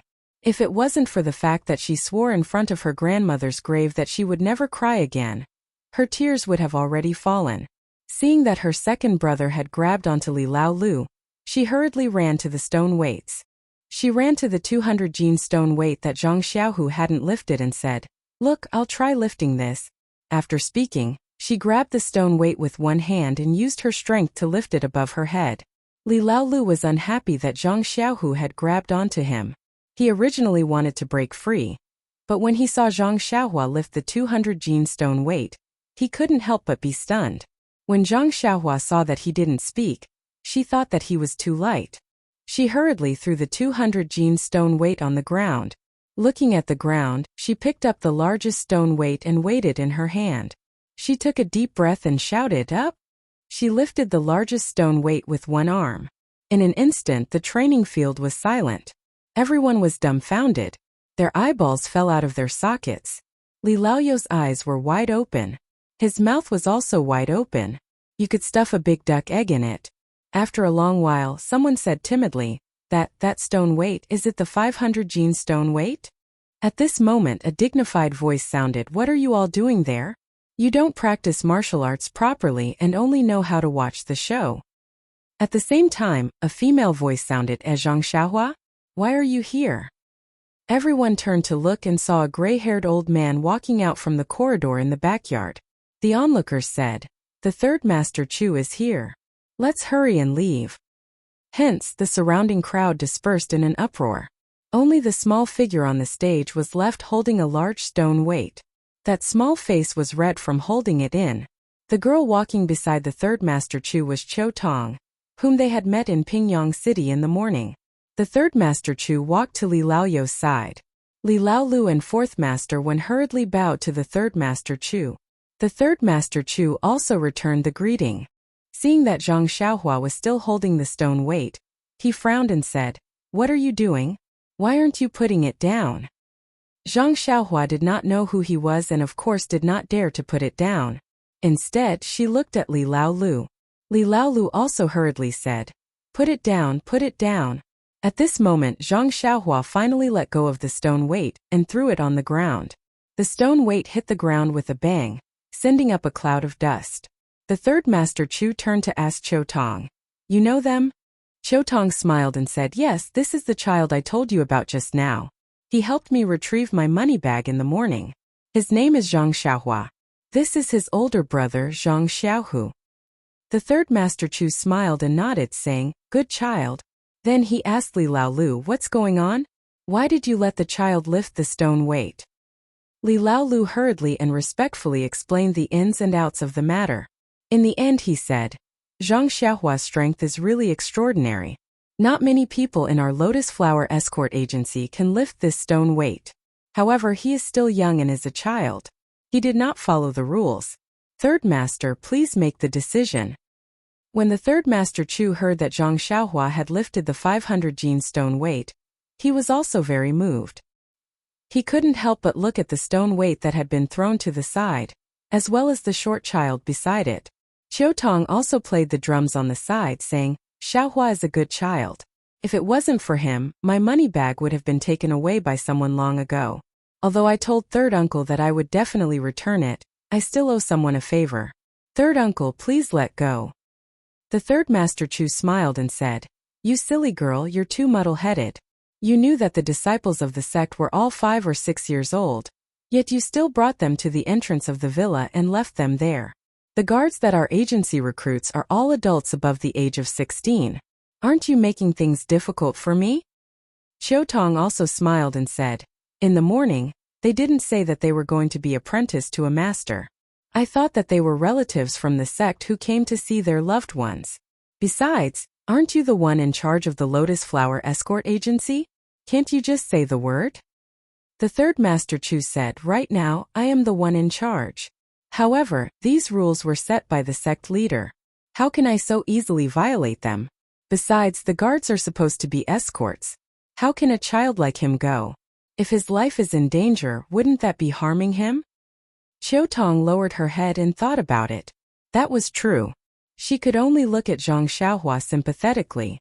The third Master Chu continued, however, I do have a way to satisfy both sides. Do you want to hear it? Qiu Tong was stunned. Satisfy both sides? The third Master Chu said, didn't you just say that the family of the person in charge of the medicine fields in the villa had passed away, and that there was no one to weed and fertilize the fields? You wanted me to find someone who can farm, and who is also quite strong to assist you? Isn't this child in front of you a very good candidate? Doesn't he just want to learn martial arts? Can't you just find a martial arts master in the villa to teach him? If that doesn't work, he can also find some time to come here and practice. Qiu Tong's eyes also lit up. She repeatedly said that it was a good idea. Then Qiu Tong called Zhang Xiaohua to the side and explained the matter in detail to him. She asked him if he knew how to farm. Zhang Xiaohua naturally nodded and said that he knew how to farm. What a joke. Farming used to be his main occupation. How could he not know? At this time, what choice did Zhang Xiaohua have? The Misty School didn't accept him and the Lotus Flower Escort Agency didn't want him. In any case, he could still practice martial arts at Huanxi Villa. He just had to farm. What was wrong with that? However, when he heard Qiu Tong say that Huanxi Villa would receive 5 coins a month, his heart bloomed with joy. Zhang Xiaohu only received 6 coins a month as a guard. He didn't have to work hard to farm and could earn so much money. How could he not be happy? However, in the future, he would be at Huanxi Villa while his second brother would be at the Lotus Flower Escort Agency.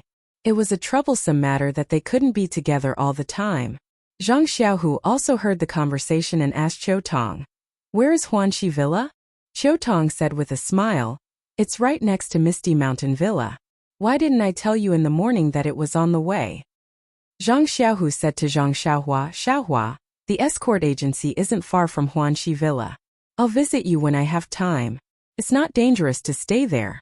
Father and mother don't have to worry. When you grow up in a few years, you can come to the escort agency to be with me. Zhang Xiaohua agreed when she heard her second brother say so. Qiu Tong was also very happy. She had hit it off with Zhang Xiaohua in the morning and looked at him as if he was her little brother. Now that she could help him and complete her mission, it was really the best of both worlds. Thus, Zhang Xiaohu and Zhang Xiaohua parted ways at the escort agency. On the other side, Li Laolu brought Zhang Xiaohu to his room to handle the procedures and arrange a room for him. Third Master Chu had also heard about Zhang Xiaohu's test, and told him to pay more attention to Zhang Xiaohu. He might become the pillar of the escort agency in the future, so of course, he had to cultivate their relationship well. On the other side, Zhang Xiaohua took his small bag and followed Qiu Tong into the carriage. They once again rode out of the city to the eastern suburbs. Please collect it, thank you.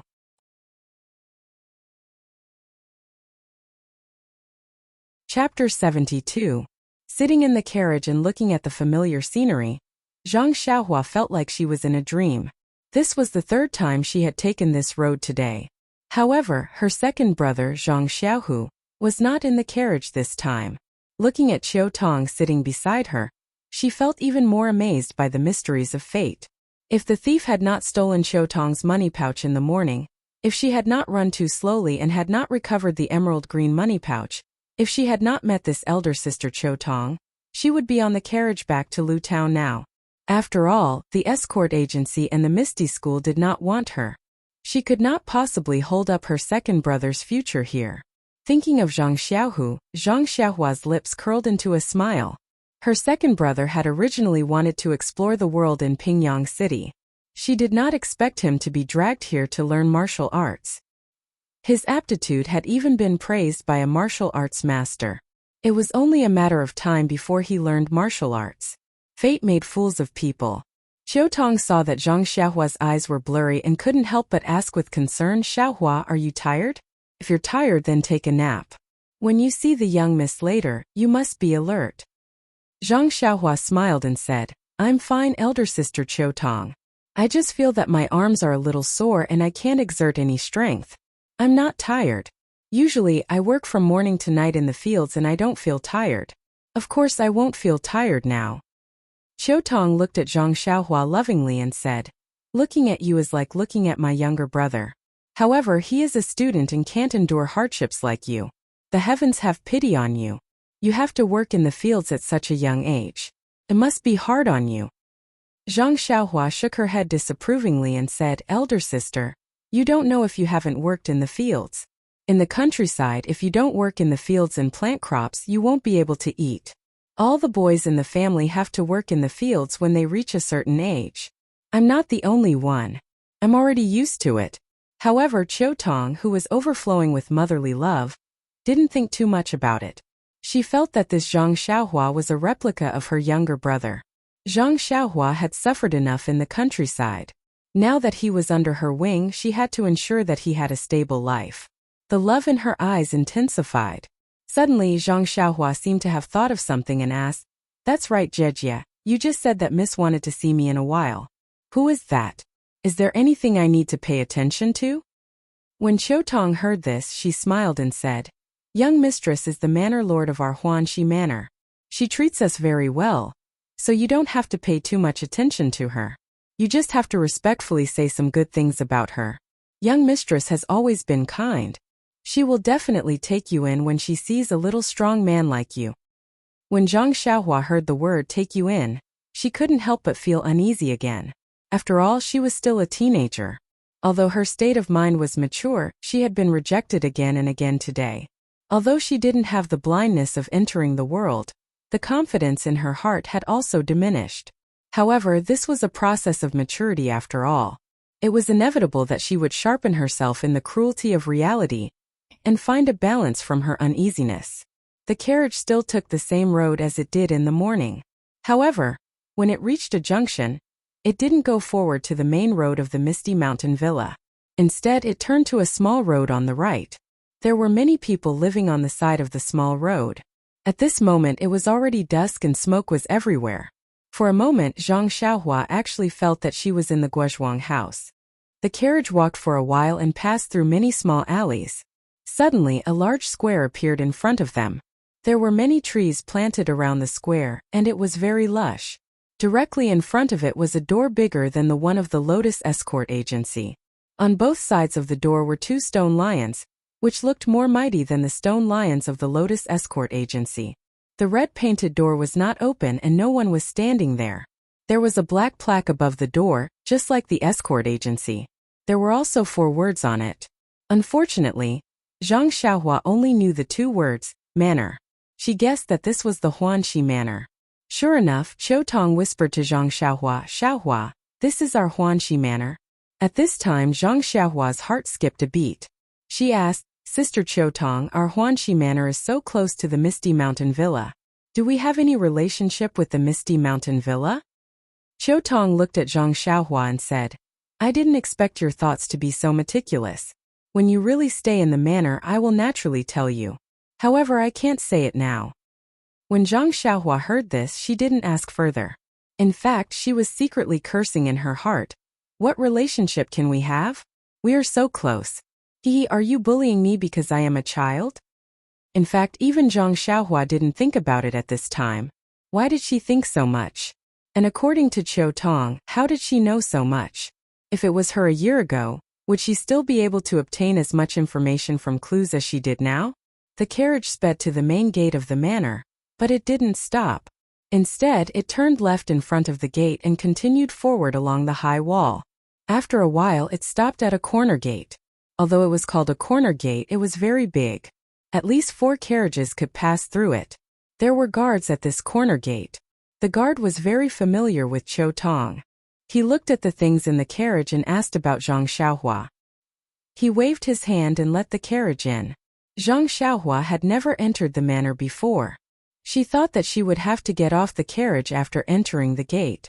However, the carriage didn't seem to have any intention of stopping. It went on for a long time, passing by many farmlands, forests, and even ponds before stopping in front of a small circular gate. Qiu Tong gestured for Zhang Xiaohua to get off the carriage.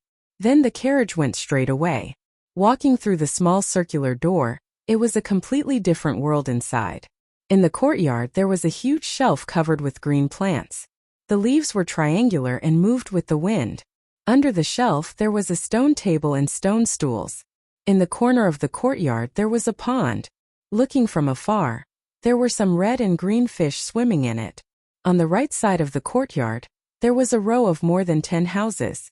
They looked even bigger than Mr. Liu's house in Balagu. On the left side there was an empty space. There were some stone locks, weapons, and other things. It was probably the place where they usually practice martial arts. In front of them was a circular door, but they did not know where it led to. Qiu Tong led Zhang Xiaohua into the courtyard. She pointed at the stone bench under the shelf and said, "Xiaohua, sit down and rest for a while. I'll go and report to the miss now. I'll bring you to see her later." Zhang Xiaohua nodded in agreement. He placed his small bag on the stone table and sat down. Qiu Tong saw him sit down and smiled at him. Then she walked past the small circular door in front of them.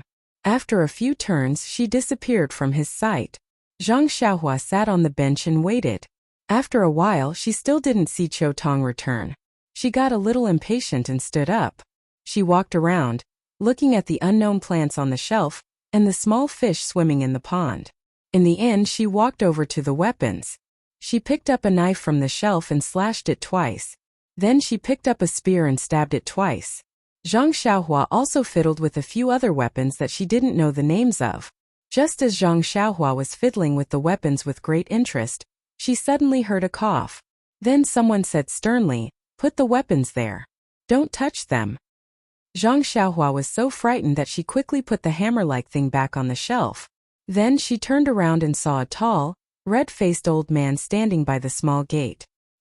He was about 50 years old and had a white beard and hair. He stood there with an air of authority. The old man strode over and asked sternly, "Whose child are you? What are you doing here?"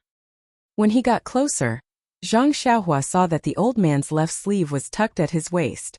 Only his right hand was exposed. He was actually an old man with only one arm.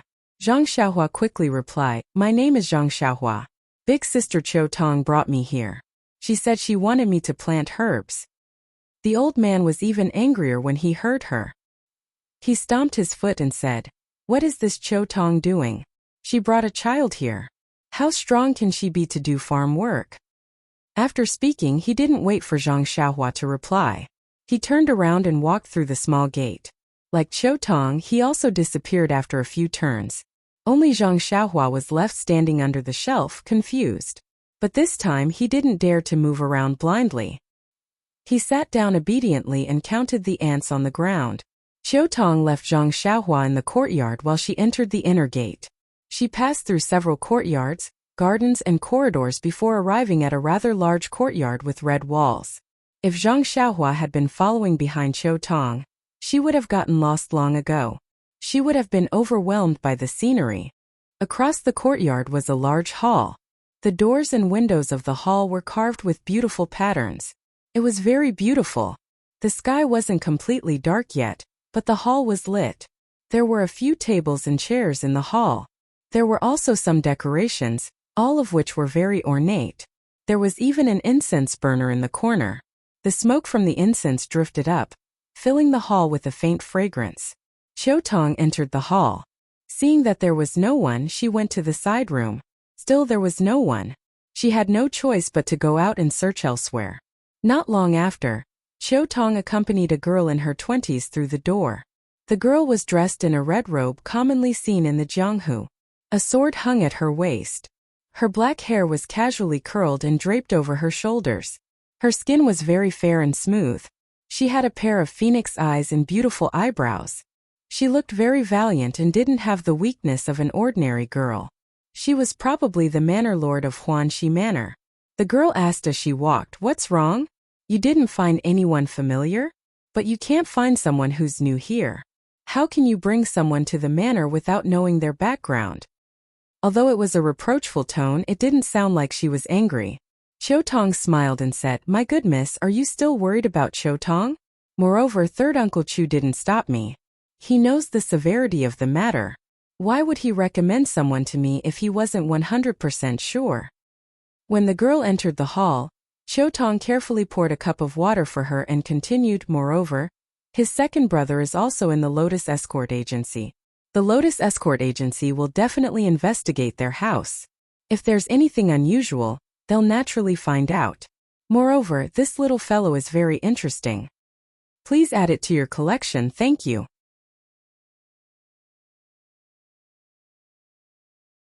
Chapter 73. Before Chotong could speak, the sound of footsteps could be heard. The two of them looked up to see the one-armed old man walking into the hall. The one-armed old man walked up to them and bowed. The young miss nodded and Chotong quickly returned the greeting. The young miss asked, "Elder Yu, why are you so flustered?" Boss Yu said with a straight face. Young Miss Lu Er, who was in charge of weeding in the herb field, asked for leave yesterday because his mother passed away. The herb field is short of manpower and I told Chotong this afternoon, but I saw a 10-year-old child standing in the yard just now. Is he the helper that Chotong found? Was there not even an adult standing over at the Lotus Flower Escort Agency? Isn't this just brushing me off? Chotong's face flushed red from the series of questions that were thrown at her. At this time the young miss comforted Elder Yu. Elder Yu, Chotong has always been cautious. Why don't you sit down first and listen to her? If you're not satisfied, why don't we swap? Elder Yu's expression softened as he apologized to Chotong. Chotong, you know how impatient I am. Why don't you tell me first? Chotong also hurriedly said, "It's nothing, Elder Yu. The medicinal field is very important to begin with, and it was just a coincidence that I pulled Zhang Xiaohua over. I was just about to report this to the young miss. Why don't you listen before making a decision?" Elder Yu nodded and found a chair to sit down. Chotong also poured some tea and placed it in front of Elder Yu. Then Chotong told the two of them everything that happened today. When they heard that Zhang Xiaohua helped Chotong get back her purse, the two of them nodded and thought that she was a very good child. When they heard that Zhang Xiaohua lifted the 500 gene stone, the young miss was extremely moved. Elder Yu didn't quite believe it and asked, "Were you there? Did you see that stone weight was 500 gene?" Chotong said, "I wasn't there when she lifted it. I was talking to third Uncle Chu. When I saw Zhang Xiaohua, he had already lifted it. I'm not sure if that stone weight was 500 gene, but I heard from the people around me that it shouldn't be wrong." Elder Yu shook his head and said, "It's just hearsay. That stone lock might not necessarily weigh 500 kilograms. 300 to 400 kilograms should be the limit." After all, Chotong didn't have any experience in this area. She had only heard from the people in the escort agency that she didn't have any concept of weight. She could only agree and say, "That's possible. After all, I haven't personally seen the weight of the stone locks in the escort agency." Elder Yu smiled and said, "Chotong, the weight isn't written on the stone lock. You won't know even if you look at it, haha." Chotong blushed and said angrily, "Elder Yu knows that Chotong doesn't know martial arts, yet you still use this to make fun of me." Seeing that there was no barrier between the two, the young miss was very gratified and said, "Elder Yu, even if it's 300 to 400 kilograms, it's still extremely rare for a 10-year-old child. However, his age is just as third Uncle Chu said, extremely awkward. With such aptitude, if it was discovered a few years ago, he would have been accepted into the Misty School and would have been a great help to our sect. However, now that he's been accepted into our Huanxi manor, it's not good to let him continue to be buried. Elder Yu, I'll leave this child with you for now. Let him do some manual labor, and there's no need for him to help out in the medicinal fields. Once the Lotus Escort Agency has received confirmation that we can use him without worry, we'll let him work in the medicinal fields. If that's the case, you'll have to take good care of him in the future. Take a look at his martial arts talent, and if there's a possibility of nurturing him, give him all the help you can. I'd like to see if our Huanxi manor can produce a stone cow." When Elder Yu heard this, he saw that the young miss's arrangements were watertight and didn't say anything else. However, when he heard the last sentence, he immediately thought of the giant stone cow's figure compared to Zhang Xiaohua's small and tender body. He couldn't help but shake his head. Were they clearly not on the same level? Then he bowed to the young miss and took his leave. Seeing that Elder Yu had left, Chotong couldn't help but pat her forehead and say, "Young miss, I was thinking about how to arrange for Zhang Xiaohua and completely forgot about Elder Yu. It's all thanks to young miss speaking up for me. Otherwise this Zhang Xiaohua wouldn't even be able to enter his eyes." That young miss smiled and poked Chotong's forehead, saying, "You little girl, I've never seen you do anything good all year round. Why are you helping Zhang Xiaohua today? If it wasn't for his young age, I would have thought it was you." Qiu Tong immediately refused and said with a smile, "Young miss, look at what you're saying. I only thought of my younger brother when I saw Zhang Xiaohua and saw how pitiful Zhang Xiaohua's situation was. That's why I wanted to help him. Why are you thinking of other things? Moreover, I'm even younger than young miss. Young miss doesn't even have a place to settle down, so what am I thinking of? Ha ha ha." Qiu Tong actually started to tease the young miss.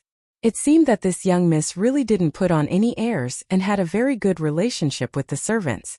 The young lady didn't argue and sighed. Looking at the dark sky outside the hall, she said, "That's right. Blood ties are always strong. Someone you don't know made you think of your younger brother, and thus you have the heart to help. Can be said that love the house, love the crow. Only, I don't know if my elder brother is progressing smoothly." Qiu Tong saw that the young miss was frowning and hurried forward to say, "Young miss, you don't have to worry. Chifo has achieved great success in his martial arts, and there are only a few people in the Jianghu who can hurt him. Moreover, this time we're not attacking any large faction, just a small Luoshui gang. Our large Misty School has planned for a long time, and there's no reason we can't take them down. Moreover, our Misty School's strength has greatly improved, and we definitely won't give the Luoshui gang any chance." This young miss was actually the Misty School's head O Peng's younger sister, O Yan. Although Qiu Tong's words weren't without reason, O Yan still sighed and said, "If you stand by the river, how can your shoes not get wet? In the Jianghu, a storm of blood is common, and it's hard to guarantee that one day you won't make a mistake. We see the Luoshui gang as a fat piece of meat, but won't others see our Misty School as a fat piece of meat as well? I only hope that Buddha will protect my big brother and allow him to return safely." Qiu Tong also said seriously, "Not to mention that Chifo is kind-hearted and has boundless fortune. Just based on the young miss' benevolence and everything, you'll be able to ensure Chief's safety." O Yan smiled and said, "I know, little girl. Hurry up and make arrangements for your brother. If Elder Yu makes arrangements, won't he be wronged?" Qiu Tong said, "I won't go. Although I was the one who brought him in, he has to be like the others. Otherwise, Zhang Xiaohua will be lazy and Elder Yu won't be able to manage him." O Yan said, "Qiu Tong, I've always said that you're smart. Why are you so muddle-headed now? Zhang Xiaohua is just a child who just came from the countryside. If he mingles with a group of young people, it's inevitable that he'll be bullied." Qiu Tong finally understood O Yan's meaning and said, "I understand. And I have to hurry up and take a look. Those people in the medicinal field aren't good people. I can't let this child be bullied." After saying that, she bid farewell to O Yan and turned to leave the hall. Suddenly, O Yan called out to her, "Qiu Tong, wait." Qiu Tong obeyed and returned, asking, "Young miss, is there anything else?" O Yan said, "You don't have to go either. Let Elder Yu make the arrangements." Qiu Tong didn't know whether to laugh or cry, saying, "My dear young miss, what do you mean by this?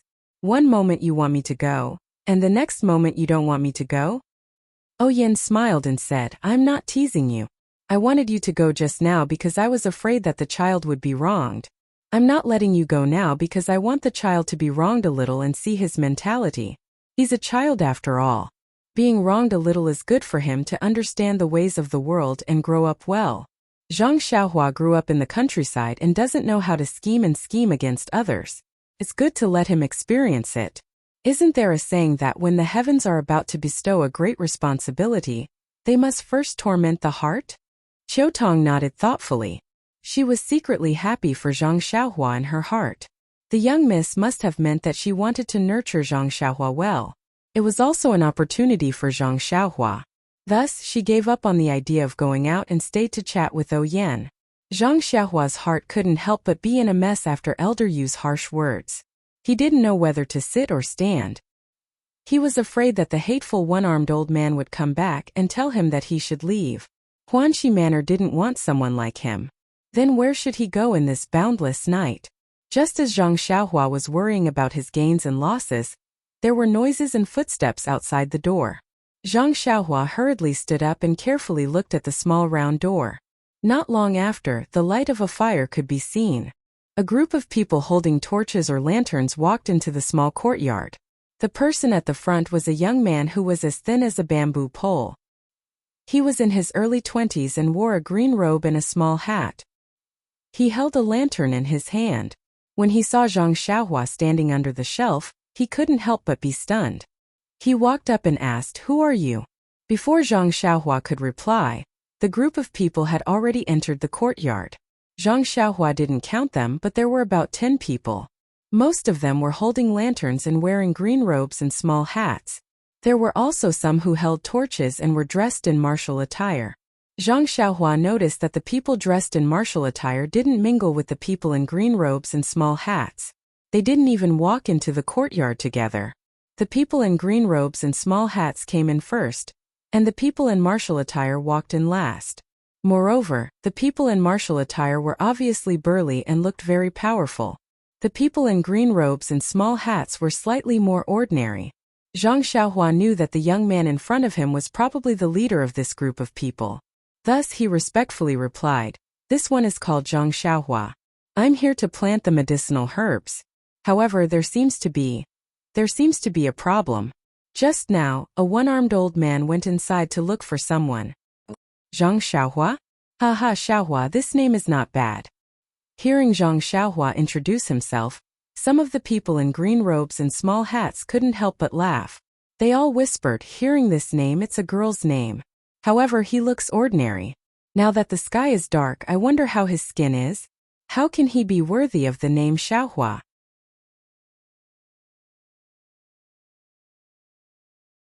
Chapter 74. When they said this, although they were whispering, their voices were actually quite loud. They didn't have any intention of avoiding Zhang Xiaohua. Someone even said, "Who said that only girls can use this name? My aunt's second sister has a puppy called Xiaohua. Oh right, my uncle's second aunt's granddaughter also has a kitten called Xiaohua." After saying that, it made the people in green clothes and hats laugh. The people in black clothes looked at them and didn't say anything. They also didn't laugh. There was only ridicule on their faces, but it wasn't clear whether it was directed at Zhang Xiaohua or the people in green clothes and hats. When Zhang Xiaohua heard this, her face couldn't help but heat up. She was very embarrassed. She had used this name for more than 10 years, so why hadn't she heard so much talk about it? When she was at home, there were many boy children who played with her, but she had never heard them laugh at her. Now that she had just left home, even her name was problematic. Zhang Xiaohua didn't know if she should blame her mother for giving her the wrong name, or if she should blame this group of people in green clothes and hats for being experienced and knowledgeable. Hearing everyone's laughter, the thin leader seemed to feel that something was wrong. He turned around and scolded, "How can you be so unruly? How can you bully a newcomer like this? Quickly go back to your room." Those people curled their lips and with a face full of ridicule, they relaxed and returned to their rooms. It was as if meeting Zhang Xiaohua had lifted their tiredness. When the people in black clothes saw that they had all left, the simple middle-aged man walked over and patted Zhang Xiaohua's shoulder. He didn't say anything, just smiled, and led them back to their rooms. Zhang Xiaohua noticed that their rooms were connected to the rooms on the right side of the courtyard. When the thin bamboo-like young man saw that everyone had left, he also walked forward with an apologetic smile and said, "Hello, Zhang Xiaohua. My surname is Tian and my name is Chongxi. Everyone calls me Brother Xi. I'm the manager here. Those people just now didn't know anything, so please don't mind them. They don't have any bad intentions. They were just bored in the villa and wanted to have some fun. If you get along with them for a long time, you will know. Right, elder you? Oh, that one-armed old man, how did he arrange for you?" Zhang Xiaohua gratefully looked at the smiling young man and said, "I haven't said anything yet. Elder Yu hasn't returned yet. I don't know what to do with me." Tian Zhongxi said, "Why don't you come with me first and stay in my room for a while until Elder Yu comes back?" Zhang Xiaohua hesitated and said, "That's not good. I'll wait here." However, Tian Chongxi picked up Zhang Xiaohua's small bag from the stone table and did not allow him to hesitate. He said, "Let's go. It's okay. It's already dark and the wind at night is very cold. Don't catch a cold. If you get sick before you start farming, wouldn't it be very bad?" After saying that, he walked away. Zhang Xiaohua helplessly followed behind, but his heart was filled with gratitude. Tian Zhongxi's room was the first in the inner door. It was a very simple room with a table and 2 chairs. There were 2 Kong beds in the room. One of them had a bedding while the other had a cabinet. There were also some items on the ground that seemed to be placed neatly. Tian Zhongxi placed Zhang Xiaohua's bag on the table and poured a cup of water for Zhang Xiaohua from the teapot on the table. He said with a pleasant expression, "Drink some water first and wait here. If it's not enough, pour it yourself. I'll go wash my face." Zhang Xiaohua thanked him and took the teacup. He hadn't had a sip of water since lunch. He was so thirsty that his throat was smoking. He didn't stand on ceremony after taking the teacup and drank it in one gulp. Then, he poured another cup and drank it in one gulp before putting down the teacup. Tian Zhongxi handed the teacup to Zhang Xiaohua and took out a copper basin from the door to wash his face. While Zhang Xiaohua was waiting for Tian Zhongxi to return, he heard a shout from outside. Zhang Xiaohua, where are you?" Zhang Xiaohua knew that something was wrong and quickly ran out. As expected, the one-armed elder Yu was shouting loudly in front of the stone table under the shelf. Zhang Xiaohua ran in front of Elder Yu and said, "Hello Elder Yu, I'll be sitting in Brother Shi's room for a while."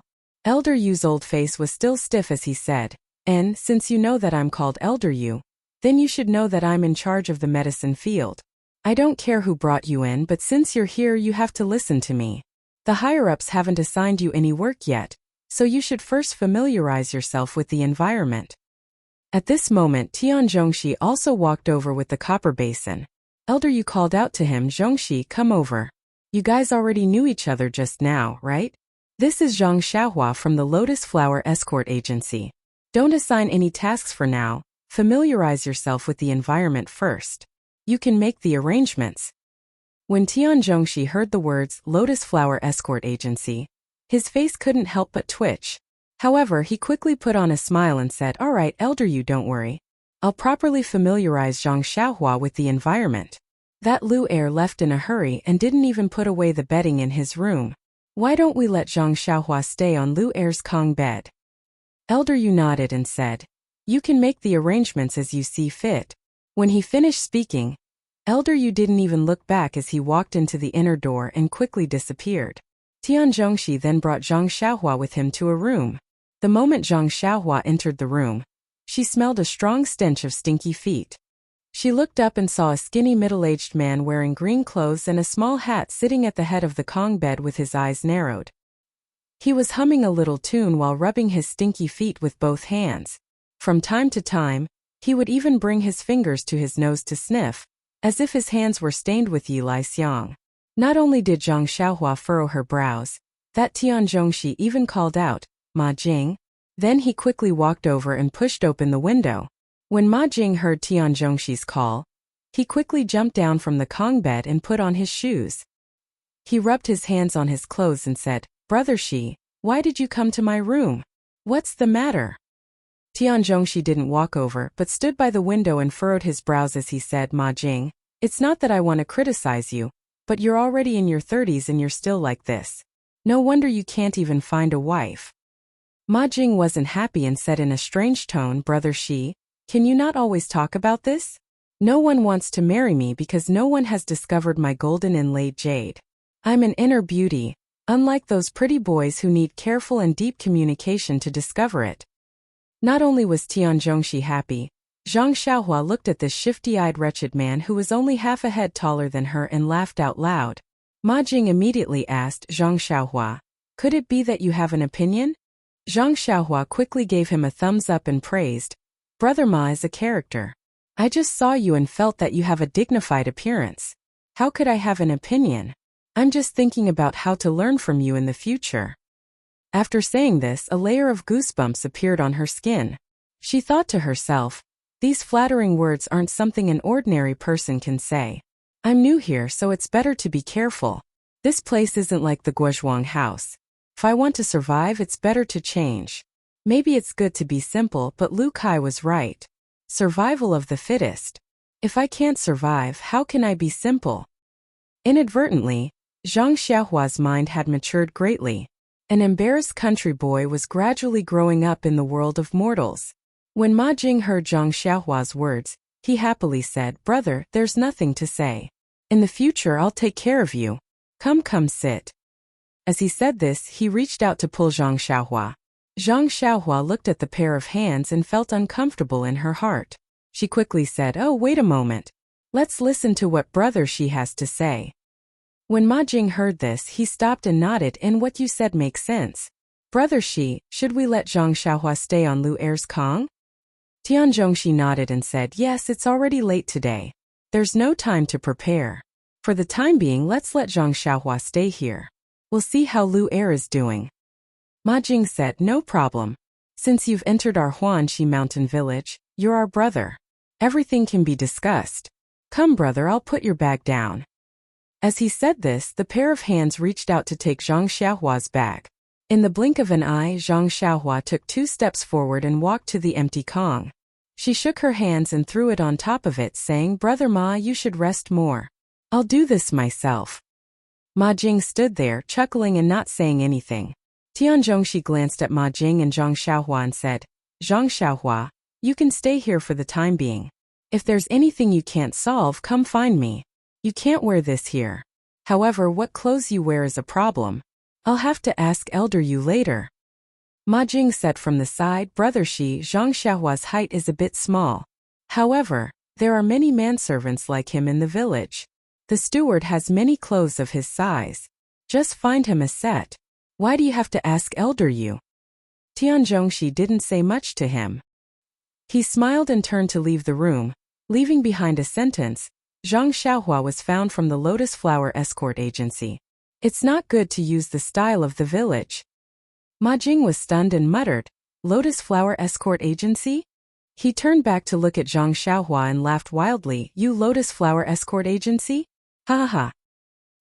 He laughed and sat back down on the Kong bed, then sat cross-legged.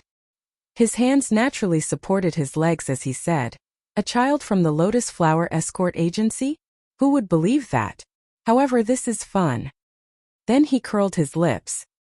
He said to Zhang Xiaohua that, "Brother Xiaohua, you can do as you please. From today onwards, we're roommates. You don't have to be polite. If there's anything you need, just tell brother. Brother isn't afraid of trouble."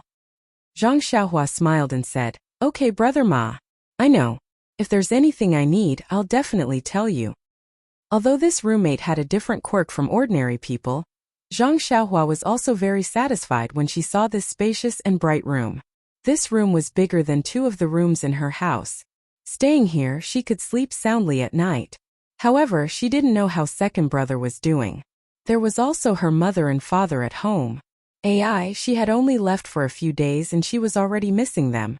However, Zhang Xiaohua immediately warned herself that she couldn't slack off or be homesick. Whatever she did now was so that she wouldn't bleed or lose her life in the future. It was all for the sake of her family's safety in the future. With this thought, the homesickness gradually faded. Please add it to your collection. Thank you.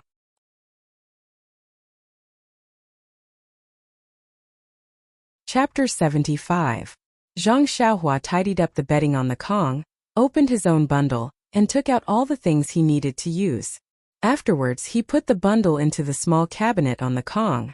Although someone had lived on this Kong before, and Lu Er had just left, the things were tidied up neatly.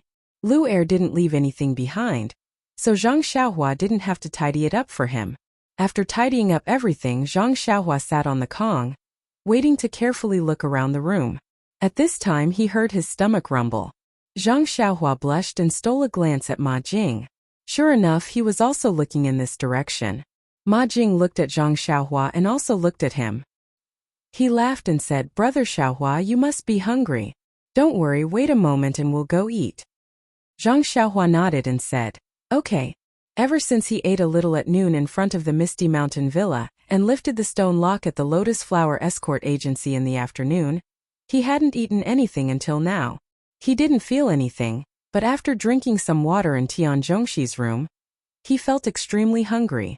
Fortunately, not long after, Ma Jing came down from the Kong, picked up the copper basin and washed his hands.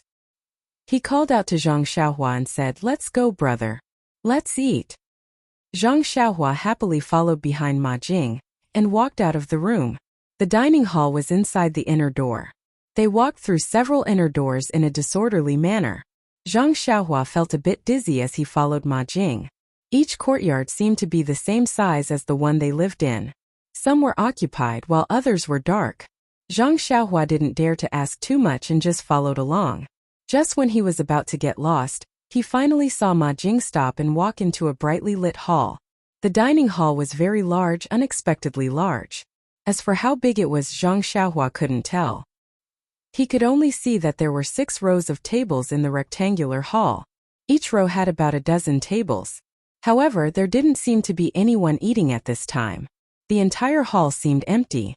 Ma Jing entered the hall and went straight to a corner. Zhang Xiaohua looked around the hall and followed behind Ma Jing. What a joke. There were so many tables. Who knew where to sit? However, when she sat in the corner, Zhang Xiaohua found that she was wrong. The other tables were empty. Only the table in the corner had bowls, chopsticks, and food. Where else could she sit? Ma Jing had already found a seat in front of the table and sat down. When Zhang Xiaohua approached, she found a problem. There were a total of 3 tables with food in front of her. One of the tables was empty, and the other 2 tables were full of people in green clothes and small hats. It seemed that there were no extra seats.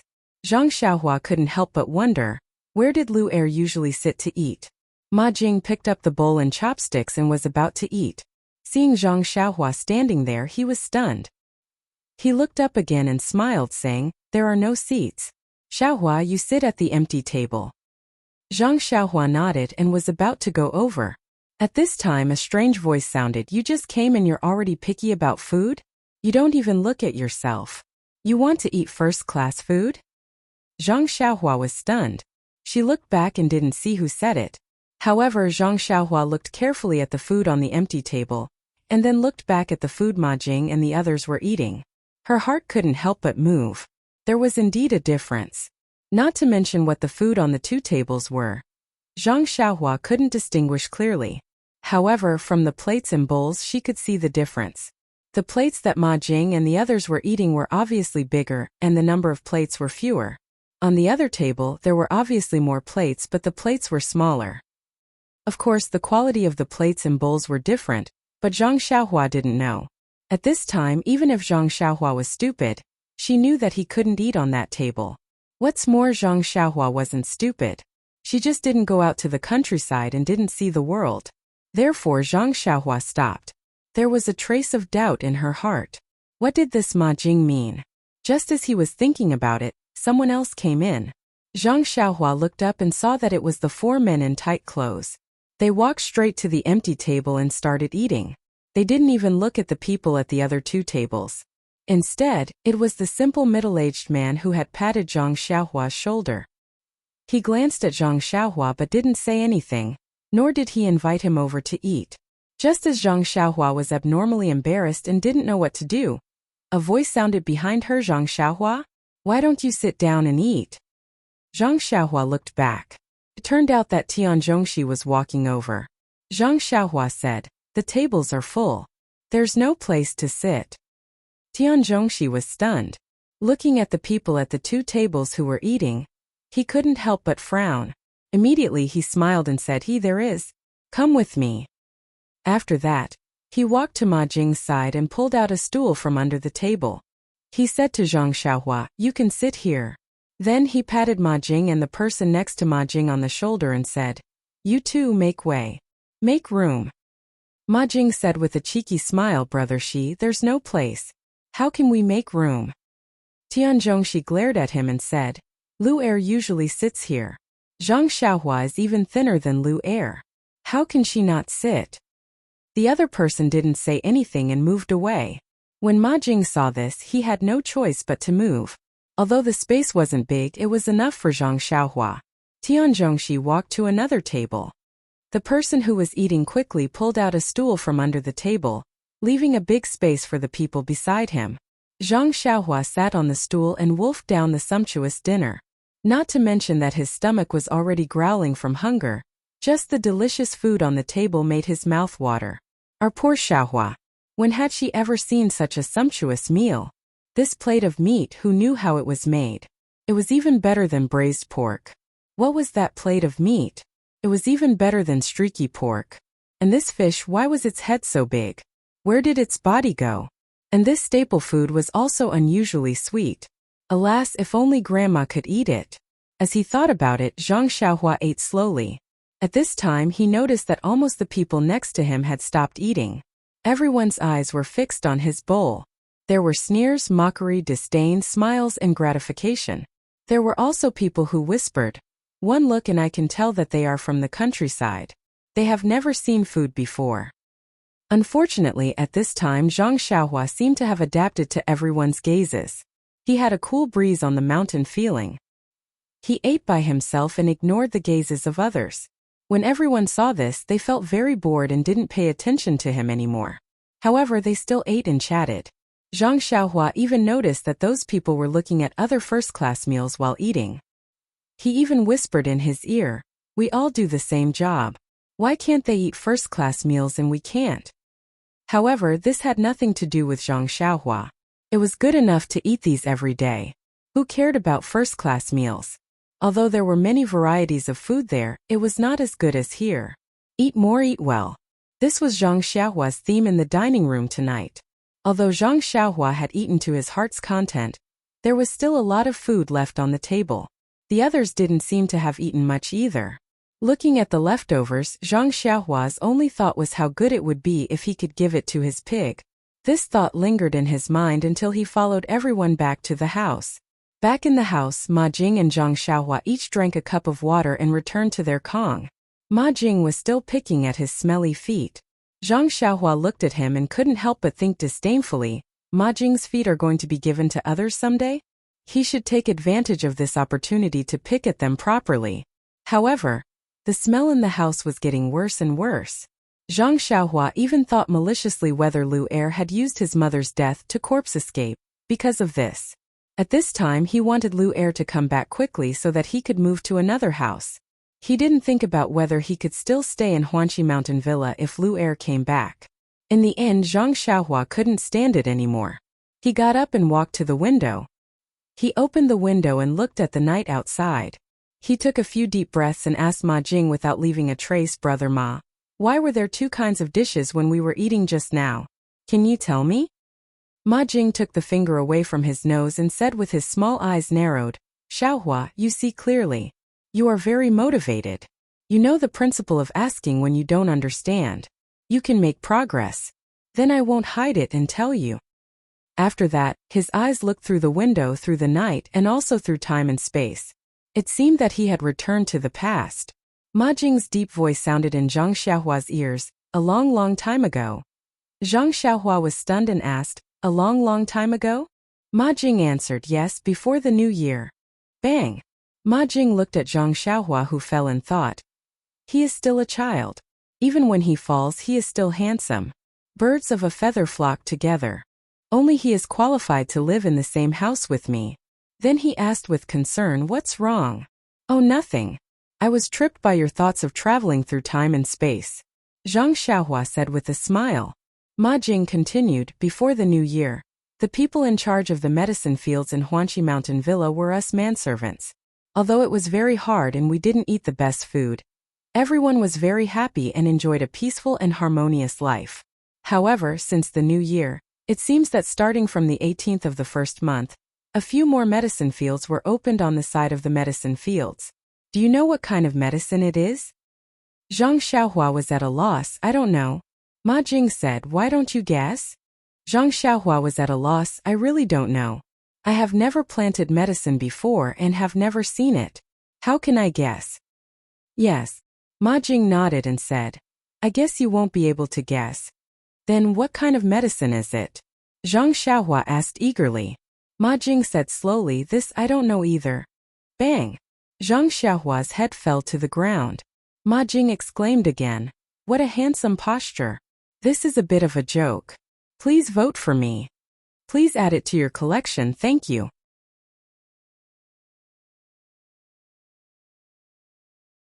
Chapter 76. Ma Jing continued, "We're the ones who open the fields, Xiaohua. Did you know? Opening a field is very tiring. We're all so tired that we shed a layer of skin." "That's right, have you opened a field before? And you're so young, so you definitely haven't. You probably don't know how hard it is to open a field."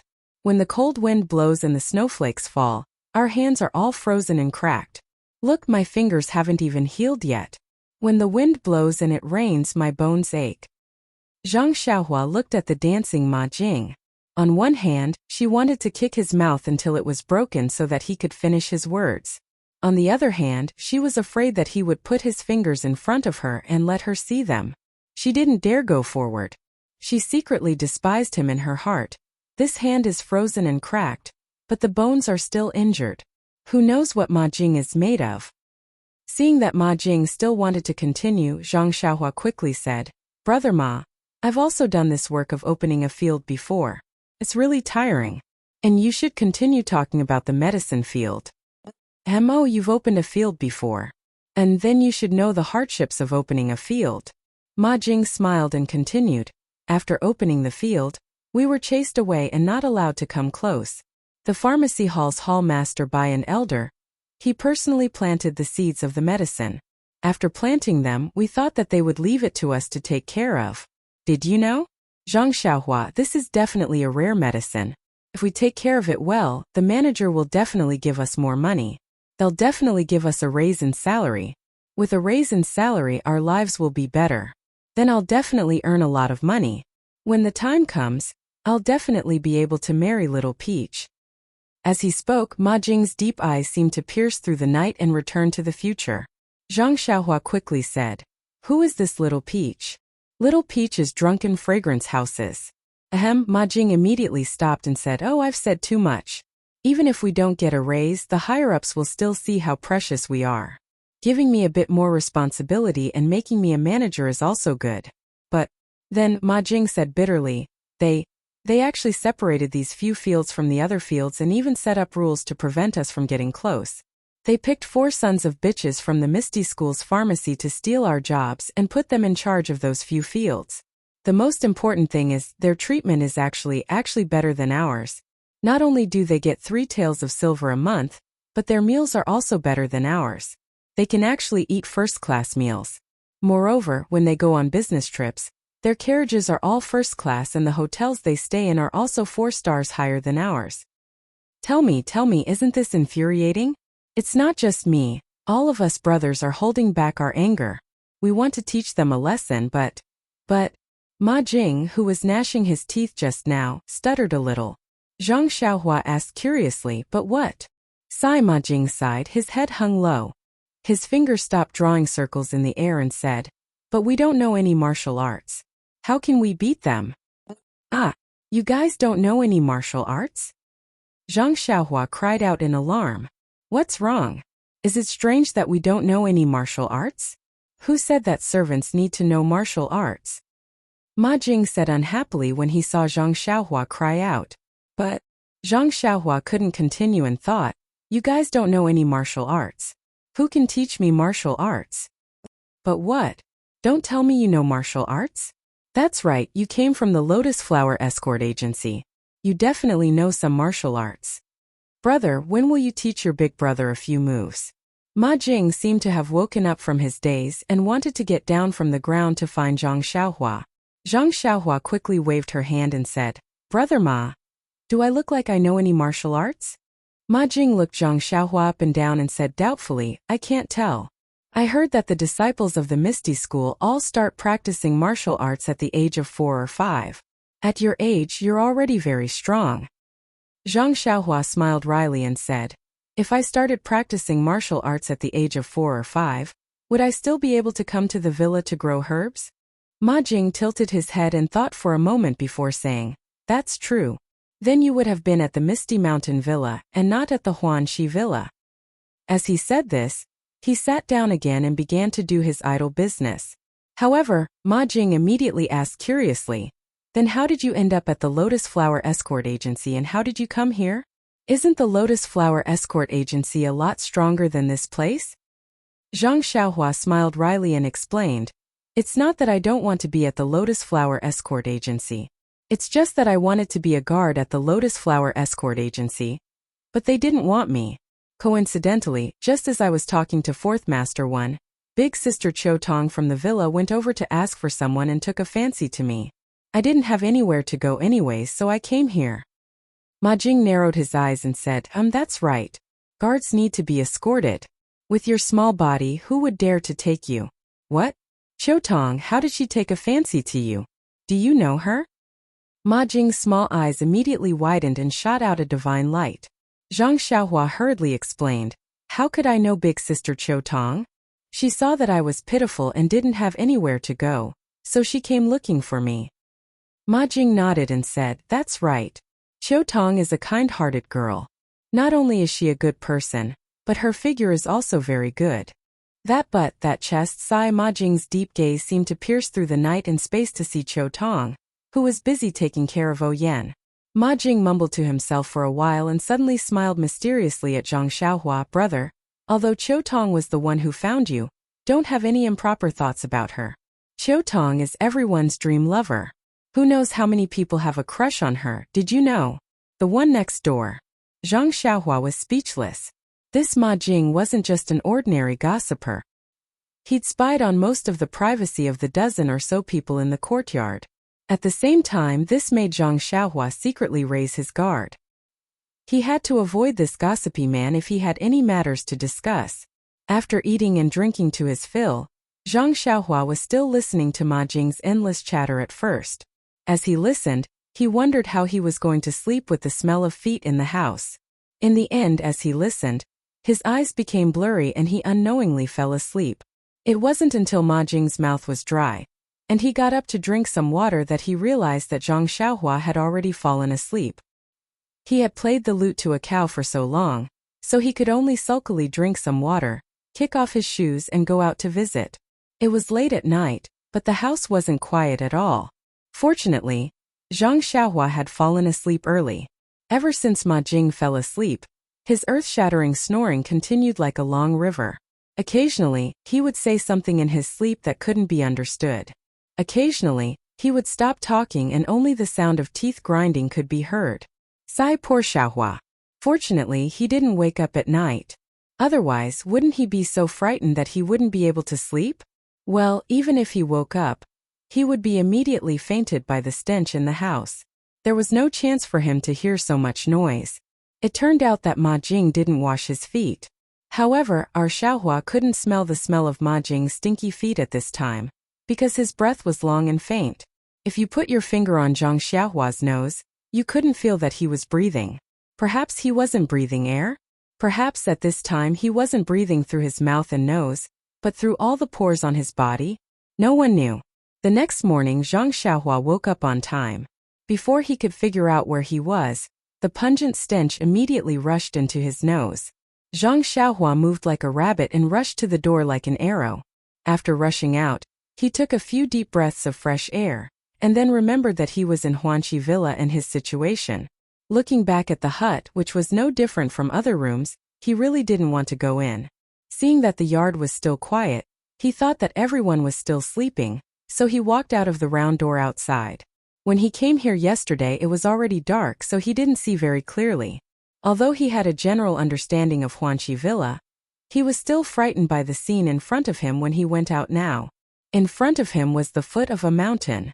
At first glance, there were many farmlands and some woods, and there were countless continuous houses beside it. Is this Huanqi Villa? Why is it even bigger than the Guozhuang house? The mountain seemed to be in the villa. There were many trees and farmlands on the mountain, which were in the shape of stairs. Zhang Xiaohua was confused for a while. Can people farm on the mountain? After the shock, Zhang Xiaohua didn't want to think more. Since he had already entered Huanqi Villa, there would be plenty of opportunities to go there in the future. These days, he had been shocked by many things outside. Now thinking about it, even if he didn't learn martial arts, this trip was not in vain. Thinking of martial arts, Zhang Xiaohua's heart skipped a beat. He faced the rising sun and gulped down a mouthful of warm water. His whole body felt comfortable. This was already his daily homework. After that, he recalled the 6 harmonies fist that he had seen people practice at the Lotus Escort Agency yesterday. He began to practice it one by one. However, after a few moves he forgot the rest. He racked his brain and tried to think for a while. He forced himself to practice a few more times, but no matter how hard he tried, he could not remember it. Zhang Xiaohua could not help but be annoyed with himself. Could it be that he was not cut out for martial arts? But since my second brother can learn so fast, and I am his brother, I can't be so different from him, right? Zhang Xiaohua painfully thought. When he turned around, he saw a pair of eyes looking at him. It turned out to be the middle-aged man in martial arts yesterday. Zhang Xiaohua hurriedly went over to salute. The man also smiled and saluted back. Then he walked to the side, took up a posture and began to practice. Zhang Xiaohua didn't know what kind of boxing he was practicing. He only felt that his steps were like dragons and tigers, and his punches were very impressive.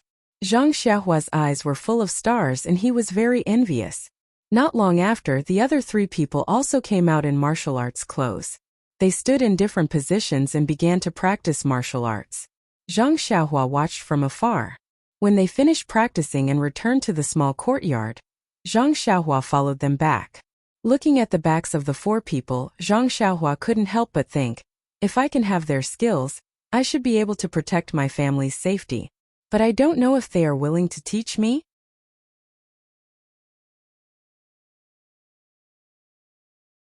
Chapter 77. At this time, Zhang Xiaohua already knew that streaky pork wasn't the most delicious thing in the world.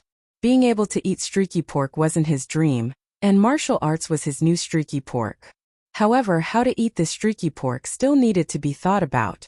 Looking at the backs of the four people, Zhang Xiaohua couldn't help but think to himself. The courtyard was still as quiet as ever. That bunch of lazy pigs in green robes and hats must still be sleeping. How could they compete with the disciples of the ethereal sect like this? Do they have the strength? Although he had just arrived yesterday, Zhang Xiaohua himself felt that there was no chance. Perhaps they knew that he couldn't do it, so they wanted to satisfy their appetite with their words. However, looking at the small room where he slept last night, Zhang Xiaohua felt a headache coming on. How could Lu Er have such a roommate? Couldn't he find someone of a higher level? Pinching his nose, Zhang Xiaohua opened the window. Although it was already summer, there was still a cool morning breeze. The dirty smell in the room was gone with the wind. Zhang Xiaohua then slowly walked in. After finding a copper basin to wash his face, Zhang Xiaohua sat on the Kong bed and drank some water. At this time, Ma Jing on the opposite side turned over, stretched his waist and sat up. His mouth said, "Only I know who will wake up first in the dream." Bang!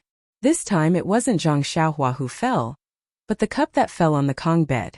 Zhang Xiaohua hurriedly tidied up the bedding on the Kong bed and asked with a wry smile, "Brother Ma, why is it so poetic?" Ma Jing shook his head and said, "It was a dream at night, how is it? Do you think Brother Ma is poetic?" Zhang Xiaohua praised again and again, "Shit is amazing." Breakfast was still eaten in the hall, and the dishes were still different. Zhang Xiaohua already knew the reason, so naturally, he didn't find it strange and ate with relish. The others could not do the same. They mocked and ridiculed them, throwing strange words at them, but the four of them did not seem to hear them at all. They continued to eat as if Zhang Xiaohua was carrying the food, and from time to time, the murderous glares directed at them were just side dishes. They hurriedly finished their food and left, leaving behind a bunch of resentful gazes.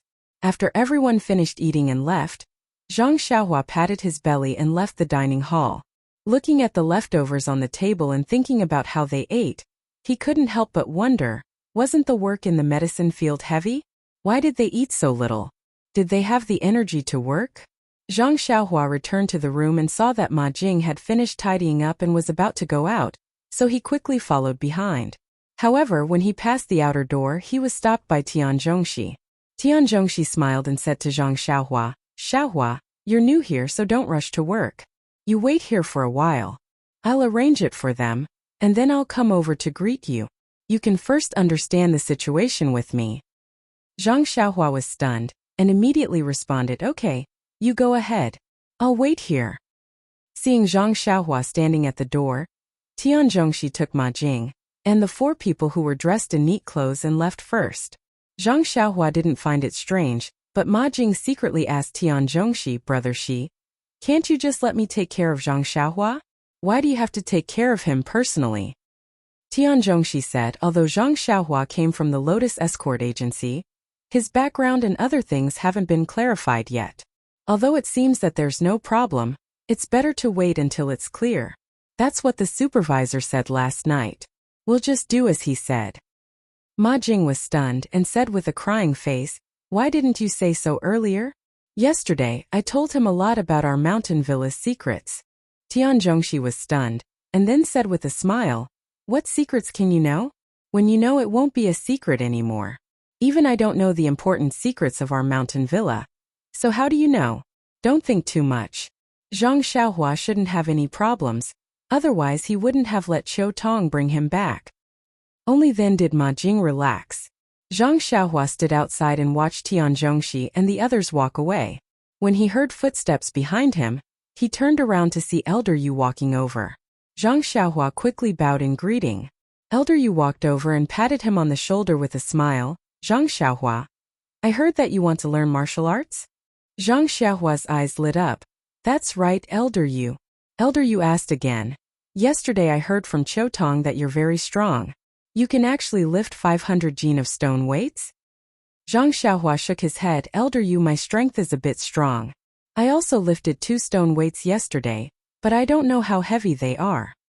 Elder Yu said, "It's a good thing that you want to learn martial arts, but you've already passed the best period to learn martial arts. Practicing martial arts for self-defense is not a problem.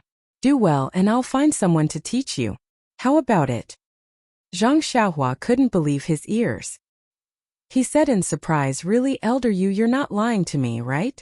Elder Yu smiled. "Why would I lie to you? You'll naturally know in the future." Zhang Xiaohua smiled. "Haha, that's great. I'll definitely train better than second brother." Elder Yu asked, "Your second brother entered the Lotus Flower Escort Agency yesterday, right?" Zhang Xiaohua said, "Yes, third master one of the Lotus Flower Escort Agency said that my aptitude is very good. I'll be successful if I train a bit more." Elder Yu smiled and encouraged Zhang Xiaohua. "And if your second brother can be successful, then you won't be bad either. Train well and do your family proud." Zhang Xiaohua bowed again. "Thank you, Elder Yu, for your help. I will definitely do my best." After that, Elder Yu also left. However, Elder Yu thought to himself as he walked, "This Zhang Xiaohua looks like an ordinary child.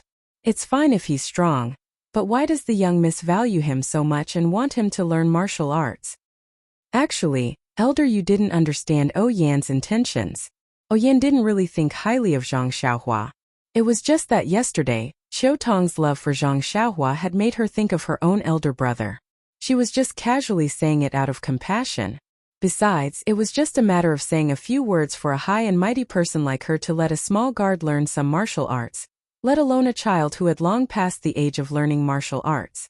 Zhang Xiaohua stood outside the door and waited for a meal before Tian Zhongxi returned. He brought Zhang Xiaohua around for a stroll. It was just as Ma Jing had said. There were all kinds of strange plants in Huanxi Manor. There were grains, flowers, herbs, and so on. There were different people taking care of them.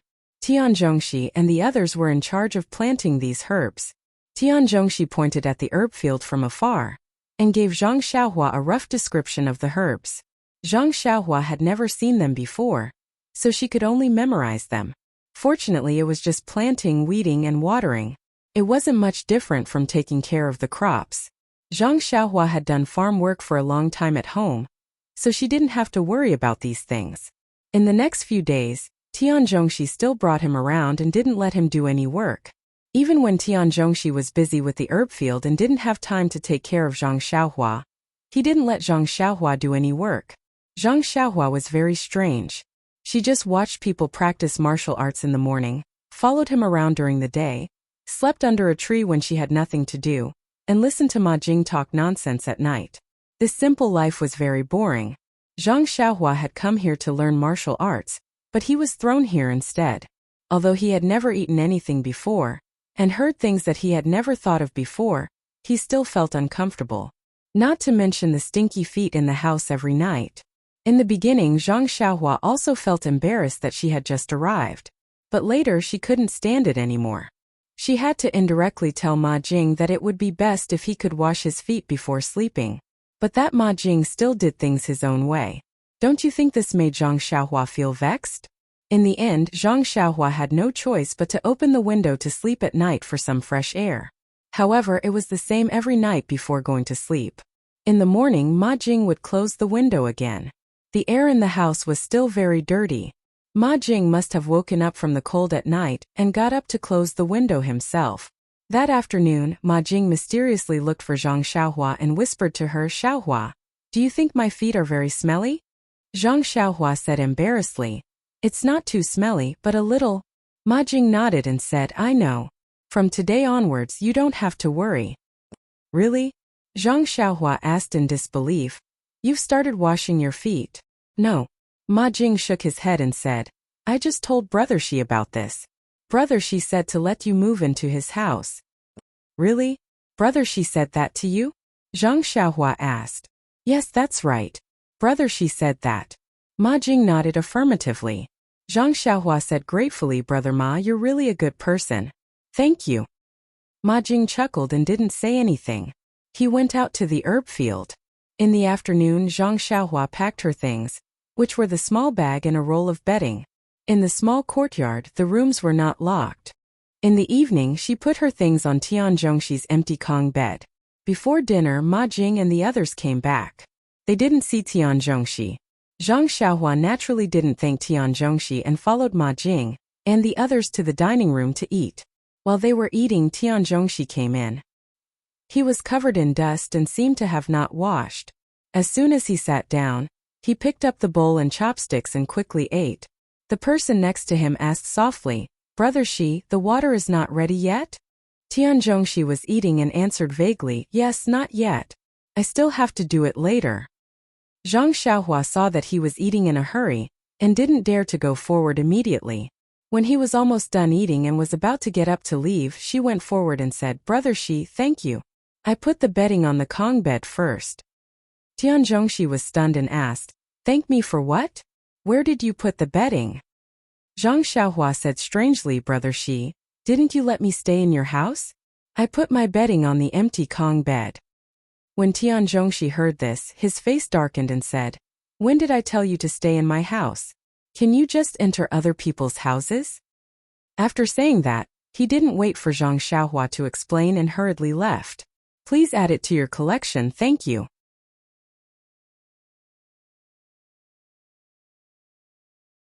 Chapter 78. Tian Zhongxi's words were like a clap of thunder, shocking Zhang Xiaohua on the spot. What was going on? Zhang Xiaohua looked back at Ma Jing and saw that he was eating happily. It seemed that he had already hidden Little Peach in a golden house. The smile on his face was deeply hidden behind the wrinkles of his dark and thin skin. Under the light of the fire in the dining room, the excitement in his eyes could be seen. There was even a flush on his forehead. Zhang Xiaohua seemed to understand something and was furious. Although he was a country boy and had not seen much of the world, he was not someone who could be easily schemed against and bullied. He did not offend Ma Jing. He just advised him to wash his feet and pay attention to hygiene. He was tricked by him and made Tian Zhongxi despise him. This was too hateful. Zhang Xiaohua gritted his teeth and clenched his fists. He walked towards Ma Jing. However, when he just took 2 steps, he saw Ma Jing's fearless look. Suddenly an idea arose in his mind. It immediately extinguished the burning anger in his heart. If he went over like this, Ma Jing would not admit it. How could he be reasonable? Moreover, these people around him were usually scoundrels. They could tell who was near and who was far away. How could they help him? Besides, even if he went over and beat Ma Jing, what was the result? Could it be that he was driven out before he learned martial arts? The connected questions made Zhang Xiaohua calm down. He stopped and looked at Ma Jing. He did not speak anymore. He returned to his seat and ate quietly. Apart from Ma Jing, the rest of the people in the green robes and small hats were all gossiping among themselves. Naturally, no one paid too much attention to it. But the middle-aged man next to him heard it clearly. He even saw Zhang Xiaohua's later actions clearly. When Zhang Xiaohua sat quietly, he withdrew his gaze and continued to eat. After dinner, Zhang Xiaohua took the things he packed from Tian Zhongxi's room and moved them back to Ma Jing's room. However, Zhang Xiaohua was not stupid enough to ask him face to face why he did so. This night, he did not listen to Ma Jing's nonsense. Instead, he went to the yard and walked slowly, thinking as he walked. Although it was not a big deal, it taught Zhang Xiaohua a very profound lesson. It gave him a very special understanding of the world. Between people there was not only harmony and hatred, but also many strange things. Different people would do different things. Maybe it was kindness, maybe it was malice, maybe it was just to tease you, maybe it was just to watch the show. In short, there was no way to know a person's heart. Everything had to be carefully considered before one could believe it. Bad people did not all have the face of a bad person. However, every night before going to bed, Zhang Xiaohua would open the window, whether it was sunny or rainy. After a few more days, Zhang Xiaohua's lazy and free life came to an end. Zhang Xiaohua did not like this kind of life that others envied, so he happily accepted the task given to him by Tian Zhongxi. This task might be a little difficult for the group of servants in cyan clothes and hats, but for Zhang Xiaohua, a child who grew up in the field since childhood, it was not a challenge at all. Early in the morning, Zhang Xiaohua wore the cyan clothes and hats brought by Tian Zhongxi, and went out with Ma Jing in high spirits. His task was to learn all the work of the herbal field from Ma Jing as soon as possible. Looking at Zhang Xiaohua's happy appearance, Ma Jing could not help but secretly despise him. He was really a country bumpkin. If he did not work for a day, his hands would be itchy.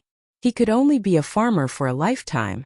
Thinking of the matter of teasing Zhang Xiaohua a few days ago and recalling Zhang Xiaohua's defeated appearance, Ma Jing secretly laughed in his heart. Humph, who said that I, Ma Jing, was the most laughed at in the Huanqi Mountain Villa? Isn't there another little bumpkin here? Isn't he also played in the palm of my hand? Ma Jing despised Zhang Xiaohua and could also tease him in daily life, but in the herbal field, Ma Jing did not dare to be careless at all. What to do and what to pay attention to, he meticulously told Zhang Xiaohua.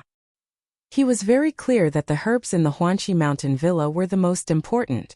At this moment he made a little trouble for Zhang Xiaohua or neglected to mention a little. If something went wrong in the future, not only would Zhang Xiaohua be punished but he would also be involved. Ma Jing was very clear about this point, so he did not dare to hide anything at all. Of course Zhang Xiaohua did not know what he was thinking. She thought how difficult it would be to take care of the herbs, but along the way she heard that there was not much difference between planting crops, only some subtle differences. So she wrote it down in detail. She also took a small medicine hoe and medicine shovel, and followed Ma Jing to loosen the soil and shovel the grass. It was easy. After a day when Ma Jing asked, Zhang Xiaohua's answer was very satisfactory. Moreover, looking at Zhang Xiaohua's appearance of working, Ma Jing was also a little relieved. So after 2 days Ma Jing told Tian Zhongxi that Zhang Xiaohua could work alone. Tian Zhongxi still did not believe his ears. In the past, there were new people in his manservant team, but he only dared to let them go after a long time. Was Ma Jing fooling him? Thinking about Ma Jing's usual behavior, he was more certain.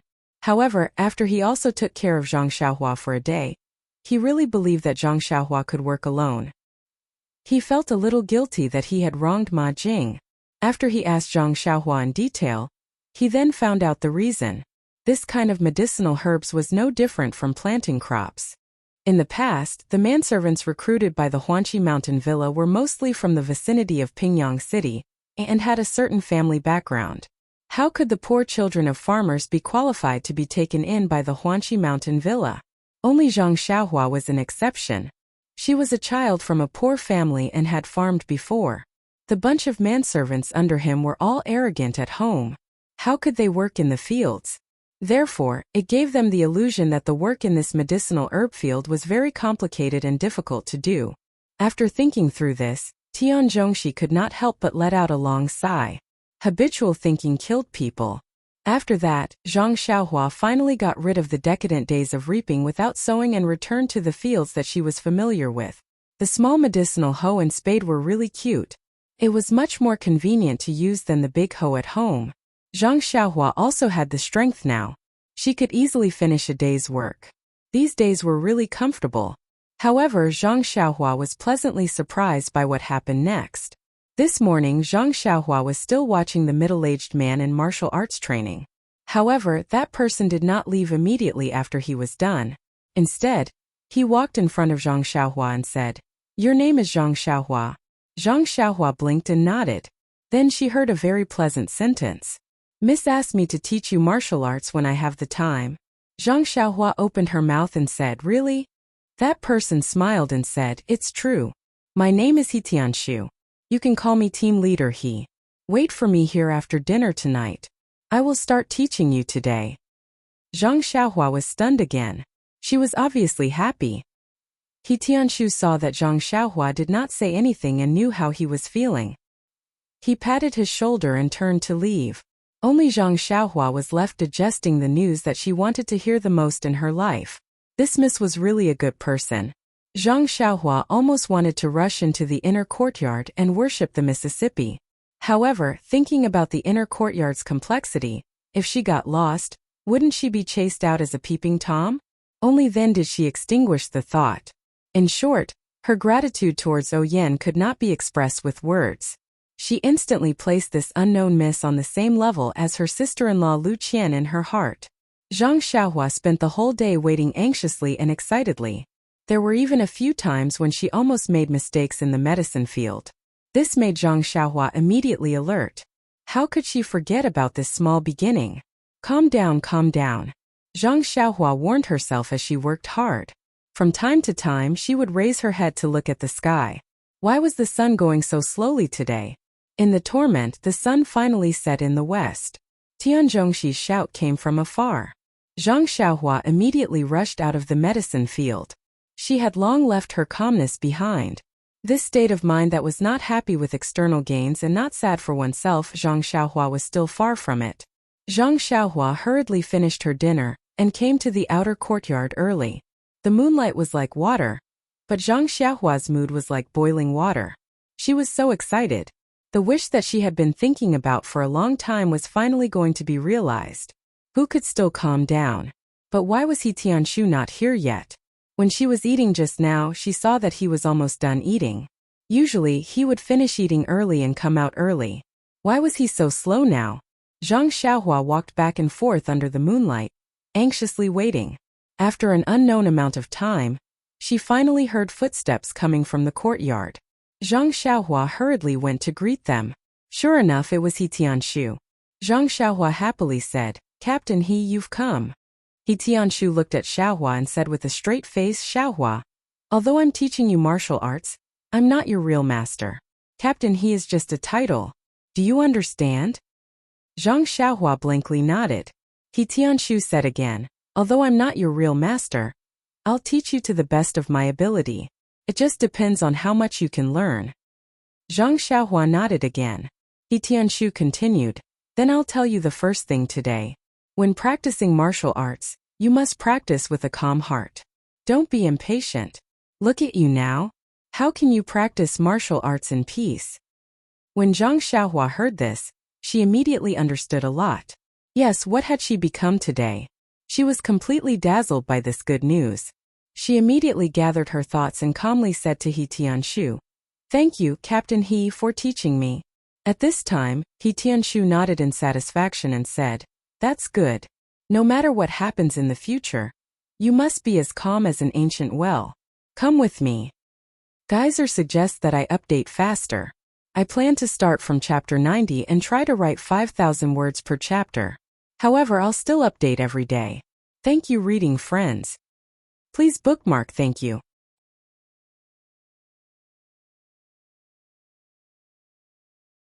Chapter 79. He Tianshu brought Zhang Xiaohua to a spacious area and asked, "Xiaohua, I heard that you've never learned martial arts before?" Zhang Xiaohua nodded and said, "Yes, I've never learned before." He Tianshu asked again, "You're quite strong, right?" Zhang Xiaohua nodded again and said, "Yes, I didn't feel it before, but since the new year, I feel that my strength has been increasing. I heard that the stone weight I lifted at the Lotus Flower Escort Agency was 500 pounds. He Tianshu said, "That's good. Give me a punch with all your strength and give it a try." Zhang Xiaohua thought for a bit and asked, "Use all my strength?" He Tianshu said, "Yes, it's okay, use all your strength, don't be afraid that I'll get hurt." Zhang Xiaohua said, "Okay then, be careful."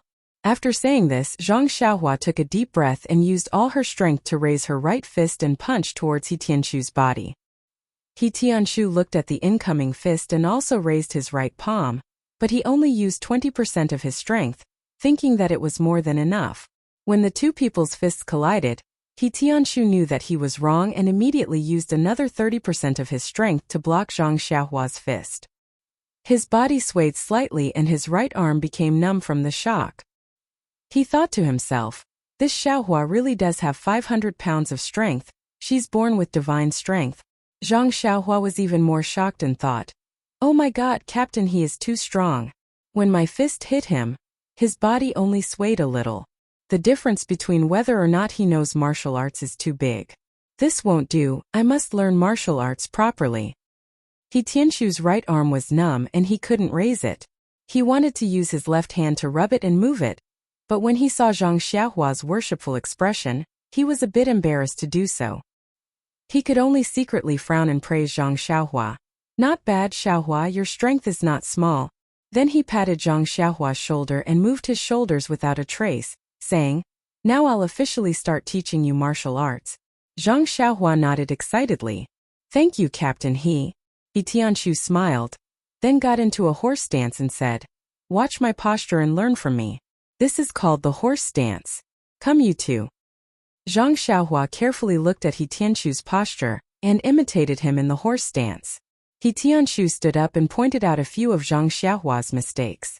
He then said, good, you did a good job. From now on you will practice the horse stance for 2 hours every morning and night. Today you can do it first. I will come over later to take a look. After saying that, he patted his butt and left. Zhang Xiaohua's head was filled with confusion. She kept shouting in her heart, practice martial arts, I want to practice martial arts, I want to practice martial arts. How can you just let me do this posture and you run away? As He Tianshu walked through the door, he turned around to look at Zhang Xiaohua in the horse stance. He took a big stride and jumped into the shadow of the wall. He swung his arms with all his strength and sucked in a breath of cold air. He thought to himself, this brat, where did he get so much strength from? Judging from his strength, it should be more than 500 pounds. Ai, careless, I almost made a fool of myself. The ancients said, even a boat can capsize in a ditch. Next time I have to be more careful. What careful? Next time I definitely won't give him this chance. I have to think of a way to beat this brat up. I'll let him stand like this for now and reduce his prestige. I'll let him stand until his waist and legs are sore. He stuck out his head with lingering fear and looked at Zhang Xiaohua. Only then did he pull himself together and walk back to his hut. Under the light, looking at the bruise on the lower part of his palm, He Tianshu could not help feeling a little stunned. He took some medicinal wine and slowly rubbed it. At the same time he thought to himself, to be honest, when Miso told me about this I didn't care at all.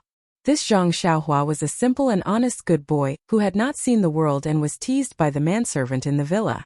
I also saw it in my heart, so I inevitably sympathized with him. But that was human nature. Moreover, in his view, Zhang Xiaohua was a manservant in the villa and had nothing to do with me. I just sympathized with him because I didn't have the good style of meddling in other people's business.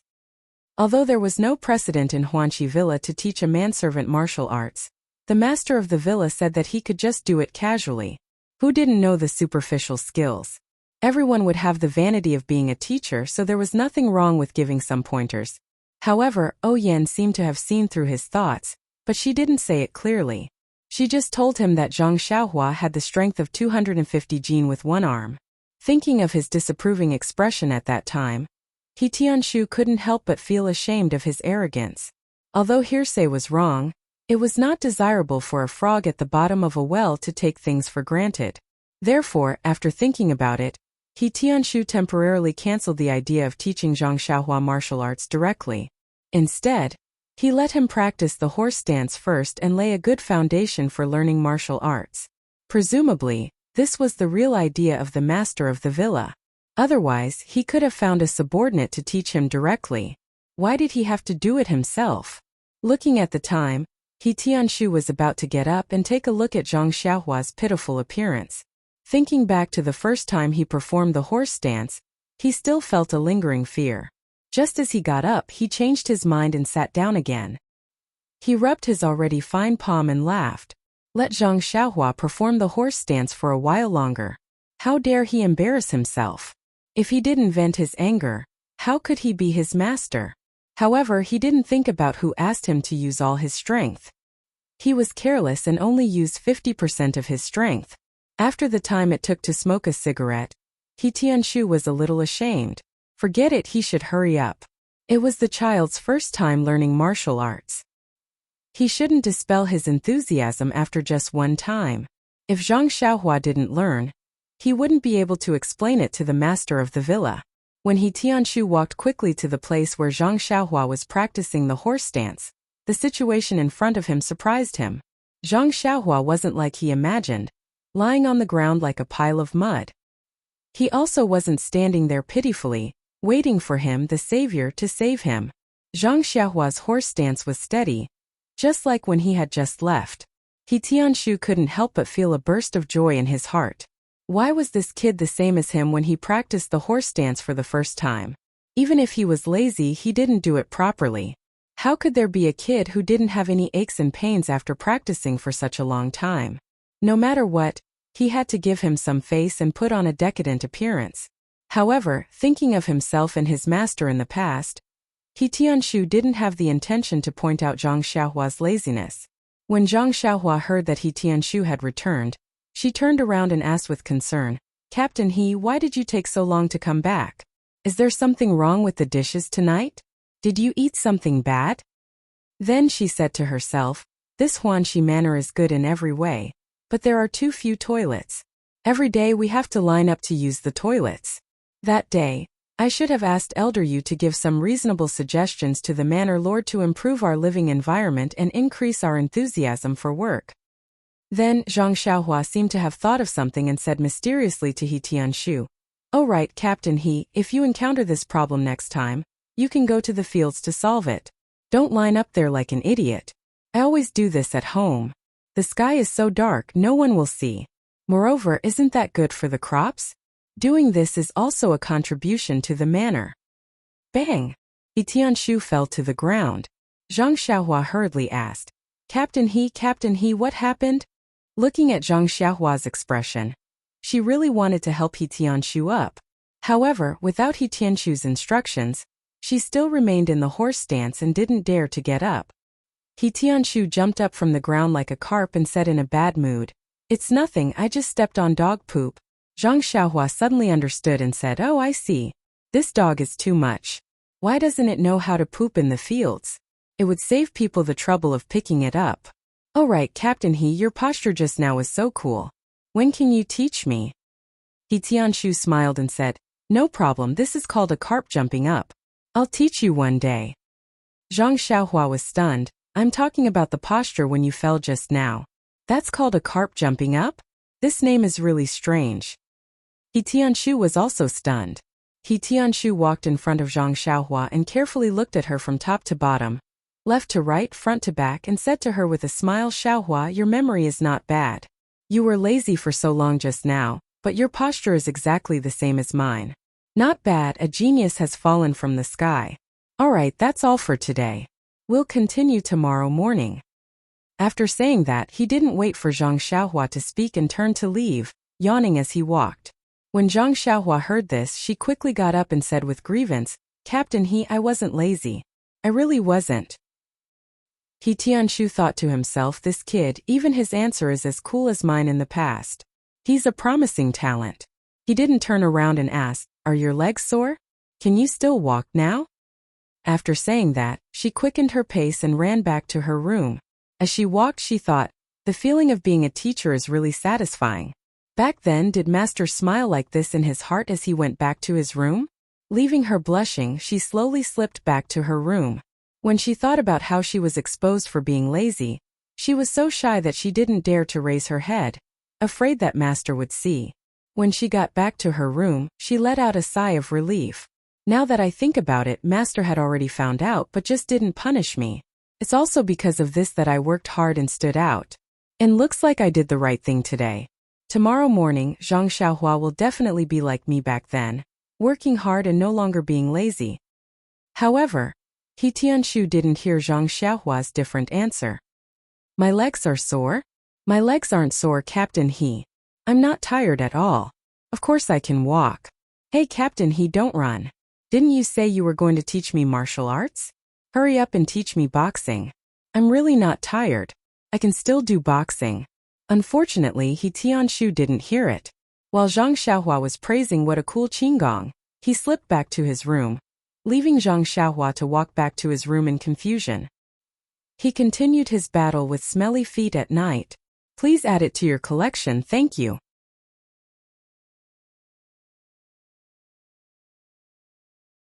Chapter 80. The next morning the sky was gloomy, but Zhang Xiaohua's mood was bright and sunny. Early in the morning, Zhang Xiaohua arrived at the place where she practiced the horse stance last night. She thought happily in her heart that it was time to teach her boxing today. After waiting for a while, He Tianshu came over. Seeing that Zhang Xiaohua was already standing there, he was very happy.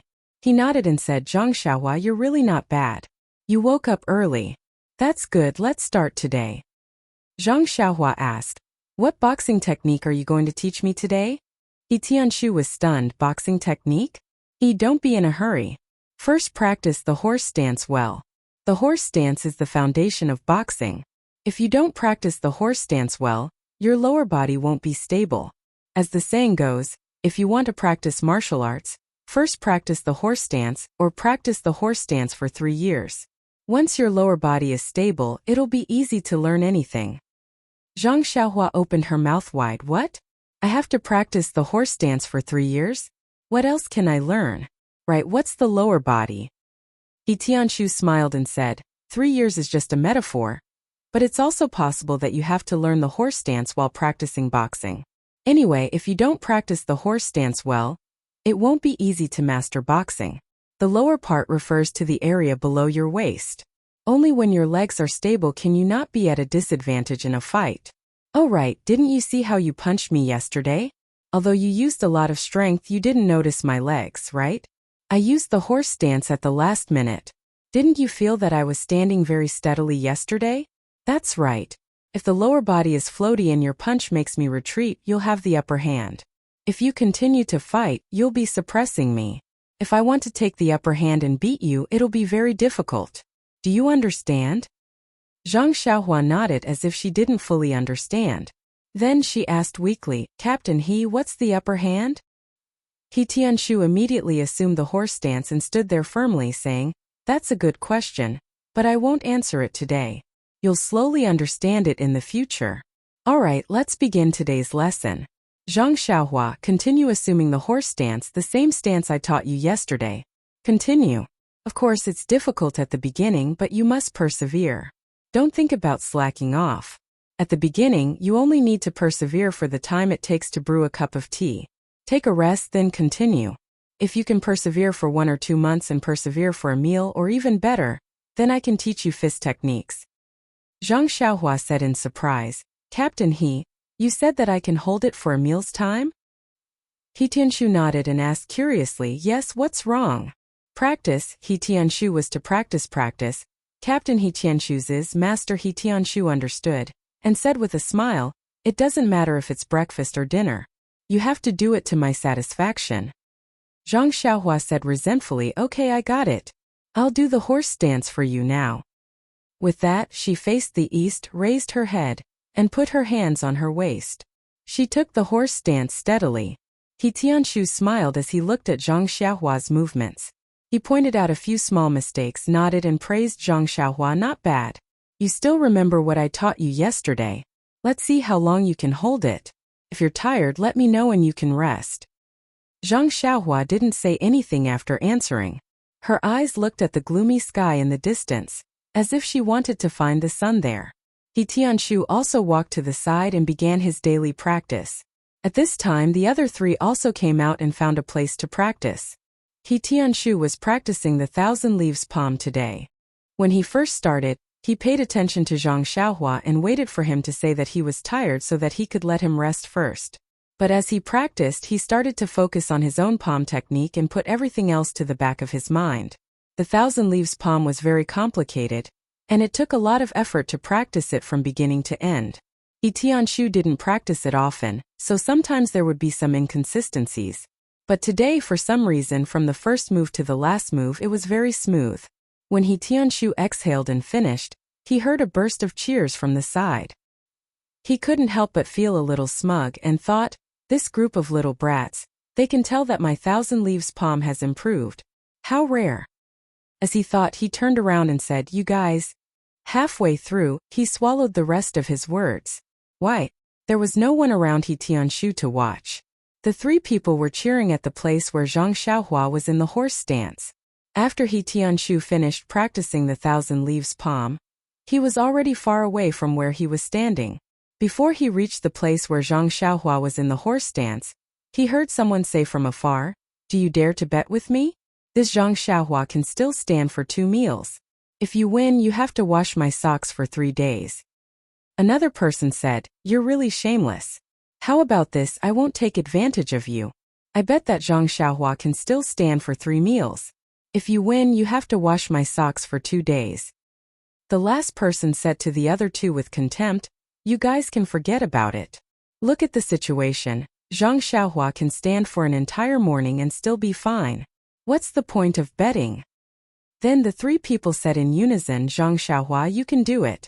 Zhang Xiaohua, you can do it. He Tianshu walked closer and sternly scolded, what are you guys doing? Why aren't you practicing? When the 3 people saw that He Tianshu had come, they all rushed forward and talked at once about what had happened. It turned out that when the 3 of them came to practice, they had already seen Zhang Xiaohua in the horse stance, but they didn't pay much attention to it.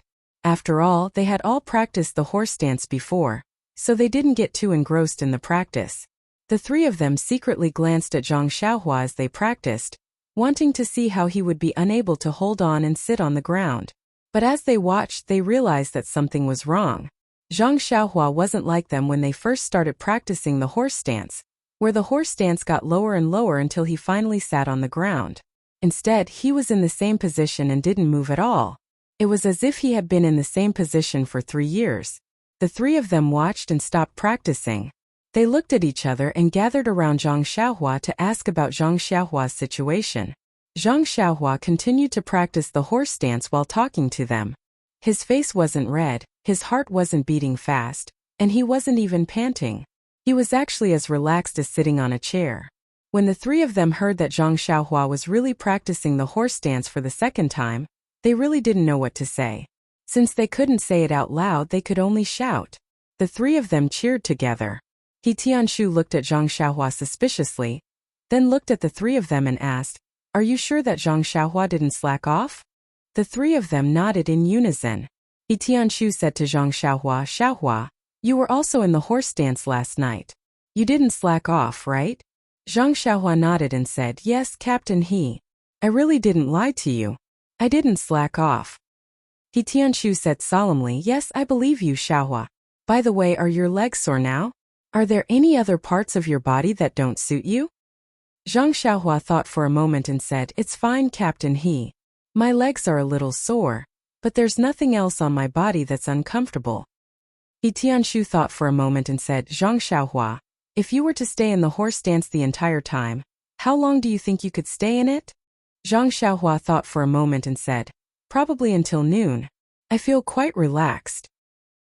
He Tianshu's expression changed and was about to say something when Zhang Xiaohua saw that He Tianshu's expression had changed. She quickly said, Captain He, if I persevere a little longer, I can still stay in it for a little longer. It's not impossible for me to persevere until night time. This way you should be able to teach me martial arts. He Tianshu's expression became even more gloomy as he asked sternly, Zhang Xiaohua, tell me the truth. Have you really never practiced martial arts before? Have you never practiced the horse stance before? Zhang Xiaohua was still in the horse stance and didn't dare to move. She said anxiously, it's true, Captain He. Before I met you, I really didn't practice martial arts. This is the first time I've heard you talk about the horse stance. He Tianshu thought for a moment and realized that it was true. When he was teaching yesterday, Zhang Xiaohua's movements were very stiff. She really didn't know how to do the horse stance. Moreover, if she had practiced martial arts before, there was no need to lie to him. Having a foundation was better than having no foundation at all. Suddenly, a thought flashed across He Tianshu's mind like lightning. Could this Zhang Xiaohua be a martial arts genius? However, when he looked at Zhang Xiaohua's ordinary face, childish expression, and slightly thin figure, he couldn't associate her with the word genius at all. For the first time, He Tianshu doubted his own point of view. Aren't all geniuses as handsome as me? Just as He Tianshu was thinking, someone beside him said, Captain He, it's time to eat. Otherwise, it'll affect the morning's work. He Tianshu nodded and said, okay, let's hurry to the dining hall. Work is more important. What's the length of those herbs? Everyone will be affected.